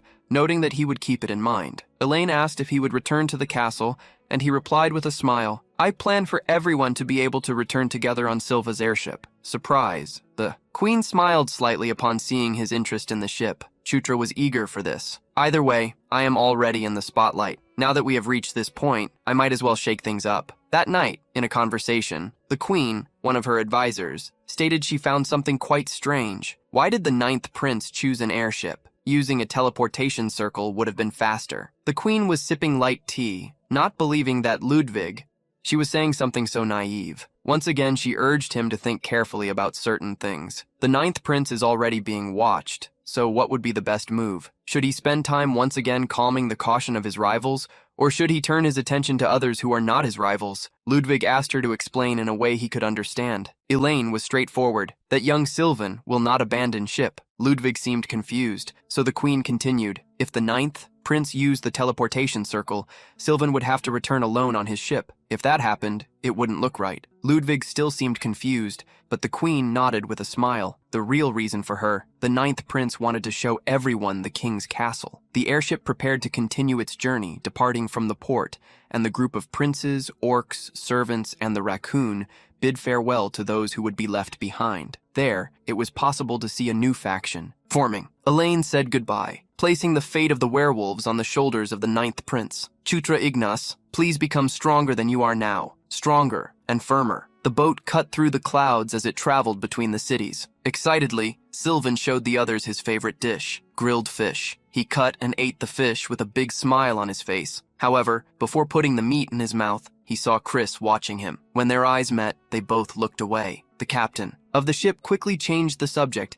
furiously complaining, "Captain, there are so many bones in the fish." Felicia, seeing how her brother and Chris were avoiding each other, wondered what she should do about them. Barack, eating an apple, revealed how nervous he was getting. What kind of unexpected trouble will explode in front of the king this time? Every time we go to the castle, something happens in front of him. Next to the orc, Chutra hastily ordered him to be quiet to avoid bad luck. Barack rolled his eyes, defying his young master. "You speak as if you haven't made a mess before. Why are you acting like this now?" Chutra slammed the table, wanting to bet against Barack. And what if nothing happens? The orc simply shrugged, claiming it would be good for them. He corrected himself. "I'm only saying this because I'm worried. Don't get me wrong." Suspensively, the protagonist asked if Barack was really an orc since he could oppose him so much. They both set the topic aside as they felt the boat approaching the Dark King's castle. They landed on the river near the castle, and their arrival caught everyone's attention in the kingdom. Soon everyone disembarked, with Chutra leading. The people watching them were curious, not understanding how dark elves and werewolves walked together, even with the 9th prince leading them. Lady Chanda called her subordinate, Kadyrov. She gave an order, noticing what was happening before her. Go immediately report to Anastasia. The 9th prince formed a new faction. Thus, with Chutra's arrival, the news and rumors spread quickly. In Chutra's private residence, a mess was happening. He had gone to an empty, dusty room filled with spider webs. The furious raccoon accompanying him was infuriated to see the place. You didn't say there was a forge here? The protagonist pointed to the surroundings. It's right here. I said you could renovate it. However you wanted from now on. The raccoon put his hands on his head. Even if Chutra allowed him to ask for whatever he wanted, he felt that somehow he would never escape from there again. Chutra remembered to ask something. Ah, right. Back at the castle, you said you wanted to pretend you were just a raccoon, didn't you? Mita just didn't want to be dragged into unnecessary troubles before she could even notice. A collar with a bell was placed around his neck. Chutra held it, laughing. All the pets in the castle need to wear a collar, you know, and you must keep it on at all times, don't forget. The raccoon trembled with anger and shouted furiously, its voice reaching every corner of the residence. 2 days later, the day of the meeting at the castle arrived. The princes gathered before the king's throne, while dozens of dark beings attended the audience. Present were the 8th Princess Caitlin, Moonlight, as well as the 7th Prince and his brother Chris Moonlight, the 6th Princess Felicia Dumbblade, along with the 5th Prince Silva Dumbblade. The 4th Princess Anastasia Nekrion was also present, remaining silent, as was her brother, the 3rd Prince Victor Nekrion. Additionally, Chutra had not yet encountered the 1st Prince Baikal Ragnaros. Chutra, who was behind Chris, glanced slightly at one of the people who was further ahead, facing away from him. It was the one who attracted the most attention in the room, the 2nd Prince Zephyr Ragnaros. The king began the audience, greeting, "It has been a long time since we all gathered together." Thus, he looked at each of the 9 children before him. King Mitra acknowledged, "All of you traveled a long way to be here." Although he felt he was getting used to the meetings, Chutra was still a bit nervous. He remembered what Barak had said. Whenever we went to the castle, something big happened. Before getting straight to the point, Mitra revealed he wanted to introduce someone to the princes and princesses. Someone entered the throne room, where the audience was taking place, catching everyone's attention. Silva stood with his mouth open upon seeing the old man, and Sugar, the Lord of the Sword, was introduced. Anastasia reacted for the first time. Since the audience began, wondering why the Sword Lord was in the castle, he walked up to part of the group of princes, asking, "It's been almost a month since you were in this meantime, Prince Chutra?" Ignas, the protagonist, was surprised to see Ishugard addressing him first, and the other princes were even more surprised. Wide-eyed, they stared at him in complete disbelief. The protagonist didn't quite know how to respond. Just nodding, he internally wondered what the old man was doing, trying to cause a stir. Suddenly, Baikal and Sylvan were the most shocked to see the Sword Lord greet Chutra first. Baikal frowned, his eyebrows forming horns. He had heard that Chutra formed a faction, but never thought he would be able to bring the Sword Lord to his side. Silently, Zephyr clenched his hand, containing his anger. The great General Gallerhead approached, asking what everyone wanted to know. "Sword Lord, could it be that you took the 9th Prince as your student?" The old lord smiled slightly, denying, "The 9th Prince does not use a sword, so all I did was teach some movements." Nearby, a man with a large orange beard and elongated horns questioned, "Just because he doesn't use a sword then? If he used a sword, are you saying you would have accepted him as your student?" This was Richard, the supreme general of the Dark King's army. The Sword Lord scratched his beard mysteriously. I didn't expect you to ask that." In this way, Richard demanded that the Sword Lord respond, but before anything, the king's voice made them tremble. "Enough of this idle chatter. All of you, be quiet." Isabella was summoned by the king. She carried a magical staff. As she raised it up, an image of the entire globe appeared, and several windows were connected to the planet's hologram. Showing regions in detail, as Isabella explained, over the past 2 months, the 5 border regions had been attacked by those involved with the purple death energy. As a result, 3 of the 5 regions had turned into a desert or a ruined land. She chronologically recalled that the first place attacked was the Angel Plains, and as everyone knew, that territory was protected by the 6th Princess and the 9th Prince. The most recently attacked location was the Spider Forest, near the Fort, territory of the lycanthropes. This place was also defended by the two, along with the sixth prince and the eighth princess. In particular, the spider forest was quite peculiar in that it was not merely a border, but rather a point located deep within the demonic kingdom. She explained. Chutra observed the globe and the explanations given by Isabella. From his perspective, all the places shared one commonality, and the enemy's objective worried him. They all seemed intent on attacking the guardian spirits. Adjusting her glasses, Isabella continued with the data. After compiling the series of incidents, I am convinced that an enemy faction has emerged, and we cannot ignore it. To crush them,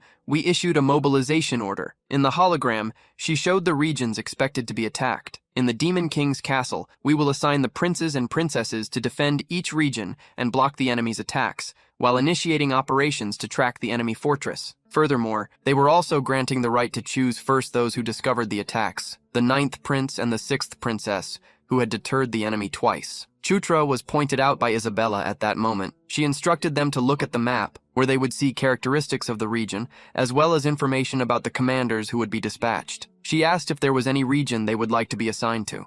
The protagonist thought for a moment. Normally, the correct choice was to opt for an easily defensible location, thanks to the natural features. But he ended up noticing something. One of the commanders present at the mission was General Chutra, who was being sent to a rather brutal place. With a smile, Chutra made his decision. "I will go to Evian," he announced. This was his chance to make Bandal his subordinate. Chutra's choice spread throughout the castle. Isabella confirmed his decision. Silva looked at his sister as both were surprised. Evian was not an easy place to defend, and it was also not important. The unexpected choice also puzzled the second prince, Zephyr. The next to be called to choose a region was the sixth princess, Felicia. She stepped forward and declared, "I will also go to Evian." Sylvan was surprised by his sister's choice and questioned her. The dark elf explained that, as everyone knew, she was closer to a civilian officer than a military officer. Instead of directly taking responsibility for a region, she preferred to support the ninth prince. The king observed her for a moment and assured her wish. "Very well, do as you wish." Isabella obeyed the king's command, designating Evian also to the sixth princess. From then on, locations were chosen based on the public merits accumulated by the princes. After the meeting, Chutra took a carriage to return to his residence. Perhaps due to the tension of the last meeting, Chutra felt a bit exhausted. As soon as all the princes and princesses finished choosing,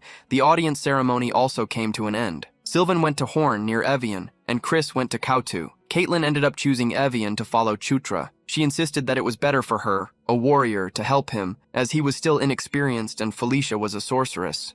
Fortunately, this argument was accepted, and in the end, it was Chutra, Felicia, and Caitlin who went to Evian. However, as soon as Chutra chose Evian, he felt Zephyr's furious intent. This indicated that he also intended to conquer General Bandal. Imagining that this could be true, Chutra realized he needed to hurry before the trip. Chutra made a visit to his personal residence. He saw the Mita working and asked how he was doing. The raccoon became enraged, thinking the young man wanted to rush him, and demanded, "Stop talking nonsense and hand me the earthquake and the white suri, which were already in the forge." The raccoon wanted to enhance these items. "If I recalibrate them, they will be much easier to use than they are now." Chutra was excited to receive his improved items. Anita urged him on before he changed his mind. While the two were talking, someone entered Chutra's forge, Flora, who was looking for him. She was there to inform him that the first prince had sent a letter. Chutra was quite surprised to see Baikal hiring at Chris's house. He also received a letter from Baikal. The first prince said that they, brothers, should meet at a tea party. Caitlin, beside him, was surprised by the invitation. Felicia believed it was to build some camaraderie, since Baikal valued that kind of thing. Caitlin found the idea amusing and asked if everyone would go. Felicia did not want to refuse. There was no reason to do so. Normally Chris would ignore these parties, but now he was no longer alone. "I will join you, if that is everyone's decision." Caitlin eagerly asked about Chutra's decision, whether he would go. The protagonist was pondering an answer, and ended up seeing Caitlin pleading for him to accompany them. The sparkle of cuteness that the young girl emanated would not allow Chutra to refuse. "All right, I will go too." She excitedly congratulated him on his choice. Chris sighed, realizing that the meeting would be exhausting. The tea party would be in 2 days, and the lively princess requested that no one forget to attend. Chutra went to the great library to gather information in preparation for the night of death. But unfortunately, with his current level of public merit, he could only utilize the superficial part of the great library. The books he found indicated that he would need to go to the lower levels to find something useful. There were various key points that Chutra was looking for. The purpose of the Night of the End was to eliminate a guardian spirit. the incel. The Watcher had perished 1,000 years ago. The intense love-hate relationship that death and famine showed towards the conquest, as well as the ruined precursor race. While he was guarding the book he was reading, Felicia, who was also in the library, ended up meeting him. Chutra asked what she was doing there. Opening her arms, she revealed that the library was her favorite place in the castle. The young dark elf revealed that she was curious about something, and directly asked if Chutra chose Evian because of General Bandel. The protagonist was honest and nodded. Since we have met before, I think it will be a bit more comfortable to be there. The princess praised his good idea. It was also a good chance to strengthen ties with the general. However, Chutra revealed to her that there was also a place near Evian that he wanted to visit. The young woman became curious, but Chutra satisfied her curiosity. Do you know the slave auction house in Takar? Takar was the entertainment city, a place known as the Fun District in the Dark Kingdom. This was where one of the best subordinates the protagonist met in Night Saga lived, Nyatra, the escort knight of Succubi. Chutra wanted to secure her before Zephyr made a move, in case something unexpected happened. Felicia misunderstood Chutra's intention. Her expression darkened as she crossed her arms, murmuring, "Chutra, so you really are a man." After all, she looked at you with a mix of disappointment and irritation. "It seems you want to buy something, isn't it, Chutra?" She tried to explain, but she was already very disappointed. The next day, the tea party took place. Walking through the property filled with pillars and statues, Chutra realized how grand it was, as expected from the first prince. In the midst of his walk, someone interrupted him. It had been a long time since we faced each other. Thus, in front of him was a man as big as a wardrobe. He smiled with a big row of teeth. "Welcome, Chutra." The protagonist was surprised by the personal reception, but soon smiled slightly in gratitude. "Hello, Baikal." With all the brothers attending the tea party given by the first prince, Baikal began. Zephyr was silently drinking tea. Beside him was Victor, and next was Anastasia. On the other side of the table were Felicia, Chutra, Caitlin, and Chris in Night Saga. The purpose of a tea party was, as expected, to socialize. An event where you could exchange all kinds of information, discover and recruit new talents, maintain one's own reputation, and even perform various types of media pieces. A tea event was something you could use for an incredibly wide range of purposes. The conversation mainly flowed around 4 people: Baikal, Anastasia, Felicia, and Caitlin. Meanwhile, Victor kept watching Chutra all the time, as if looking for some excuse to pick a fight. The Demon King did not want his children to hurt each other. Thus, among such heirs, there could be rivalry and mutual contention, but there was nothing like a power struggle where they truly tried to take each other's lives. However, Zephyr completely changed this atmosphere due to the massacre event that would happen someday. On that day, the children of the Dark King failed to unite. In the end, they all lost their lives at the hands of Zephyr. When Chutra returned to Anita's forge, he met the lively Barak, who was showing him a shield. The raccoon had an assessment of the item that made it seem somewhat crude, but this just meant that it was probably very sturdy. Chutra requested to look at the equipment and discovered that it was indeed very solid. Upon touching the shield, strength, constitution, and durability increased by 5 points. Chutra learned that the equipment had the ability Combine. Seeing the young man's curiosity about the ability, Mita realized that he recognized it. The shield could be combined with extra parts. According to the raccoon, this was a trick that would also work with his armor. He instructed Chutra to hand the shield to the orc. "Now raise the shield and say, Countess." Barak did as ordered, and when he pronounced the word, various pieces of armor jumped out of the hot forge. The armor pieces merged with the shield that the orc was holding, making it even more imposing, radiating a powerful glow. Even Chutra was impressed. The great shield was even more powerful than before. This guy was extremely happy. "This is amazing!" The proud blacksmith revealed that not only did he possess reflection magic,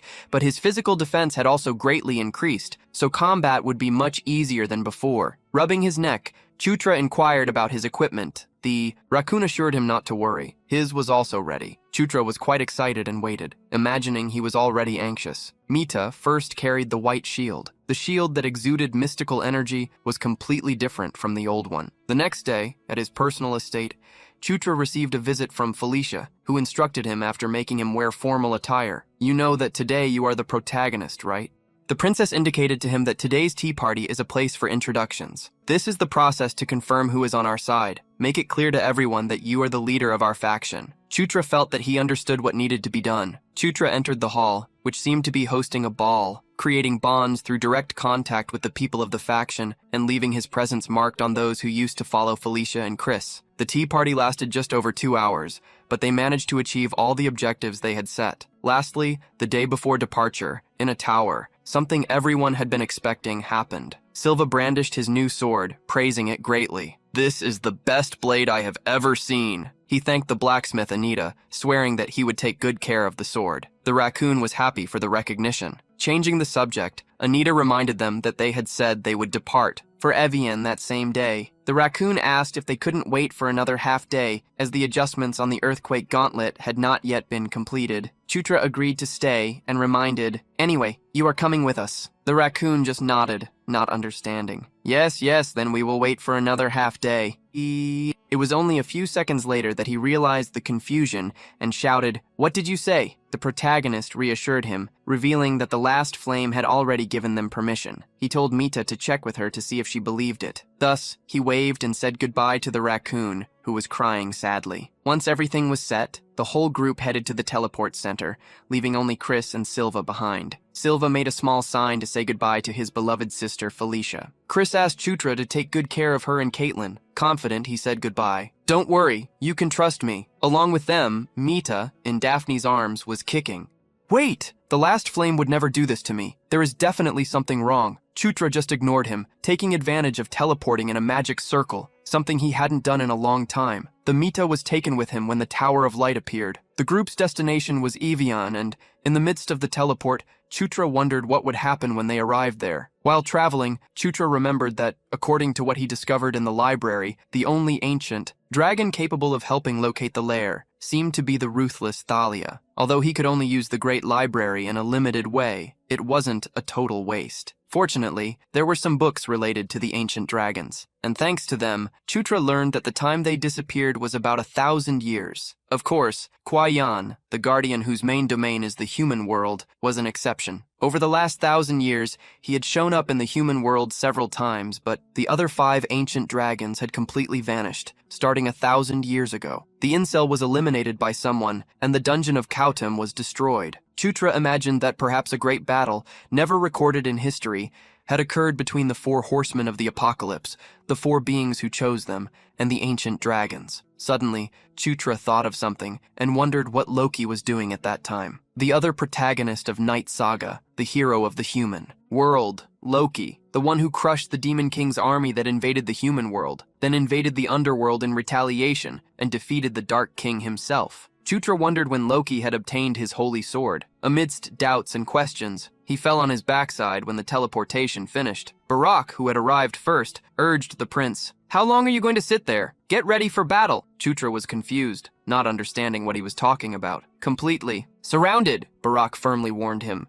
"We were ambushed. Dozens of enemies were running down the only corridor they could use to escape the teleportation circle." Felicia's magic roared like a powerful wind gathering in her hand. When she extended her hand, a thundering tornado of wind struck the enemies, tossing them into the air. Humanoid jackal monsters and all kinds of monstrous beings struggled to hold their ground against the overwhelming attack. Barak, Caitlin, and the melee fighters, like Sira and Karma, charged in, attacking before the monsters could recover from the initial impact. Green Wind approached Chutra, warning that there were too many enemies. Chutra was still trying to understand what was happening. The commander of the enemies appeared, ordering, "Don't give them even a second to catch their breath." Continues to impress. The protagonist realized he had seen that guy before, that monster who looked like a purple orc with horns. He was known as Dix, the crazy dog. Chutra understood the situation he was in. It was time for that bastard to start moving, asking Green Wind to eliminate the weaker enemies. Chutra also advanced to the battle. He equipped the White Suri, intending to see what kinds of changes the Mita had made to the shield. He threw it onto the battlefield, letting the shield attack on its own. In the midst of his advance, the shield seemed to disassemble. The crystal that was at the front detached, and each of the parts began to act independently, decimating dozens of enemies. Everyone's attention was drawn to the sudden change in the battle caused by the artifact. Daphne was impressed by how amazing the Mita had made the shield. The raccoon crossed his arms, completely confident. Adding a feature like this is nothing. I call them the white suri and black suri. What do you think? Incredible, isn't it? The two parts of the shield. They acted like blades in a hurricane, destroying everything around them. Green Wind controlled them, confident that he could protect his master twice as much as before. Now, Chuta was impressed by her and asked how exactly she managed to control both. Green Wind only knew while the two talked. Ten jumped wildly towards Chuta, landing in front of him and destroying the ground at his feet. The crazy dog barked, "You little brats, I'll take you down myself." Ten's punch destroyed the ground where Chuta had been before jumping, and continued to pursue him as he moved away confidently. Chutra taunted, "It won't be easy to do what you want." Both Surus attacked from behind Ten. The humanoid monster noticed the sudden attack, but due to his large size, he couldn't evade it. The sharp shield hit his body, cutting through whatever it touched. Furious, Ten unleashed his dragon fighting arts power. "Do you think a cheap trick like that will work on me?" Raising his arms, Ten managed to deflect both parts of the shield and attacked Chuta. His punch reached his face almost instantly. Chuta could only raise his arms to lessen the force of the blow before being thrown away. He collided with the stone wall surrounding the teleportation area. Green Wind hurriedly turned to where he fell,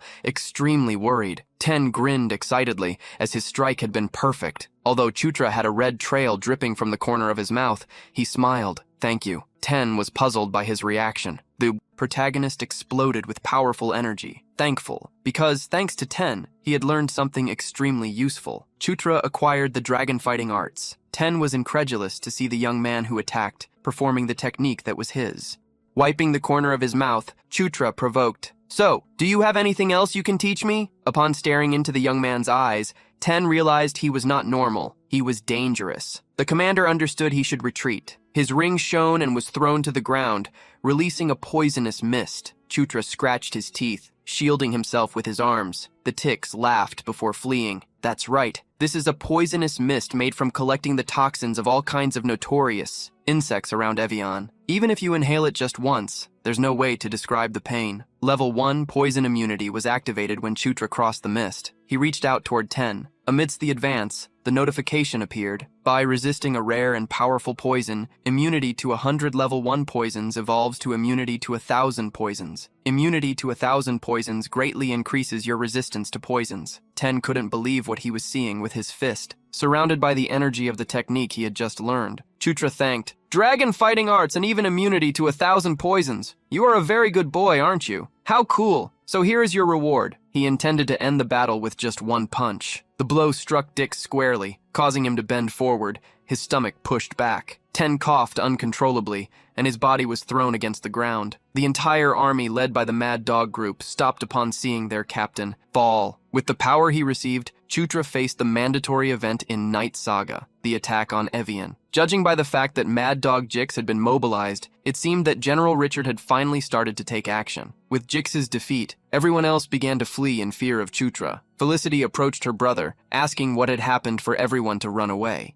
Chutra didn't have an answer. Perhaps they realized they couldn't win at that moment. An unfamiliar voice reached the group's ears. "As expected from royalty, you managed to deal with the infamous crazy dog Ten so easily." Someone emerged from behind a rock, and Felicia questioned his identity. The elven-looking man, with gray hair and a sharp mustache, awkwardly scratched his head, introducing himself. "I am your guide, princes and princesses. It's a pleasure to meet you." Seeing that they had received a guide, Chutra smiled, asking if he knew the place well. The man assured him that he did, and asked if he wanted to know about anything. Filled with greed, Chutra asked him, "That guy named Ten, what's his bounty?" Surprised, the guide revealed it should be substantial, but curiously asked if the prince really cared about such things. Chutra joked, "Hey, I'm more worldly than I appear to be. Besides, the more money he makes, the better for him." The bounty on Ten was quite a good payment. In a mansion, General Richard was receiving the news that Ten had been defeated. The Supreme General crossed his arms, acknowledging, "As we thought, it seems that the 9th Prince has become stronger than we expected." The subordinate asked if the general had anticipated this outcome. The general had his objectives. It wasn't just the 6th princess there. The 8th princess was also with her. "If I really intended to eliminate them, I would have mobilized someone much stronger than Ten," thought the subordinate fell silent, waiting for the next orders delivered by the general. "Tomorrow we will return to the northern border. Henry, make preparations. A bad feeling took over Richard, who wondered how strong the ninth prince was becoming. From the perspective of King Evian's castle, it was like a thorny and difficult place to deal with. Evian, one of the border regions of the underworld. It could be called the edge of the eastern frontier in this hard-to-reach place. Chutra seemed to ride with a calm smile on his face. However, it was in this territory that lawless scum, like a rabid dog, spread uncontrollably. It was a chaotic land, devoid of law or basic order, but they also could not just abandon it. It was truly a territory where they could not live in peace, but also could not abandon. In any case, there were two ways to reach the Evian fortress. The destination, one was to pass through the city of Takar, and the other was to go straight to Evian. From Russell's perspective, going through Takar was the better choice. While they were riding, Chutra received a message and informed Felicia, "We need supplies, and if we want to exchange the treasures we obtained by clearing it," but Mora, the dark elf sister, smiled teasingly, hearing his excuse for wanting to go to Takar, but teased him, knowing the real reason. "You're not going there for some other reason, are you?" The protagonist blushed slightly, correcting, "It's not for any weird reason, seriously," claiming to just be joking. She asked him not to worry. "We had already decided that the meeting point would be in Takar." Confused, Chutra asked who they would meet. Felicia asked Caitlin if the werewolf group would attack as well, right? The werewolf princess confirmed. Since this was a military mission, the correct action was to bring support troops, and there was a pretty large teleportation circle near Takar as well. The protagonist sighed in relief, recalling a bit of the past. Caitlin revealed that it had been a while since she had been to Takar. She wondered aloud. The journey took all day. Only when night fell did they reach the city of Takar. Despite the hour, the city,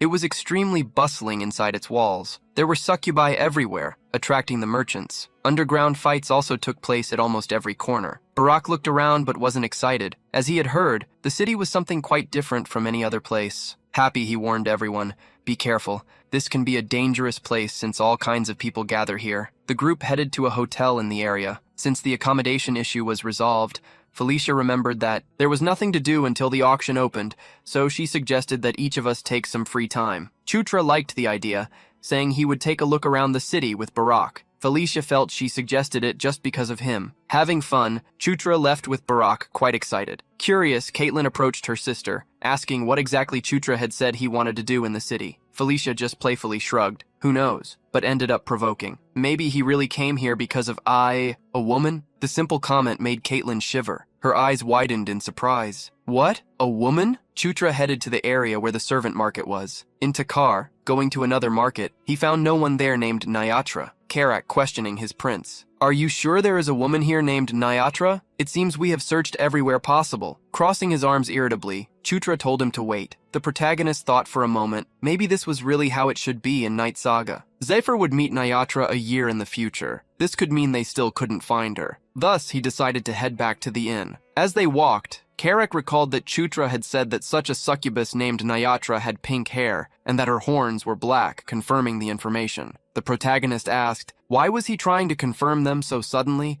It was then that Karak pointed to a person. "I just saw someone exactly like that." Chutra looked in the direction Karak pointed and came across a young woman who did not look like a servant. She was negotiating with someone. Chutra ran towards her. As she walked towards an alley, he tried to catch up to her, asking her to wait, but as soon as he arrived at the alley, he did not find her. Chutra wondered where Nyatra could have gone. He commanded the green wind to search for her. The little forest spirit did not fully understand what was happening, but obeyed the command. Chutra scratched his head, dissatisfied, wondering why the woman had vanished. Karak managed to catch up to him and warned, "Something seems off." That vendor said this woman was also looking to acquire servants. Chutra was surprised by this news. The situation arose in a manner he did not expect to encounter. At this point in the story, Nyatra truly may not have lost her status. From atop a building, someone was watching Chutra, and it was the orc, precisely the woman he was searching for. Chutra felt someone's gaze and looked up, but found no one. All he could do was wonder what had happened to Nyatra, or what would happen from there. The area where the group's inn was located was quite peaceful. Upon their return, Karake was questioned by Caitlin.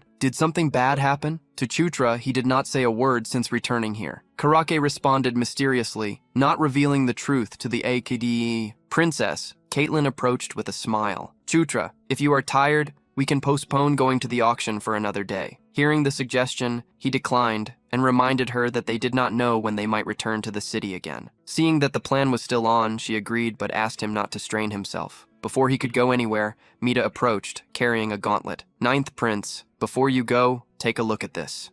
The improvement of the earthquake handle was completed, making it much more convenient to use. From then on, Chutra thanked the raccoon for the improved item. At that moment, Felicia began to gather everyone to go out. Once again, the city was getting busier as night reached its peak. In an auction house, people were starting to gather. Caitlin's black dress caught the attention of even Carrick, who had never seen her dress so well before. The princess displayed her fashion sense. "I couldn't wear it earlier because of Chris, so I look beautiful, right?" the orc teased, asking if her brother was conservative. But with a sigh, she corrected him. "He's just a brother who thinks like an old man." While the two were chatting, Chutra, beside them, was chewing on his nail. He wanted to find Yatra before leaving that city, but things had changed from what he knew, making him unsure how he could find her again. Seeing Chutra lost in heavy thoughts, Felicia sat next to him, asking what was wrong. He hid the reason for his thoughts, but Felicia could clearly see on his face that there was indeed something. As she adjusted her outfit, the host of the event stepped up to the stage,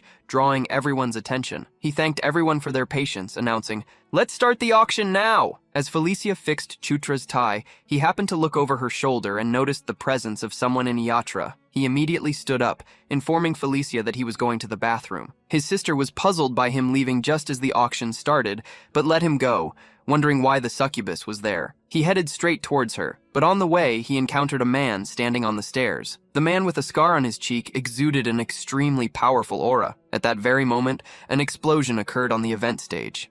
The guests stood up trying to understand what was happening, as cries for help spread. Chutra tried to figure out who was invading the auction. The host tried to calm everyone down, asking them to remain seated. However, amidst his words, a giant man grabbed him and threw him to the ground. From that moment on, the host was someone else. The big man roared furiously, "You dared to touch our products! From now on, we will dominate this place."